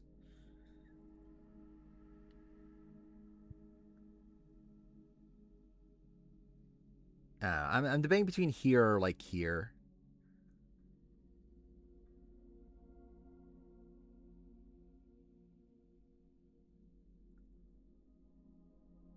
like, it is the fact that she was such a goat at the end, which is like an issue. But I would say like she's probably like in a similar caliber to a Natalie Bolton. Aaron should be second out of her tribe. Yeah, I guess that's fair. She was like worst position early on. But yeah, Gabler. Gabler's a bit of a mess. Fuck to do with Gabler.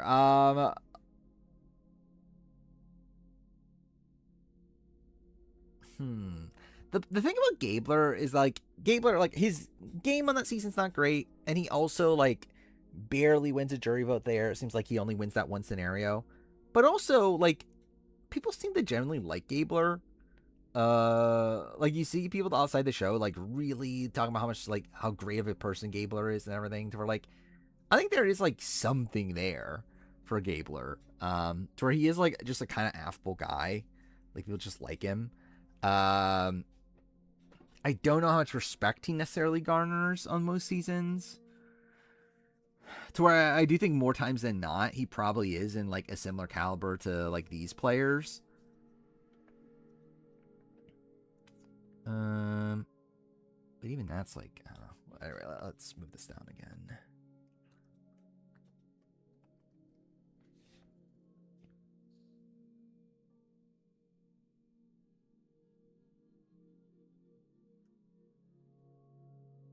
Yeah, I think I'm willing to put him here. He still like is able to like get in with Jesse and Cody. He's not really in danger the entire post-merge phase.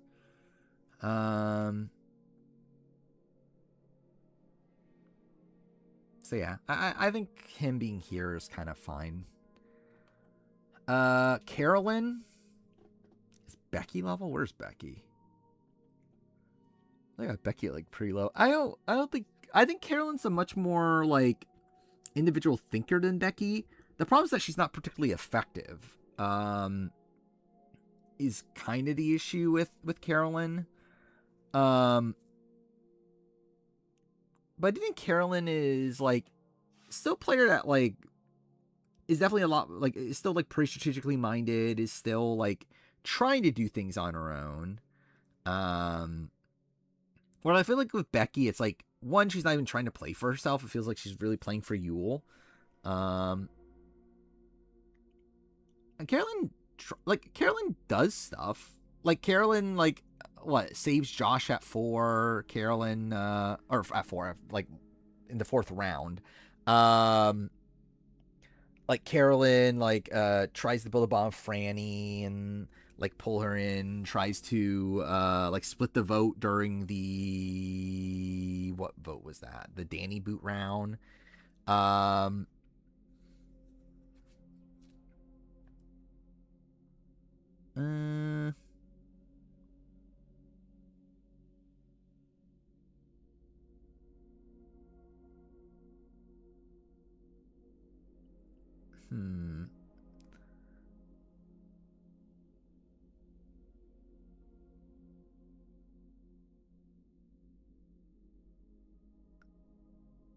I generally don't know where to put her.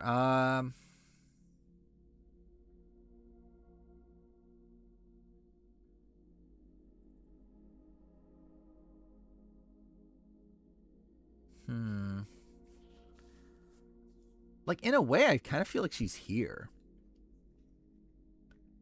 I feel like if she was a 2-time player, and like did okay the second time around, I feel like I would solidly put her here. But I think without that, it's like, I don't know, she probably is like, maybe here, maybe like at the...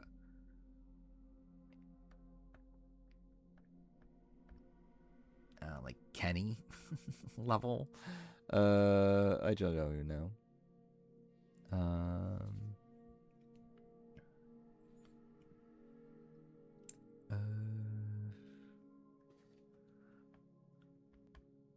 Let's see. Carla. See, I think a problem comes from the fact that I don't think Carla... Because, like, I think Carla is someone that probably is, like, here. But the thing is, like, I don't think Carla is that much of a better player than Carolyn, if at all.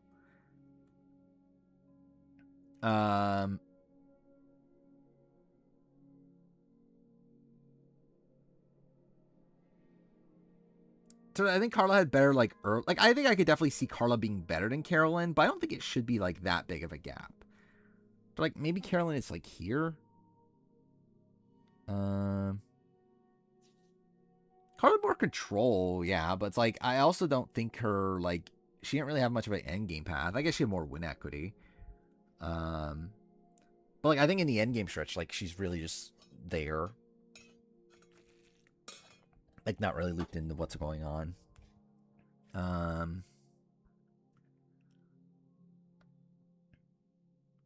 No, I think Drea is in the same conversation as Carla. Probably a little bit. Like I would say Drea is probably closer to like the Sean and Danny here. Like pretty dominant early on. By the end was kind of like not really controlling things. Like almost went out during that the Tory boot round. Even find that when like High goes out, like that's not really good for her. So it's like I would say like this is kind of a decent ballpark there.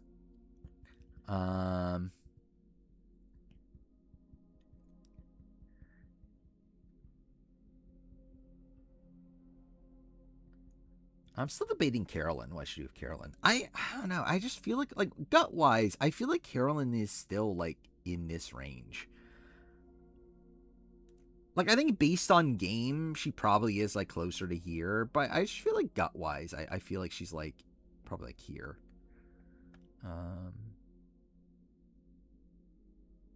It's not really like founded on much though.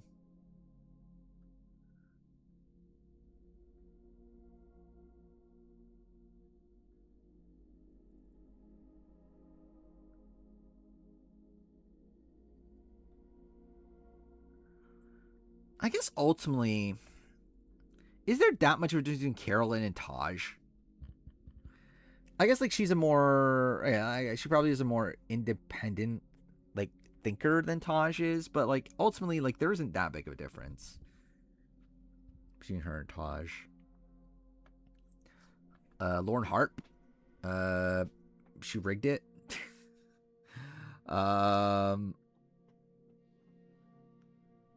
Like a pretty big jury threat, but also just kind of a sloppy game.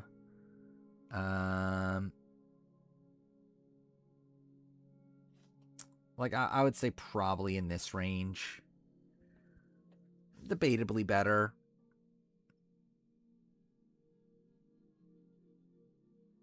Yeah, maybe here. Because I feel like Kelly Nalbandian probably is here.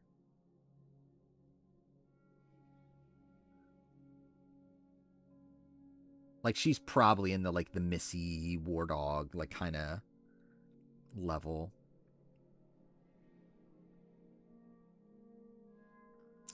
Drea too high.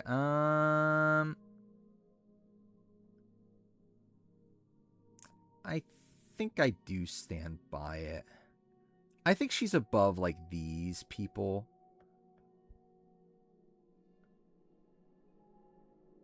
So I think I'm fine with it.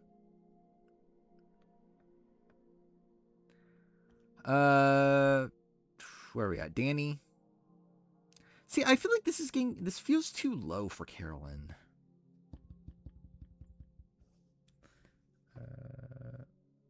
Sia gave Drea 100 again. Yeah, probably shouldn't have. Also, Drea's like she's like a big influencer person, right? Like she definitely didn't need $100,000. No.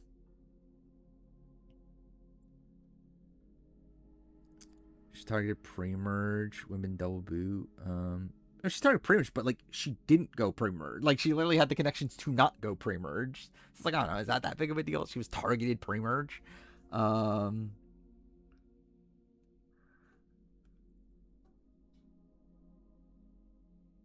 Cindy Hall being hiring Carolyn. I mean, Cindy Hall's not hiring Carolyn.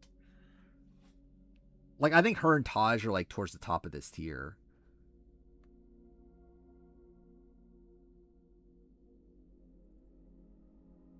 Part like, I don't know. I just feel like gut-wise, I have more faith in Carolyn.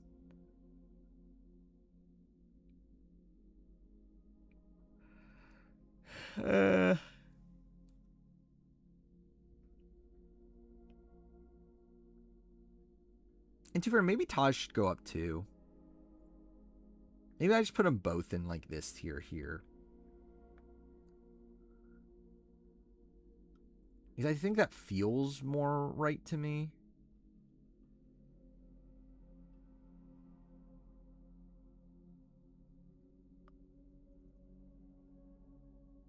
Trying to see if there's like anything that I disagree with by moving them up. Jimmy Dugan too high. I mean, like, I agree that she's in this tier. Maybe this tier is too high. I think would be more of the argument.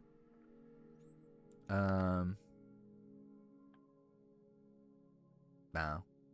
Probably deal with that later. Danny. Danny's probably also in this tier with like Wardog and Missy. I think those sort of players. Again, me celebrating Rizzo's loss is a joke. Like, literally everything about Rizzo is a joke. I don't actually hold like animosity towards Rizzo or like really like praying for Rizzo's demise or anything. It's literally just a fucking joke because everyone thinks I hate Rizzo.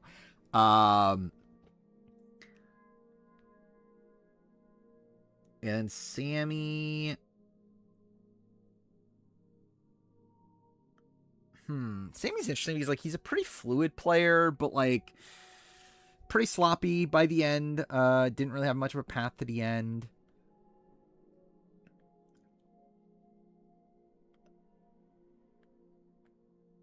I generally don't know where to put him because I feel like gut-wise, I would say he's better than Xander. Or I feel like gut-wise Xander's better than him, I mean. But, like, I feel like tier-wise here, he probably does fit in more with, like, these people here.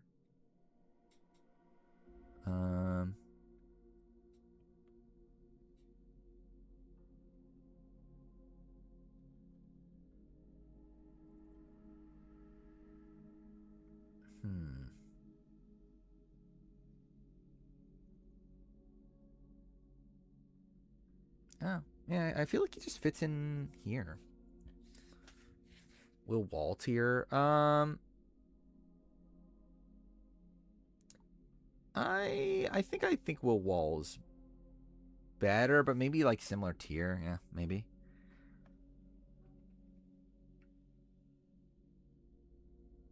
I think the problem for me with Sammy is I think Sammy kind of just like, I think by the end, he's kind of just like a follower and like doesn't really have much influence by the end. I think he's better than Debbie.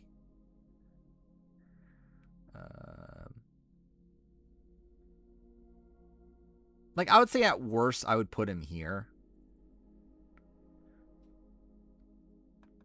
I probably will put him like towards the bottom of this sort of grouping, I feel like.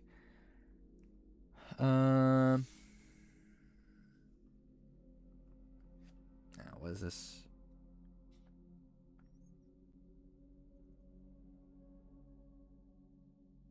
Oh, I literally watched this on stream like 30 minutes ago. I love it. Like, this is literally I just have this here. It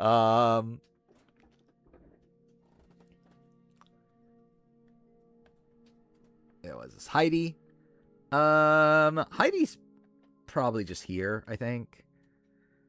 Maybe up to here. I guess by the end, she was at least like trying to do something that was like she at least like recognized that she had a tough shot against the jury and like tried to make some big moves. Her overall play though is pretty sloppy. Generally, like she's probably like Debbie kind of level.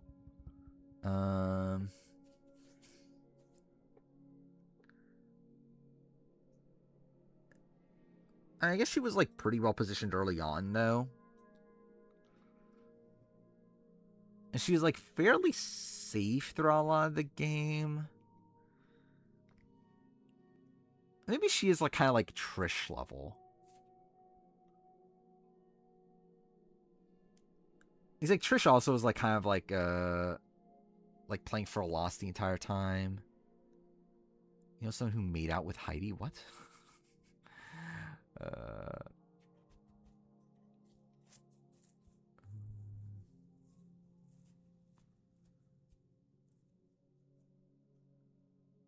I don't know what your obsession is with just like pointing out like intricacies of Rizzo's game. Actually, the fire making spoiler, I think it was funny. Yeah, Owen. I'm like, realistically, Owen is like kind of Xander, kind of like Angelina. Like, he's an active player, pretty ineffective.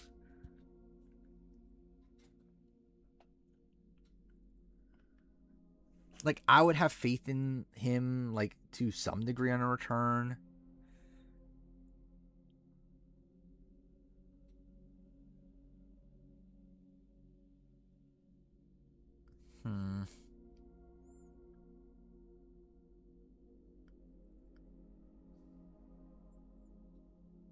Yeah, I don't know.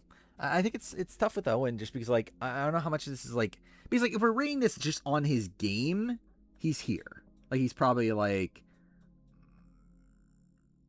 generally, like, just on his game, he's, like, debatably even, like, down here. But, like, I think Owen is, like, by the end, he kind of self-corrects. He has, like, an okay endgame stretch. He's playing for his optimal situation. He could have theoretically won a jury vote with a better final tribal performance. I think he's... Yeah, I think I'll keep him like Xander level. I don't think that's the most egregious thing. Katura. My gut is Katura's here. Like, got in with Dee and Julie and them after the merge. I think that was okay. Problem is she fails to make the right moves to get to the end of people that she can beat. I think there's a difference with Jake and Romeo. Because, like, Owen, by the end, was in the majority group, and he was playing for a situation where he could have theoretically won. Romeo and Kane could not win. Like, I don't think there's a single Final 3 scenario where Romeo and Jake can win. Owen, like, could have theoretically won a Gabler-Cassidy Final 3. Like, in that Final 3, it's like, if he gave a better final trial performance, he could have won that. Like, the jury was at least, like, willing to hear him out. I don't think the jury was ever willing to hear out Romeo or Jake to give them the win.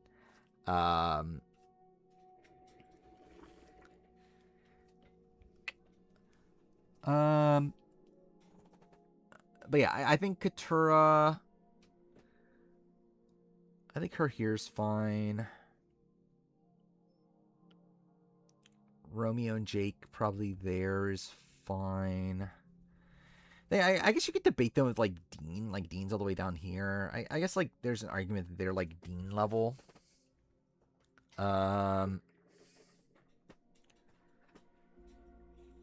Yeah, I mean, like, there definitely is that argument. I guess Dean was, like, almost an early boot, though, unlike Romeo. Like, I would say Romeo is, like, Julie Rosenberg level. I think that's fine. Jake...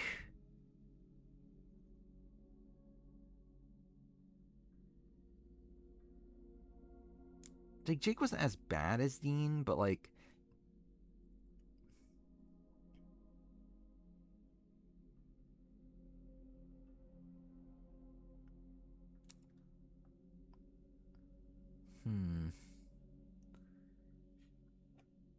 Yeah, I think I'll just keep him there. I think that's fine. Owen's early merge is such a disaster. I don't know if it's such a... Like, I mean, like, in comparison to what? It's like... in comparison to, like, Xander's, it's like... Oh, is it that much of a difference?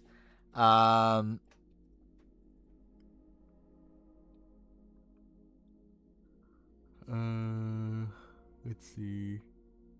Noelle. I think my gut for Noelle is here.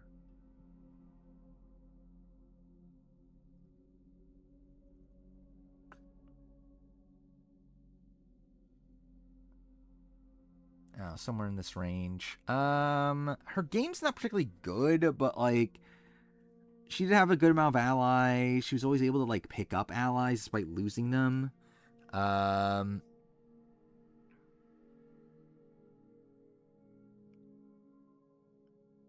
But Owen was definitely more integral to the end game stretch than Romeo. And again, like Owen was at least trying for a more optimal like end game situation than Romeo was. Where Romeo wanted to go to the end of Marianne, and like, it's like that's definitely not like his optimal outcome.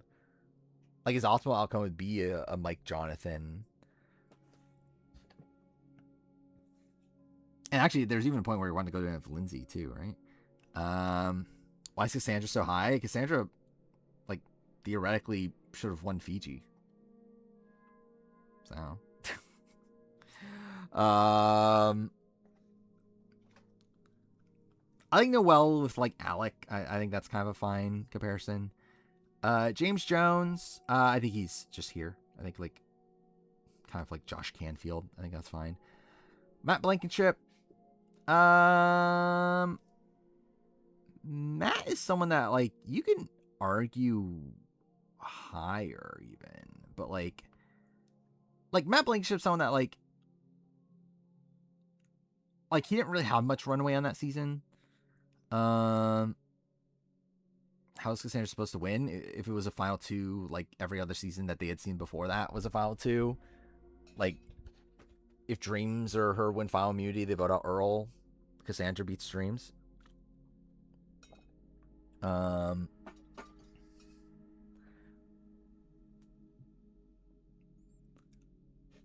yeah, was it Matt Blankenship? I don't know. Who do you compare him to? There's not really like a good comparison. I guess like maybe like a Michael Snow. Like it's not even like really a 1-for-1, but maybe that is kind of fine though. I think that was probably what I was intending when I initially ranked him. What if Andrew Traders 3 could be a thing in the 50s? I'm not saying it's impossible, but I wouldn't bank on it personally. I think I would more so bank on like full returnee seasons and full newbie seasons, but I think if they're like, I think it's more likely we get fans' favorites than a captain season. Not that similar, but Stacy, I think he's better than Stacy. Like I think because Stacy was pretty hated by a good chunk of the cast. Like I feel like Matt was someone that was like for the most part like pretty well liked. I think like hiding up and like taken out in that spot like with the split tribal of it all, like I think he had a lot of runway and like would have been pretty well liked at the end. Like maybe like in this tier though, I don't know. I think I feel fine of like comparing him to Michael Snow. I think that's fine. Why is James Jones so low? I mean, is he that low? I mean, I don't know. I think he's LJ level. Like, he ran his original tribe, but I don't know if I necessarily agree with how he ran his original tribe. At the merge, he's kind of this, like, big threat that, like, kind of gets through a few rounds, but is eventually taken out. I don't feel like he ever had, like, a real, like, endgame path. It's like, I don't know. I think he's LJ. Like, I think he's Josh Canfield. I think he's, like, in that category. I don't think he was screwed by Split Tribal. I think he was going to be targeted at, like, around that point in the game anyway. Because, like, Jesse and Cody were, like, running the game. I don't think they were ever going to allow, like, James, Carla, and Cassidy to make it that much deeper. Who are the most memorable players from New Era? For me, like, Q and, like, Carolyn.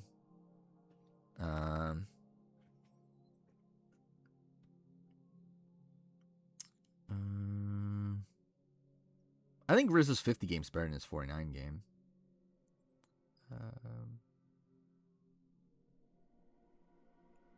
Is he that different from Danny? I feel like Danny had more. I guess the amount of control he had is like a bit debatable, right? I think similar early game. By the time the merge.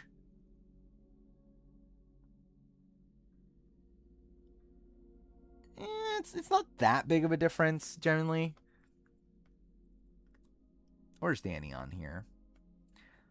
Like, Danny made it like a tad further, but like it probably shouldn't be like that big of a gap though.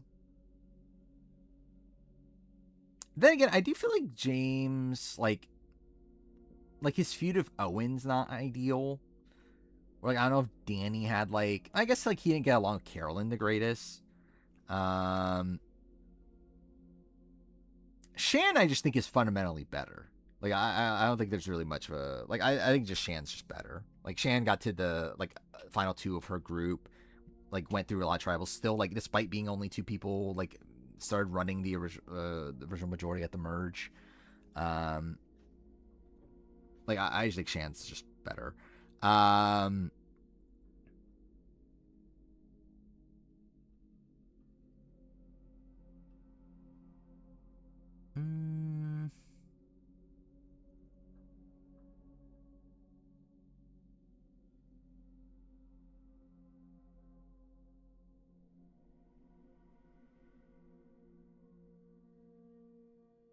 I don't know, just gut to me, like, just gut feeling, it just feels right. Like, I just feel like with Danny, it's like, I feel like Danny feels better than, like, LJ and Josh. I feel like James just feels in line with LJ and Josh. Like, I don't think it should be, like, that big of a gap, but, like, it doesn't really feel right to me to move him.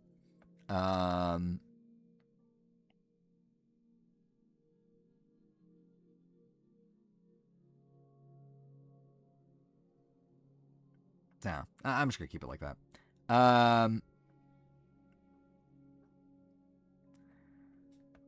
Franny, I think my gut tells me like here. Oh, that's really founded. Like, I don't think there's like really a rationale for it. I mean, she's like,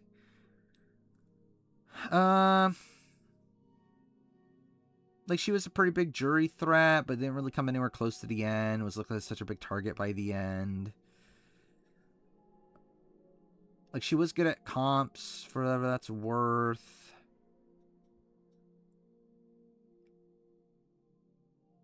Like, I kind of do look at her as, like, kind of like Elizabeth level. I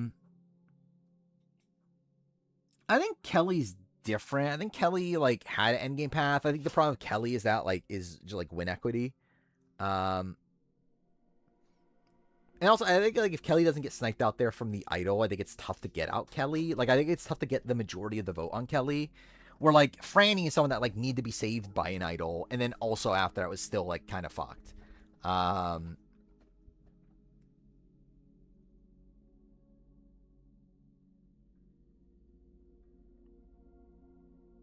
be honest, like, thinking about it more, I kind of want to put her here. But I kind of feel like maybe, like, Dan Rangering level. So, maybe she just is in that tier. Kane. The icon, Kane. Fuck do I do with Kane?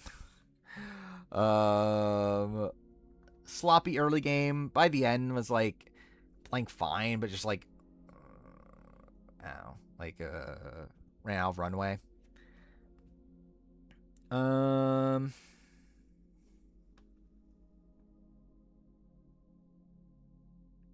think my gut is, like, here, but, like,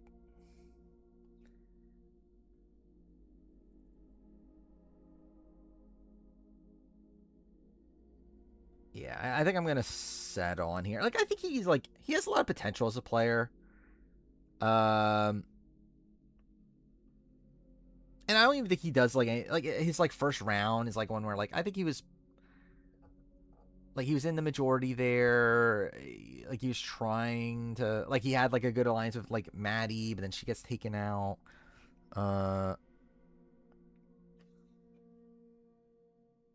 Evie level. I think Evie has stronger high points than Kane.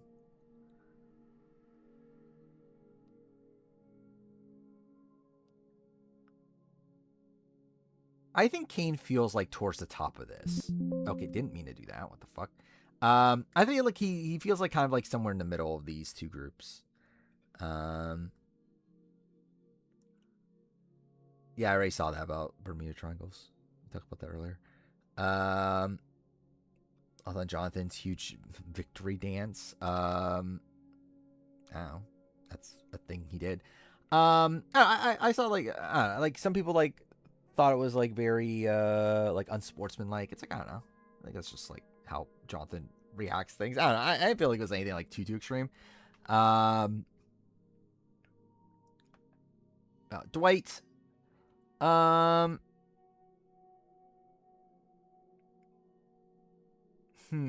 think Dwight's a player that has a lot of potential, but like ultimately, it's tough to really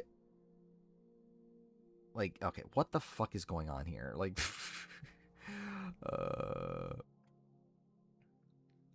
how far down should I go? I guess we'll go like to here. Yeah, like Dwight's someone that like I like based on like hearing him talk about the game after the fact. Like I would have a decent amount of faith in Dwight. He wasn't the greatest socially. Like he's like the type of person that like he's able to find like pretty strong bonds, but like it doesn't really work with like everybody. Yeah, I kind of feel like Jack Nickting, that's kind of fine.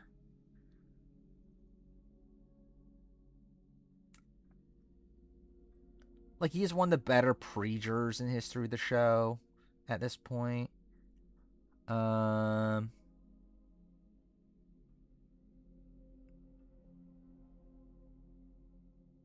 Yeah, I think I'll put him there. I think it's like, if he made it like a bit further, I think I'd be willing to put him here. But I think the fact that he...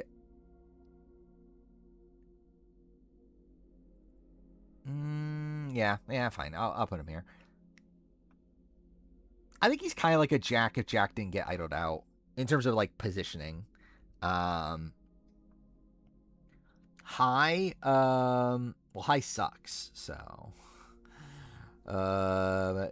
generally, I think High is either also here or here. I think I'm willing to put him here. It's not like he was ever in like true danger.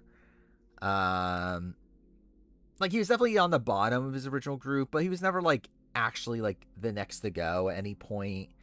I think he gets like very lucky to get out of that like Jenny Kim tribal in a good spot. And he still is like in the majority for like the early merge portion. But yeah, it's like he's not like particularly Gray's. He feels like towards the bottom of this grouping. Kendra. How likely I think that Jenna comes back? It's like possible, but not like a lock. No. He does vote out Lydia.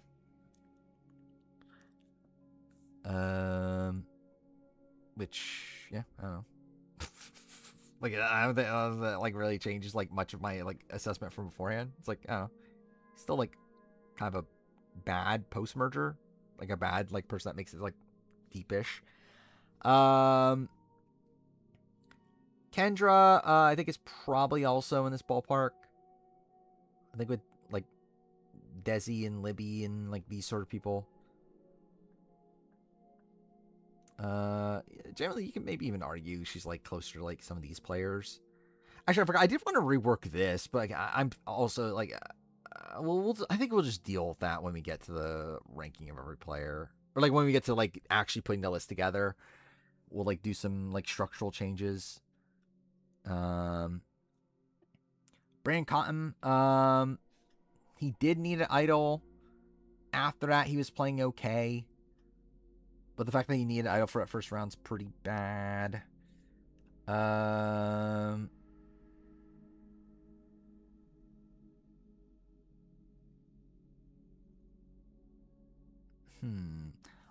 kind of...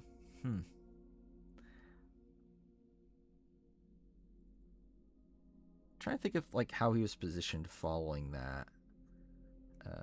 Eric Cardona, it's like...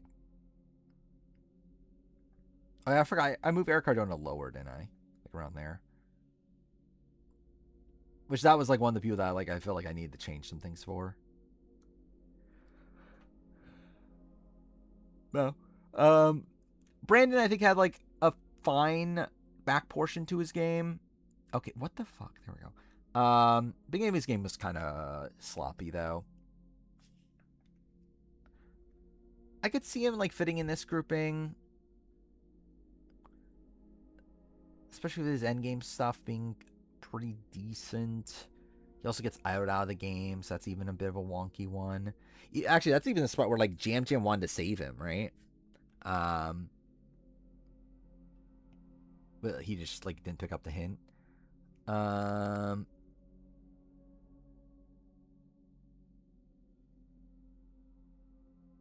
I think I'll still settle there though, due to the fact that he was like kind of a sloppy picking spot. What the fuck is the open era? Could not tell you. I mean, like the way they explain it is just that it's like it's open for anything, right? I think is what their intention is. That it's like anything could happen in the open era. We could bring back anything. Now Caleb, I think, is here. I think he just like kind of fits with like these sort of people. I think that's fine. Chanel. Chanel's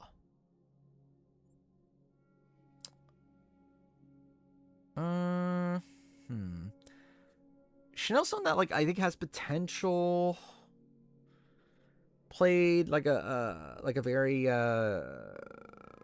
what do you call it? Like a very like intellectual game.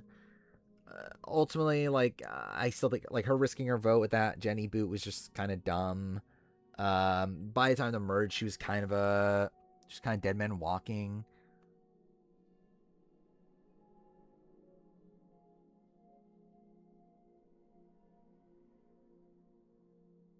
Is she just here? I kind of want to put her here, but I feel like there's less... Like, I think with these people, they just came into merge down in numbers. Like, Chanel didn't fundamentally come into merge down in numbers. She's like, she's fucked up. So I think I will settle on this.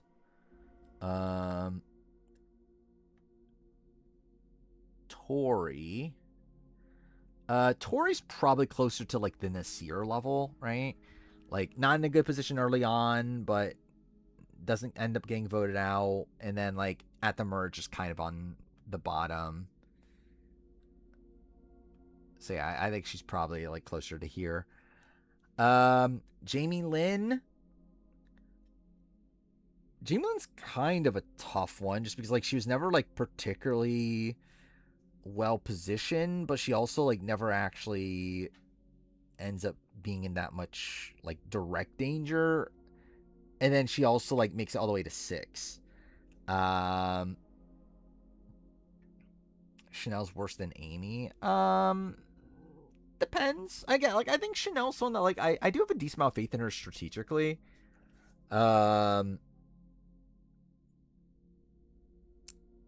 Like socially, Amy's definitely better.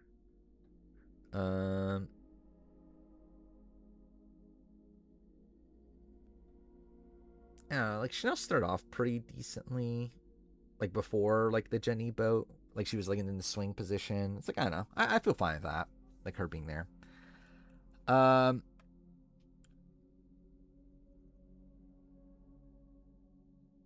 think she's Katie Collins level, right, Jamie? I think she's probably in that ballpark.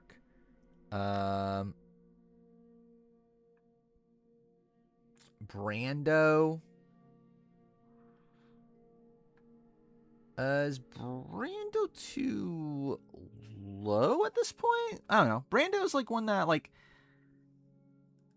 he probably should be like here. Like with like even Tyrone. I guess like he probably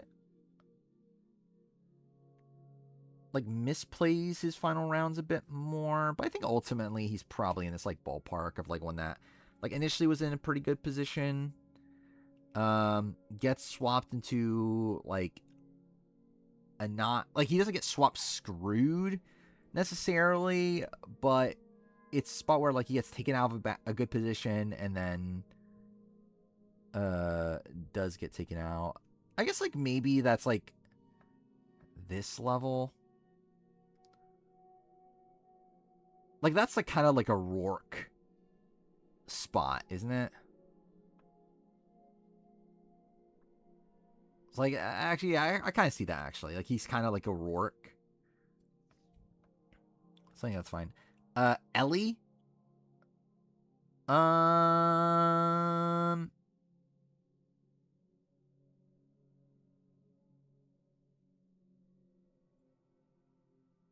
don't know what to do with Ellie.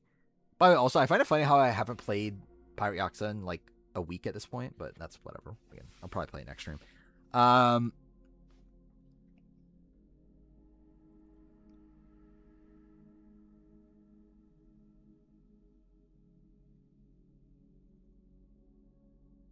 don't know. I don't know what to do with Ellie.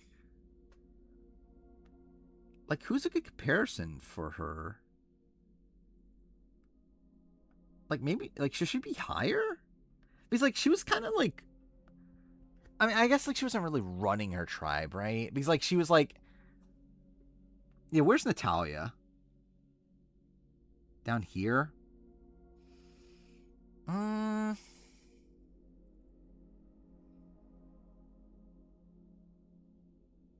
think that probably is around where I intended on her being.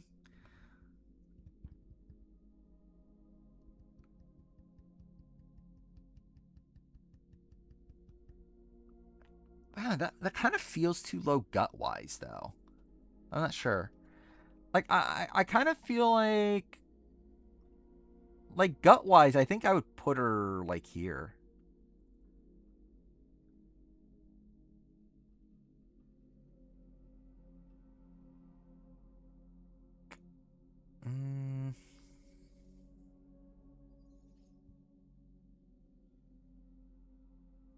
Like, I think she was, like...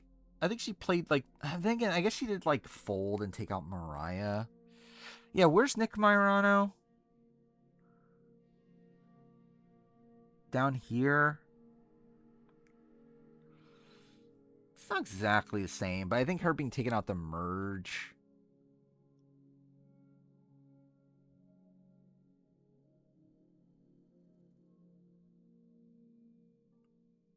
Yeah, I think I'll put her around here. Like, these are all, like, early merge boots. She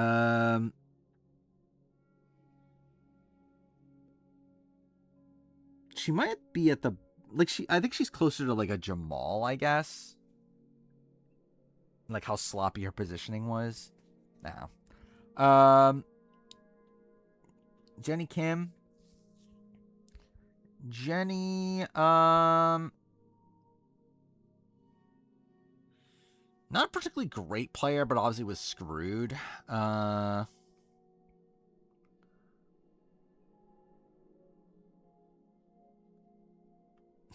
put her with Austin?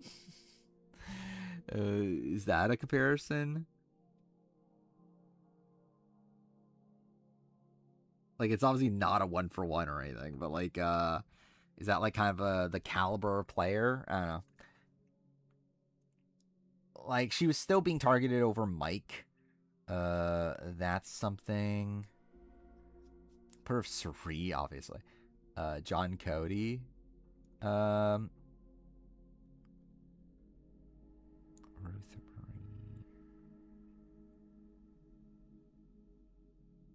Actually, I can kind of see her with like a Ruth Marie. But I think I would have expected her to be higher.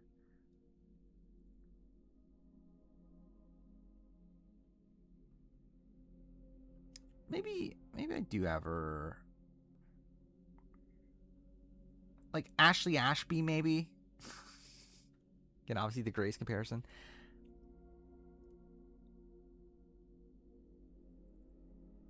No, I think I will put her there. Then we have Sean Edwards. The incredible Sean Edwards. I think I'll put him in this tier.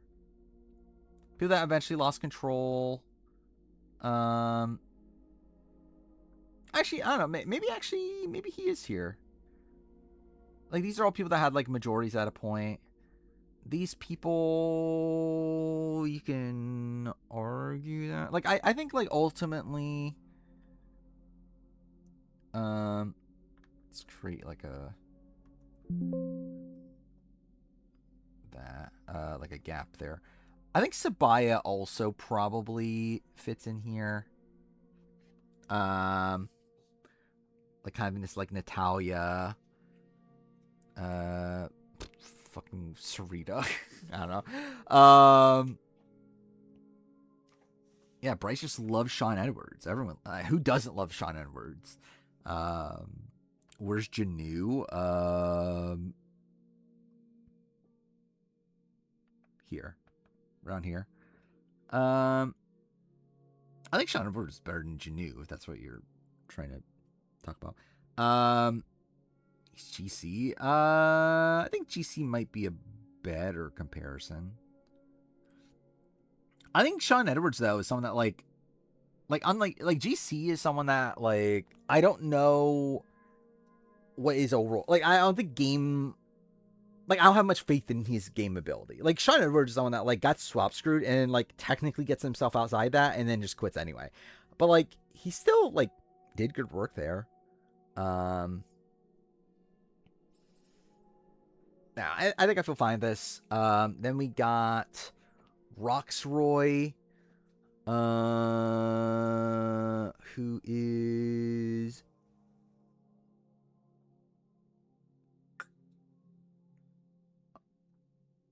I think, like, on the upper end of this. Like, with, like, Roger Sexton. Maybe,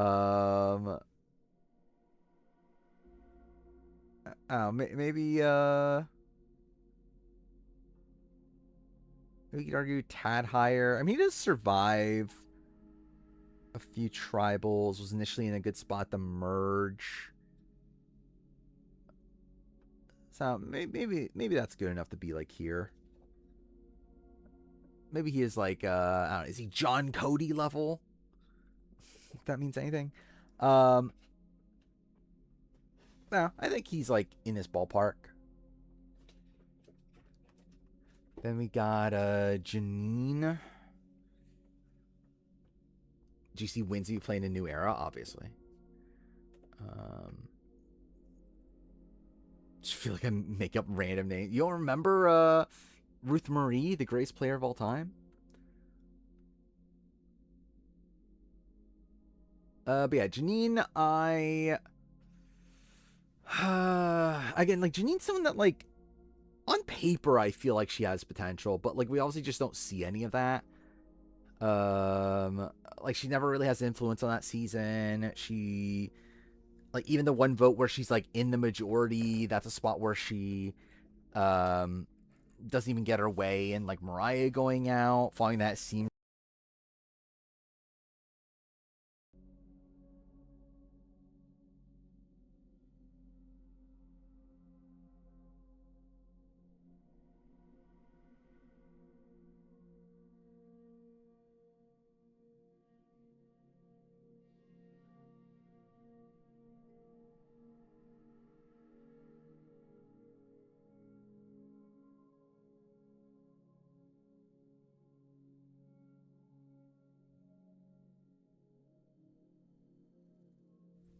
There? Okay. Again, what the fuck is happening?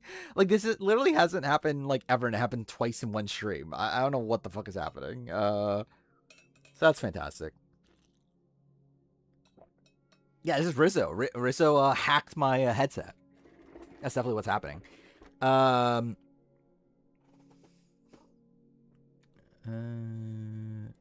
think it's cool. Oh, yeah, I totally forgot that happened. But, yeah. I guess good for Rick. He got the coin.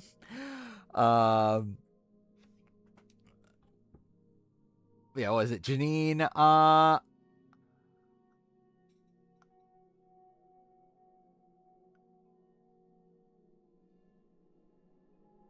it's like, she's bad, but, like, I kind of have this, like, faith in her for some reason. Trish Dunn, where the fuck is Trish Dunn? Yeah, in, like, this ballpark. I think Trish Dunn's probably better, but yeah, like, I maybe, like, RC level, actually. I think like Janine and RC, I think that's kind of fine. Matthew. Should Matthew be higher than her? Should Matthew be like here? Like with the players that like didn't get like natural ends to their games. I don't think he had like much like long-term potential. But he's at least like an innovative player, and again, we just like ultimately don't really know what would have fully happened. I actually do think there's a decent amount of comparisons with him in like this grouping.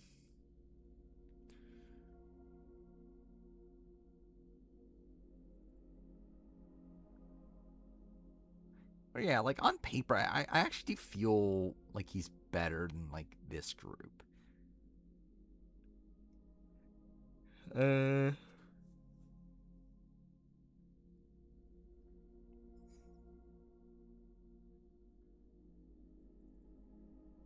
Where am I gonna have Roxroy in this? I legitimately don't even know where I'm putting Roxroy. I think like gut-wise, I feel like he's a better player than Roxroy, but I don't know if that's actually founded. I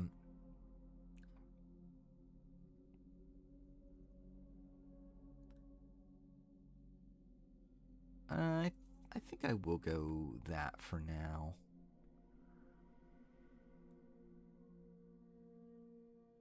Like, I would say below Sabaya. Maybe I just put him in the same tier as like Sabaya. Because I actually don't feel like that's the worst thing in the world either. Like, have him in, like, this kind of tier that had, like, a modicum of control at a point. Ryan Medrano, I think he just, like, fits in here, like, Taylor.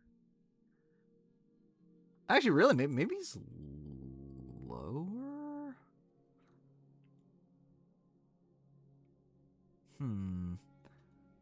Is he Michael Jefferson? Michael Jefferson or Taylor? Which like dude, yeah, it's 330. Fuck me. Yeah, because like by the end of his game, I actually feel like Ryan was doing like okay. Like he had like an okay early merge phase, so we're like maybe that's good enough to put him here. And yeah, he did survive a few tribals. Michael Jefferson's like out almost right away, so yeah, I'll put him here for like Taylor, I think. NECA. NECA just exists. I think she's probably like here. Like had a solid alliance, but was kind of voted out just because she was a physical liability. I mean, really, I guess like you can compare her to like an Angie.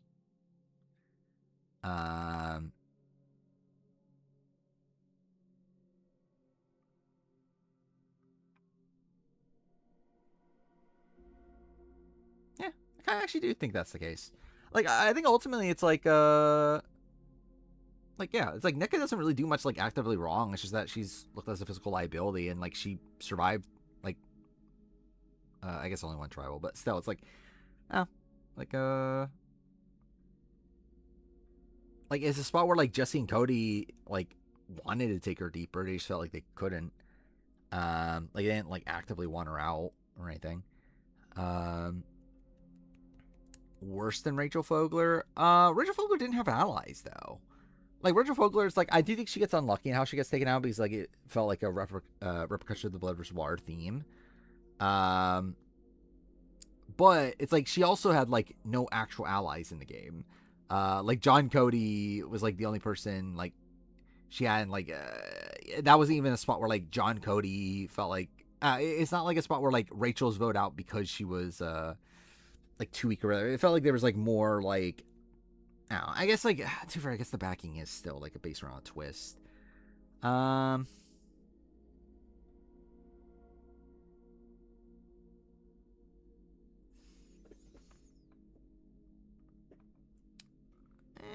don't know, do I want to move her up this much?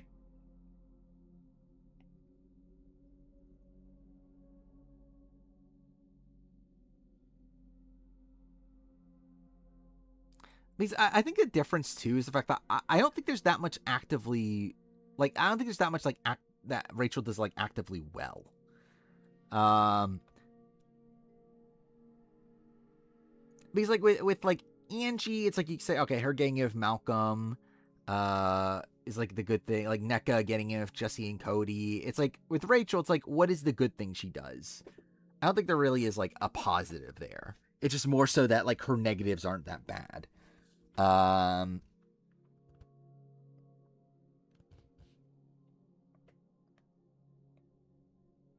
So I think I'll stick with that. My queen.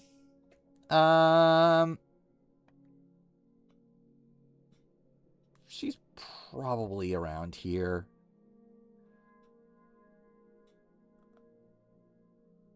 You can argue worse. Does ultimately like go out from a shot in the dark play. It's like that's like pretty unlucky. Like not an awful player, just like a player that like just didn't recognize she was on the bottom. She did seem to have like some inroads at the merge. Yeah,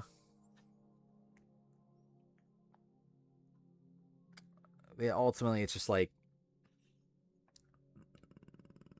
not a particularly great game. I think her of Janine is fine though. Like I think her being there is fine. And then we got Justine. I would say somewhere in this range. I don't think a particularly like great player, but one that does get kind of unlucky in how exactly she goes out. Like technically had half the tribe on her side, so I kind of feel like that's okay. Maddie Pamela, probably similar thing. I guess like sloppier exit from the game. But also, like, kind of had the majority on her side. Does get idled out, even though, again, the way she gets idled out is pretty dumb. But still, like, was very active. Yeah, I think I'm willing to give her this. Why not? Yeah, I don't know why she did that with Sifu. That definitely is a criticism. Daniel Strunk. Daniel Strunk's tough because like very sloppy. Had a good like start, but then like once things crumbled, it just like really fucking crumbled.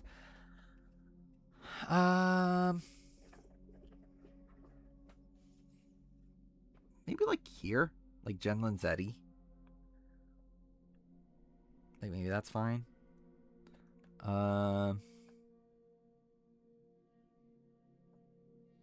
Okay, cool. Fuck.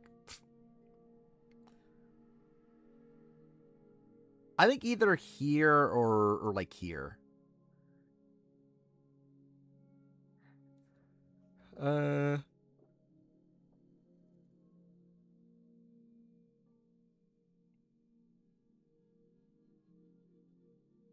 I think he's Jen Lanzetti. I think that's like a fine. Maybe he's probably like better than Jen Lanzetti. You know, should just yeah. Actually, by the end, I don't understand why they didn't. Like, why didn't like Danielle and Chanel just like back down? But whatever, I guess. Sarah Wade, I think is kind of bad actually. Like she gets taken out in a weird spot, but like she was just kind of on the bottom the entire time. I guess she is still like Allie and Hope level though. So I guess she is probably still in this tier. Swathi, active player but kind of sloppy, gets a bit like gets herself voted out essentially. I at least give her credit for like attempting to make a move that was in her best interest.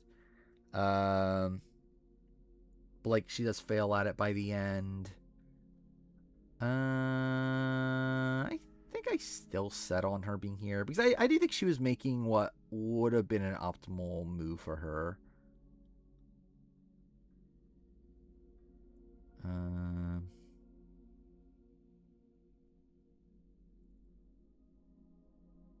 Yeah, she had more influence than Keith. Yeah, I think I'll put her here. Brandon Donlin, he's probably like here. Not great. I mean, like obviously at this point, but like bad, but like was at least liked. Probably was like too passive in the grand scheme of things. But again, was like socially. And at least was survived over like Emily flipping that first vote. So that's something. But yeah, I think him being like Vince, Keith, like sort of level, I think feels fine. He did find an idol and give it to Sabaya. That is the thing he did. Helen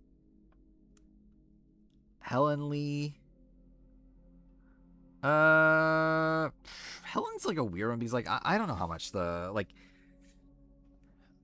she seems like a purely like a fully competent player, just like one that like was just kind of on the bottom of her tribe from like the offset. Like obviously like who knows if Bruce was still there, if things would have changed, but like yeah, like I think she has potential. Like I don't think she's like that bad. Like really is she that different from like a Sarah Wilson? I don't know. Maybe she should be higher. Like, I don't think there's that much, like, to openly criticize. I guess it's, like, obviously it's, like, yeah, like, she should have, like, maybe built a stronger bond with Carolyn. She maybe should have, like, not ostracized Carolyn. Maybe should have, like, done better work to get Carson on her side. It's, like, I don't know, there's, like, things there. But it's, like, in terms of, like, her versus Brandon Donlin, I think there's, like, more to, like, point out. Like, okay, Brandon Donlin, like, did this wrong. Yeah, she had an ally. It's, like, I don't know. I think this is fine. Put her up there. Claire. I think probably keep her with Helen. I like another one just like debatably gets screwed by the by like Matt losing his vote. Doesn't really do that much like actively wrong outside of like it's like sitting out challenges or whatever. It's like seems fine.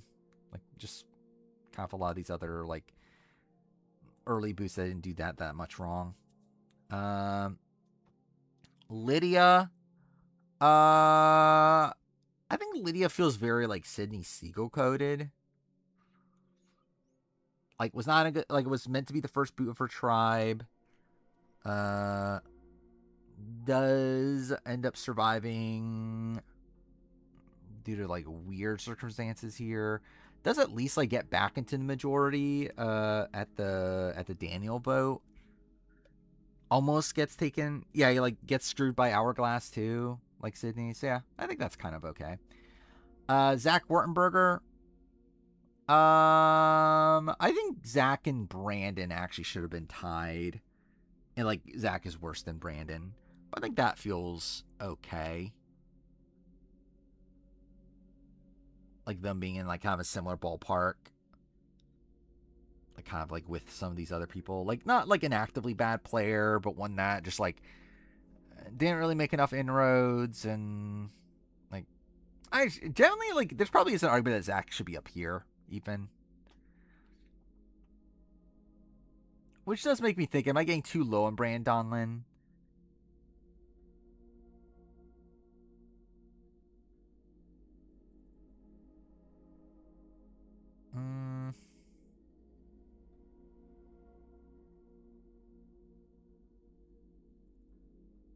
It's like, is there a world where like Brandon is like here with like a Mike Barassi?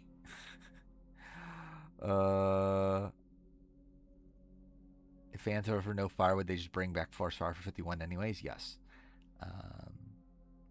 I think it's very clear at this point they don't give a shit. They're just gonna do the same thing again.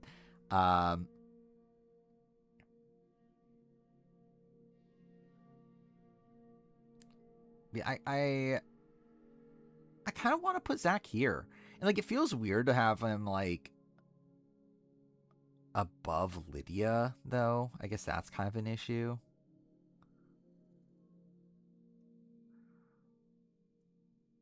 But I think these are all, like, I think Lydia's something that I can call out more, like, criticisms for than Zach. Like, Zach was just, like, voted out first because, like, I don't know, like he sucked at the puzzle. Like with Lydia, it's like there's more like things to call out of like missed opportunities and things she did wrong. So it's like I kind of just want to go with this. And I do think Brand Donlin being with like Mike Barassi, I don't think that's like the worst comparison. I mean, I get like obviously very different players, but like in terms of like trajectories, I don't think that's like the worst thing. Mariah's the one that like doesn't do anything like actively bad. Ultimately gets voted out just because she's like kind of like a physical liability. I guess that's a thing though. Like Zach and Mariah, Jonathan's sister, obviously. Like they should not be that far apart though.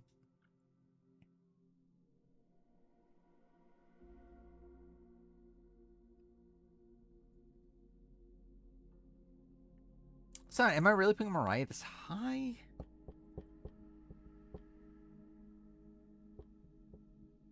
Oh. Well, Lydia plays her merge round bad? I don't feel like she does, right? Like, does she do that much actively bad? Like, she was in the majority initially, and then, like, Hourglass happens, and then, like, Omer just flips onto her because, like, she's not Marianne.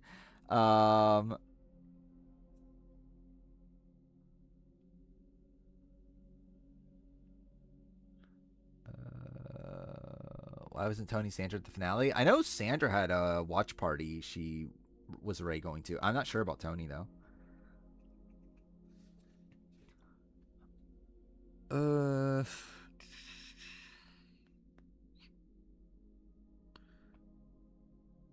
Okay, so I think Mariah from 42, I think she's like CC level. I think she's like here.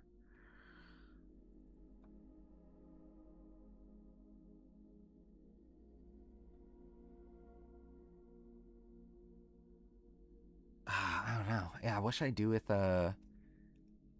Zach and Mariah? Do I put them here?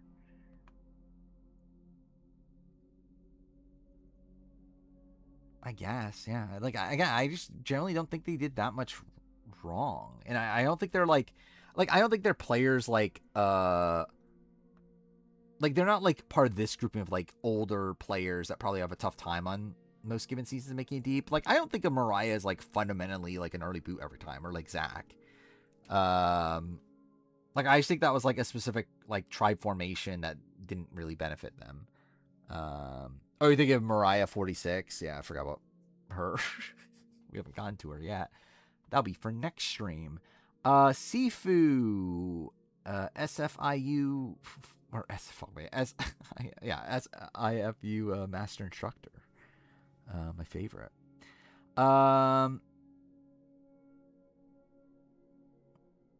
Probably like in this ballpark, right? I think probably. I would even debate above Mariah. Like, I think he's like probably like a Dave Cruiser level player. Garrett, maybe not the worst comparison actually. I think better, but like maybe tier wise, maybe not the worst comparison. Like, I feel like Lindsay Carmine is this. Like, she's Garrett level for sure. Actually, maybe Sifu and Josh here, maybe they're like Chris Noble level, which is like here.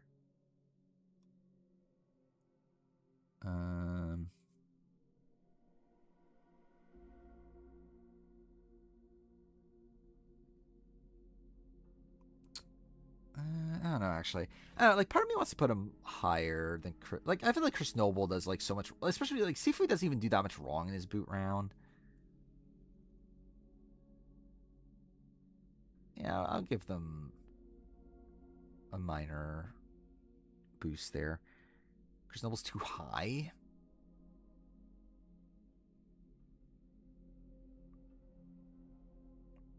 Maybe. I don't fucking feel like thinking about this tonight.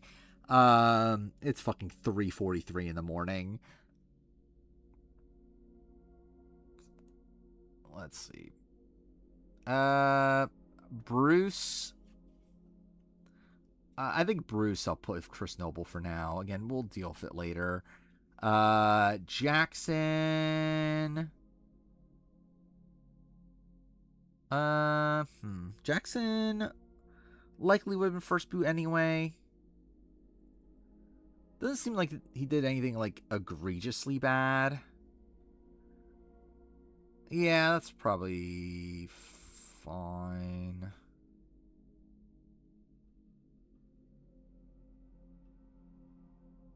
He had an ally, right? Yeah, I think that's fine. Geo. Probably also here. Had an ally. Probably like Brad Reese level, right? I think that's kind of fine. Then Hannah Rose. Yeah, Lane was called for 50. Yeah, Lane supposedly got cut in April. Like, later than most people. It's like she got cut around the same time as like at least seems like she got cut around the same time as like a Mike Turner and a Dominic. I'm not shocked they called Elaine. Like, they loved Elaine at the time. Like, I think Elaine would have been like a massive lock to return if they did a returning season earlier. So like the fact that she got called isn't shocking. I am shocked that she made it like somewhat deep, supposedly.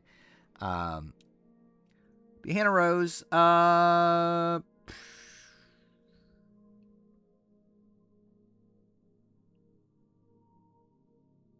think I'll put her here. Again, the fact that she, like, almost... Like, I think I'll put her, like, Natalie Cole level, I guess. It's like, yeah, you could say, okay, she would quit every single time she played. But still, like, she would have survived the first tribal she didn't quit. I feel like that's still better than, like, these other people that, like, are so disastrous that they're, like, almost always going to be first boots. Like, in a world where Hannah Rose doesn't quit, she's not the first boot. That's something. So... I'll put her here. Yeah, that's fine. Natalie Cole. Natalie Cole, again, survived a tribal for what that's worth. These people couldn't survive a tribal. Like, I think that's literally the only reason she's, like, here. I think everyone below her, like, didn't survive a single tribal. So.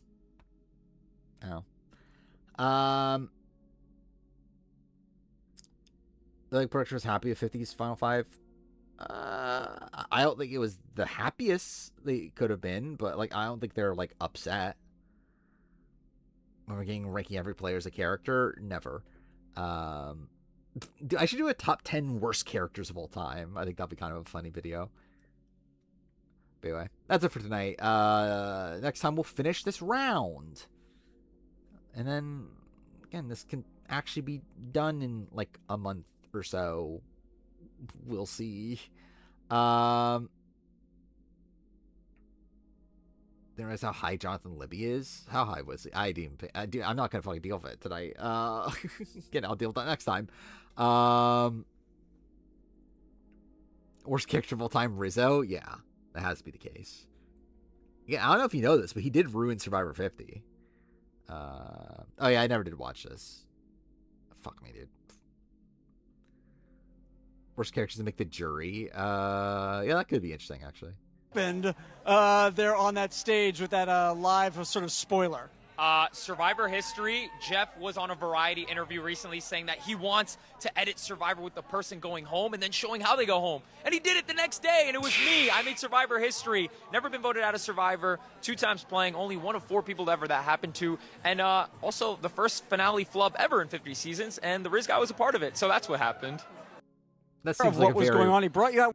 That seems like a very Rizzo response. Before the fire thing, did you know what was going on? So my understanding was they were under the assumption fire already happened, but I was in the green room saying like, wait, like I'm waiting for myself to lose here. What are we doing? And Jeff's like, bring out Riz God. And they're like, you're up. And I'm like, okay, I'm going to work with what we got here. And obviously doing the best Riz God that I do at Tribal. I'm playing off Jeff, and Jeff is talking about like fire. And I was like, well, I'm not trying to reveal it. So like, win or lose, I'm proud of how I played. And Jeff's like, sit your ass on the bench. And I'm like, well, this is awkward. But I think we recovered well. I made a little joke with Jeff live on stage. So I thought it was fine.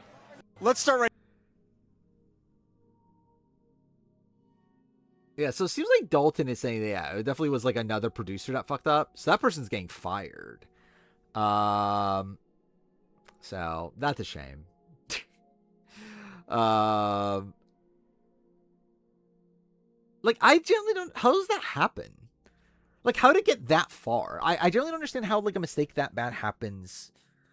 Because like it must have happened from like multiple people, right? Because like it's like I'm generally trying to piece it. Because yeah, like how would this get through to that point where like they're literally on stage and like so many people must have fucked up for this to happen. Because like, again, Rizzo's at fault. Rizzo didn't stop it. But yeah, generally it's like, okay, it's surreal that it actually got to the point where they filmed this. Mark Burnett was there, wasn't he? I'm pretty sure, was it Suri? Said thank you to Mark, like as, like he was like right there in front of her, like in the front seat or whatever, like front row. So yeah, I'm pretty sure he was there. Was he on set during 52? At least at the beginning? Which, like, from my understanding, is like the first time he like went to set in a very long time, probably since like 40 or something. Yeah. All right. It's late. I'm fucking tired. Obviously, next time will be on Sunday. We'll see what we get from Exit Press. By then, my player ranking should be out. I will say the intention is to have the player ranking out by Saturday. Not 100%. I can get it done by then. Straight up, I am gonna be busy on Friday, so it's like I'll try. I should be able to still get it out, but there's at least like a modicum of chance it's not out until Sunday, but it'll probably be on Saturday. So yeah, that's that. Rank Jenna 1, that's obviously what's gonna happen. I mean, that's just like a guarantee. Yeah, like Directive 8020. I don't know when I'm ever playing that. By the way, also, did I ever talk about where I'm at with the Rumo video stuff? I think I did, right? Yeah, the final part, like I'm technically uploading that right now, or like I was, and then pause it for stream, but or like the all part thing, whatever. I think I'll probably, yeah, like I think it would be, I'll be surprised if there's something I feel like is necessary to add to Rumo video. Like obviously, yeah, like Franny getting called is something to add. Like Todd Herzog confirming he wasn't called. Like there's like minor things, but I don't think there's anything that's like necessary to like to re-render the video for. So I probably will just leave it as is. And yeah, with that, the Rumo video stuff's done. I still, like, I wanted to get back to playing games already. I probably still won't until at least Friday at this point, because I probably will just focus on trying to get the player ranking done, the 50 player ranking done on like through Thursday and when so yeah, like maybe Friday I'll get back to playing games. I don't know. We'll see. I don't know what day I first started talking about 50 spoilers. I generally don't know.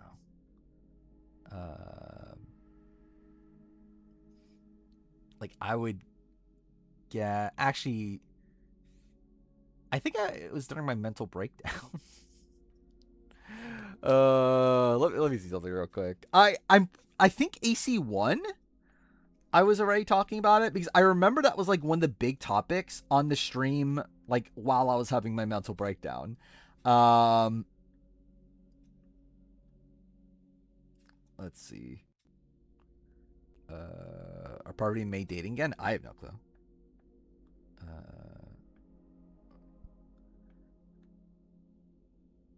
Watch Steph's jury question. Was she drunk? Would not be a shocker. Oh yeah, there's a state of play happening soon too, right? I feel like this was my mental breakdown, right? Or was it this? Which one was it? It was one of these two streams. I think it was this one actually. All right, I Oh think yeah, it's dude. I forgot about now? that actually. It's also with the Again, the shit incredible start Xbox to stream. mic. Because that was before I got the capture card. Okay, I do talk about 50 spoilers here.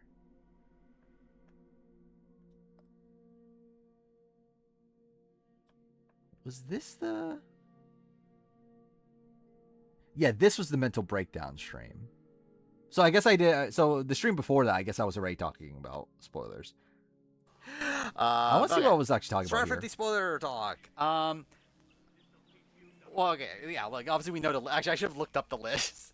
We know the pre-mergers. We know pre-jurors. We know the posters. I want to look at the Steph thing. What is the Steph thing? This is pretty insane, seemingly. Oh, this is like okay. I think this is the first stream. Then it's this one on July 2nd. This must have been like right after the plane photos came out. I'm just gonna look at this Survivor thing. Why not? Let's see. Steph's thing on here. Ooh, shit! I should have changed my fucking winner pick. God damn it! I was fucking right if it is right, which I who the fuck knows, but I literally said it last stream. Oh, is this Aubrey? Like I literally said, yeah, Charlie's the pre-merger. But yeah, I literally said it last stream. I'm feeling pretty good about Joe. Oh no, Joe. Dude. Oh wait, I forgot. This is when it came out that like that Joe, Christian, and like Steph were like wearing like the same bracelet, right? Or like it was that like Joe's sister's bracelet, like the thing about like justice for whatever. Like they were like, so like people were thinking that Joe won initially. I forgot about that actually. We don't know who won for sure. It's not, but like Steph is like really propping up Joe, is the person. Which is also very funny considering like she fucking hated Joe in Exit Press. We're talking about she's wearing a bracelet about his sister. Yeah, but yeah, I think this is the first stream. That was just like the first reaction. Like this was, I think this was literally the day of, wasn't it? Or like it was like very soon after. I just want to see this stream. Like I'm pretty sure. Who the fuck that is? It's LaFlame. Fuck am I even talking about there? But either way, oh, there are spoilers here. Where are these spoilers? Joe's dead. Okay. So I guess we'll start with that. Okay, let's start with yeah, Redmond confirmed one thing. One thing is confirmed about 50, and that is that there was a medevac. That someone was medevaced. Okay, we knew about the medevac. Someone's medevaced. Let's just get that out of the way. That is what the Redmond rumor is. And it was rumored before this. There were other people saying that there was a medevac. However, Redmond, and it was not a single boot because of the medevac. It was spoilery side of it because like, obviously just knowing there's a medevac, that's a thing. But we do know a little bit more beyond that. So if you don't want to know. You know, it's an early medevac. We don't know exactly when, but it was early on in the I think that might, is that all we really knew at this probably, point? like, I think I would assume probably like within the first couple, like the season, like Redmond confirmed it a few days ago. Like I think literally the day after last stream, medevac. So there's that. Then we get to the other stuff that's been circling around, and well, I mean, let's get into the first of it was that someone reported that like someone in a hospital in New York. Again, this is very flimsy. Oh, I forgot about this. Someone mentioned that a friend of theirs saw a Survivor 50 contestant that was a new era player in a hospital in New York. Was something that was mentioned. Which I believe was also specified they were young. So that is something. Now again, who would you think that would be? In New York, I think it's pretty. Like I don't know about Rizzo. I don't know where he lives, but like Kyle is from New York, lives in New York. So that is the thing. That is what the like. So yeah, we knew from this Kyle was saying that is a thing. Some Bryson also New York, imagine. But then the thing that added more to it is that what the fuck? Just kill me. There. And then later clarified, and also like went on a rant about Kyle like not telling people he was on, and that's not looking good for him. And a few like hours later made a post of like, yeah, hearing about the medevac, it might be like the man that I was talking about earlier, or something like that. I forgot the exact phrase. I can look up the exact phrase. Now, whatever. Either way, yeah. History spoilers will be something. Oh, yeah, mental breakdown stream is when I literally had a mental breakdown last year, and I delayed stream for a day because I had a mental breakdown. And I couldn't even start stream. That was, I guess, on the 6th. Actually, I remember the it was an episode of Death Stranding. Generally, at this point, Death Stranding 2 is such a weird game to me because it reminds me of my mental breakdown.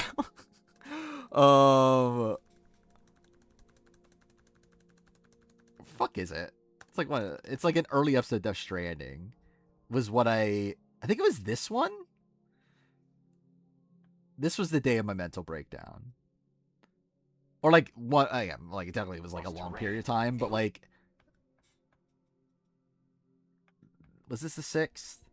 Well, 7. Okay, yeah, because it was past midnight. So yeah. I'm pretty sure this is what I did instead of stream that day. So like I played like one episode while trying to not continue to have a mental breakdown. So yeah, that was something. Like, you don't have to avoid 50 spoilers anymore. I mean, yeah. The sad thing is that you kind of have to avoid 51 spoilers at this point, because I've already saw a couple things. So that's kind of a shame, but no more 50 spoilers. And generally, like at this point, I'm not intending on talking. Like, even if I do somehow get spoiled in 51, I'm not intending on talking about like that on stream. I don't think there's like for me, it's like I don't even think it's that interesting to talk about 51 spoilers, because like even if I was spoiled, it would be a spot where like I don't know who these people are anyway. It's like there's not really much like I don't know, I don't really care. like if I just like randomly learn that like I don't know, fucking whatever her name, like I was gonna say sex shop worker, whatever. Like if she like won Survivor 51, it's like I don't know, cool, I guess, good for her. like I don't know. So it's like I don't think there's that much like of a point in bringing up 51 spoilers, even if I do see them. But I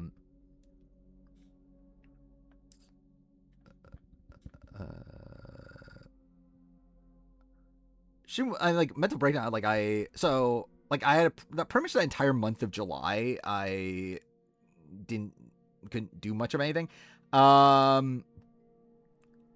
So yeah, like there's that one stream. Like so I was supposed to stream on the 6th, then ended up delaying stream because like I would have panic attacks trying to start stream. So yeah, then ended up streaming the next day, and even then I barely could start streaming because I was still having panic attacks. How many 51 spoilers? I saw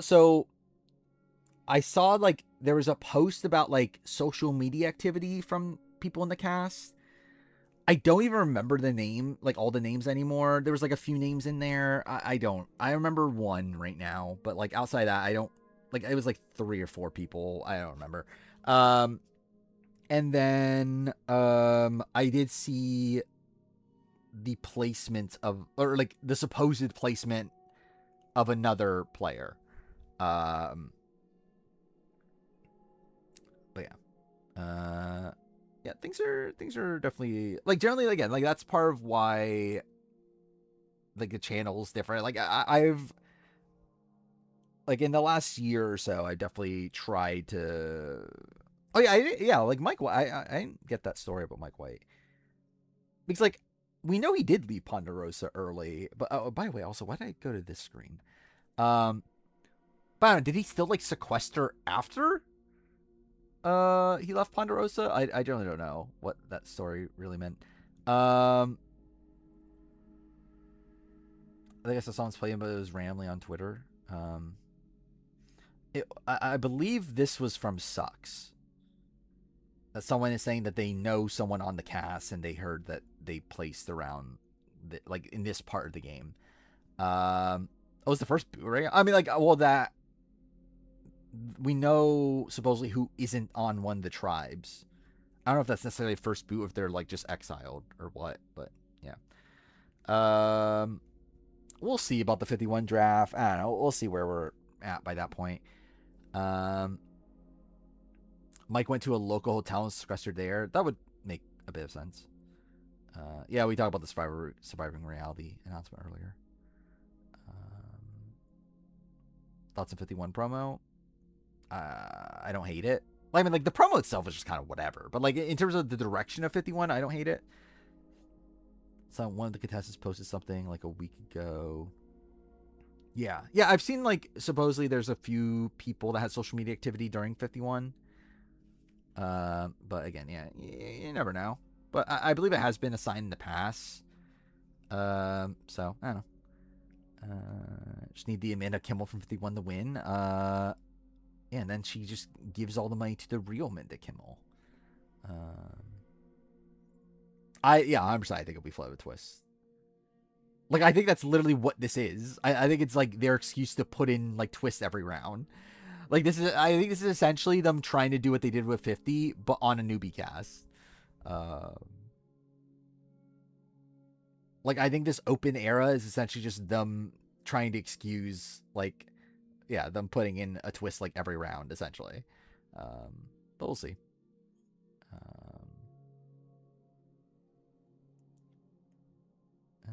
She's gonna be a bulldog this time. What's after open era? Maybe the closed era.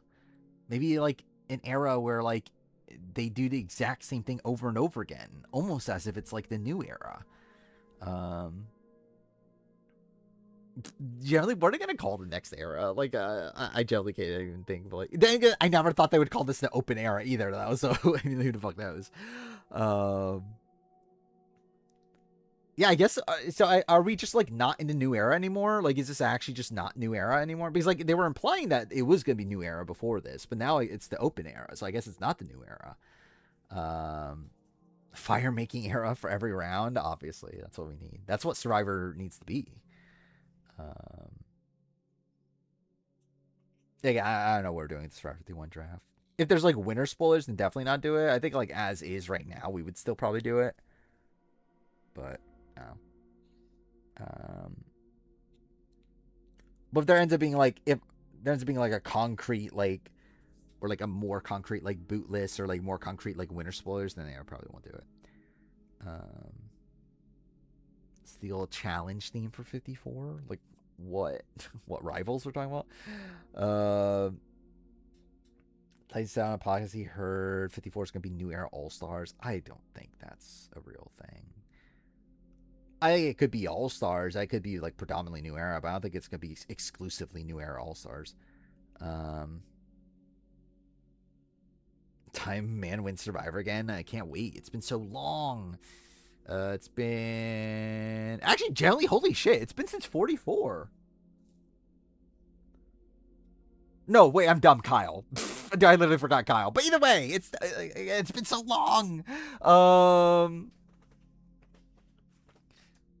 Actually, wait, yeah, generally it hasn't even been that long. It's literally been 2 seasons. I literally forgot about Kyle. I was like, because like in my head I thought about like Dee, Kenzie, Rachel, and I was like, okay, well the last few have been women, so. Oh yeah, Joe did just win Survivor 48, so it hasn't been that long.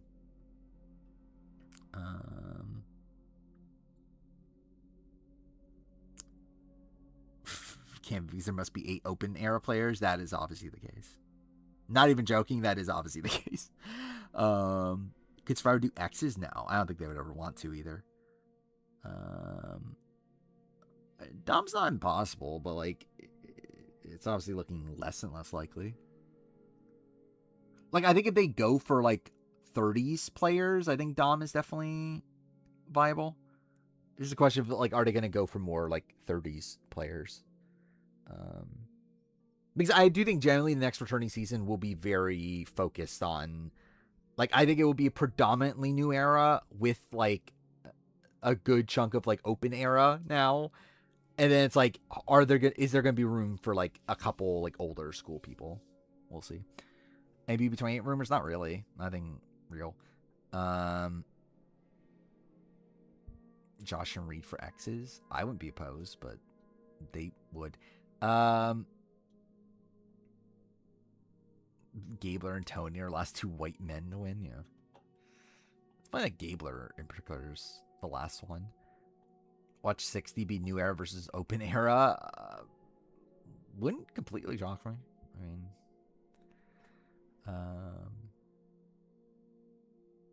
technically 52 hasn't flown out yet, but also I am not expecting Rachel on 52 at this point.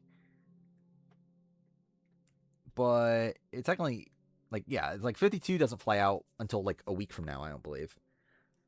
It's like there's still technically time, but it's not looking great.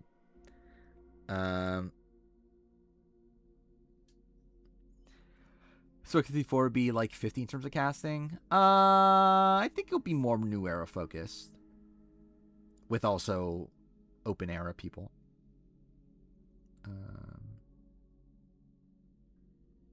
I think it'll probably be like if it's a 24-person cast, I would say like 6 to 8 open era people. I would say 8 to 12 new era, and then like maybe a couple stragglers from pre-new era. Like 50 better than you originally said. I mean, is it because Jeff spoiled Rizzo getting booted? Yeah, I think ultimately that's my opinion too. Is I think it's kind of a mid-season.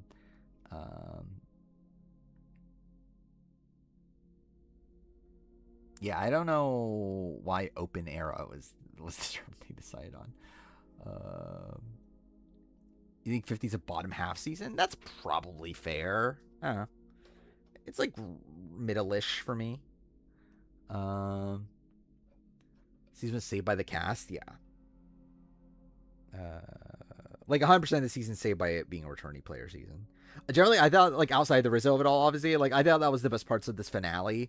Were like the callbacks to previous seasons and like the trauma that we see like Jonathan and Rizzo talk about and that sort of thing.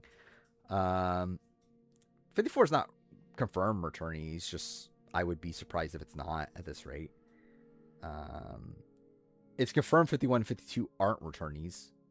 I mean, like obviously 51 we know because of the trailer, but like 52 is also confirmed no returnees.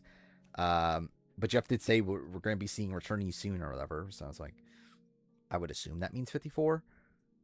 Like 53 or 54, but like assumably 54 based on precedent. Yeah, that's the thing also. Rizzo talking about how he blindsided 3. It's like, I'm pretty sure she wasn't blindsided, but okay. 50's right in the top of the middle tier. For me, I think it's kind of like middle of the middle tier. So it's like, I don't know. Is it possible 55 is actually the returning season? I would be surprised. I would say 54, 56. It's not impossible it's 55. But like, again, they typically don't like doing returning seasons as the first in the cycle. They like to usually keep it for the second one. I don't know why exactly that is, but that just has always been the case. They literally just always do that, of like have the returning season as the second one in the cycle. Like even with Cambodia. So it's like, oh.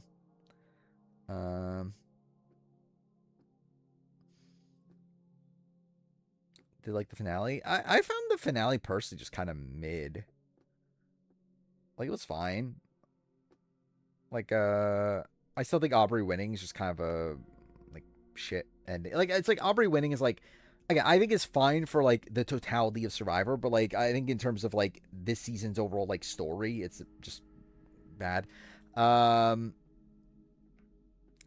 is a weird one. In terms of what we're talking about.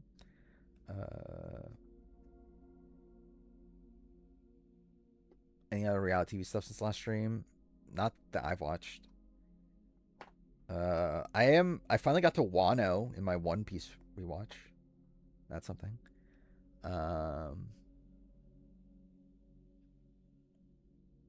think the Aubrey's Edge is just so bad to me. Like it just feels so like Australian Survivor coded. Of them like just like trying to pretend like she did things that she didn't do. Yeah, I'm almost caught up, kind of. Like just got Wano and Egghead in the beginning of Elbaf.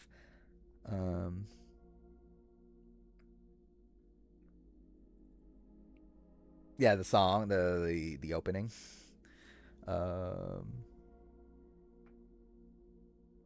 Shia Miles.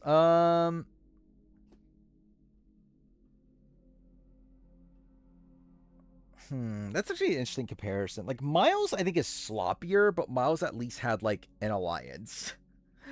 Like I think Aubrey played a more optimal game than Miles, but Miles at least had like allies. Yeah.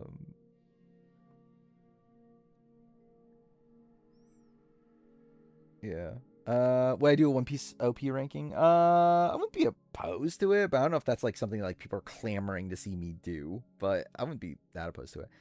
When's 42 challenge 42 here? Some point. I would not be like wasn't it supposed to be like in a month or like what was it, like July? I think, right? Wasn't that what it was supposed to be? I don't remember. Aubrey's a worse Marianne. I would agree with that.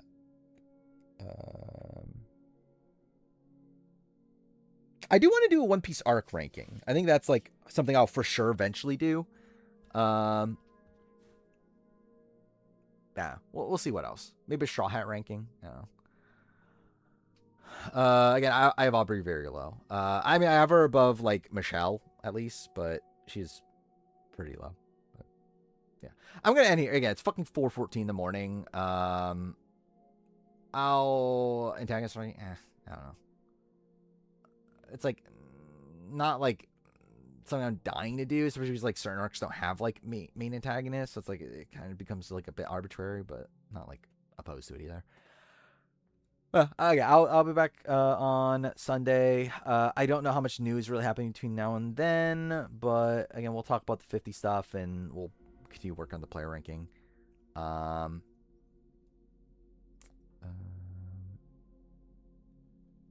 think when it comes to Jonathan, it comes down to like win equity. Can he win or not? Same thing with Rizzo. I think it depends on who wins the final three. Yeah.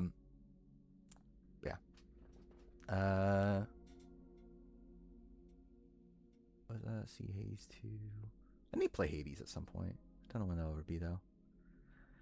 But yeah, again, like with Jonathan and Rizzo, for me, it comes down to win equity, and hopefully you get those answers from Exit Press. We'll see. Anyway, see you guys next time.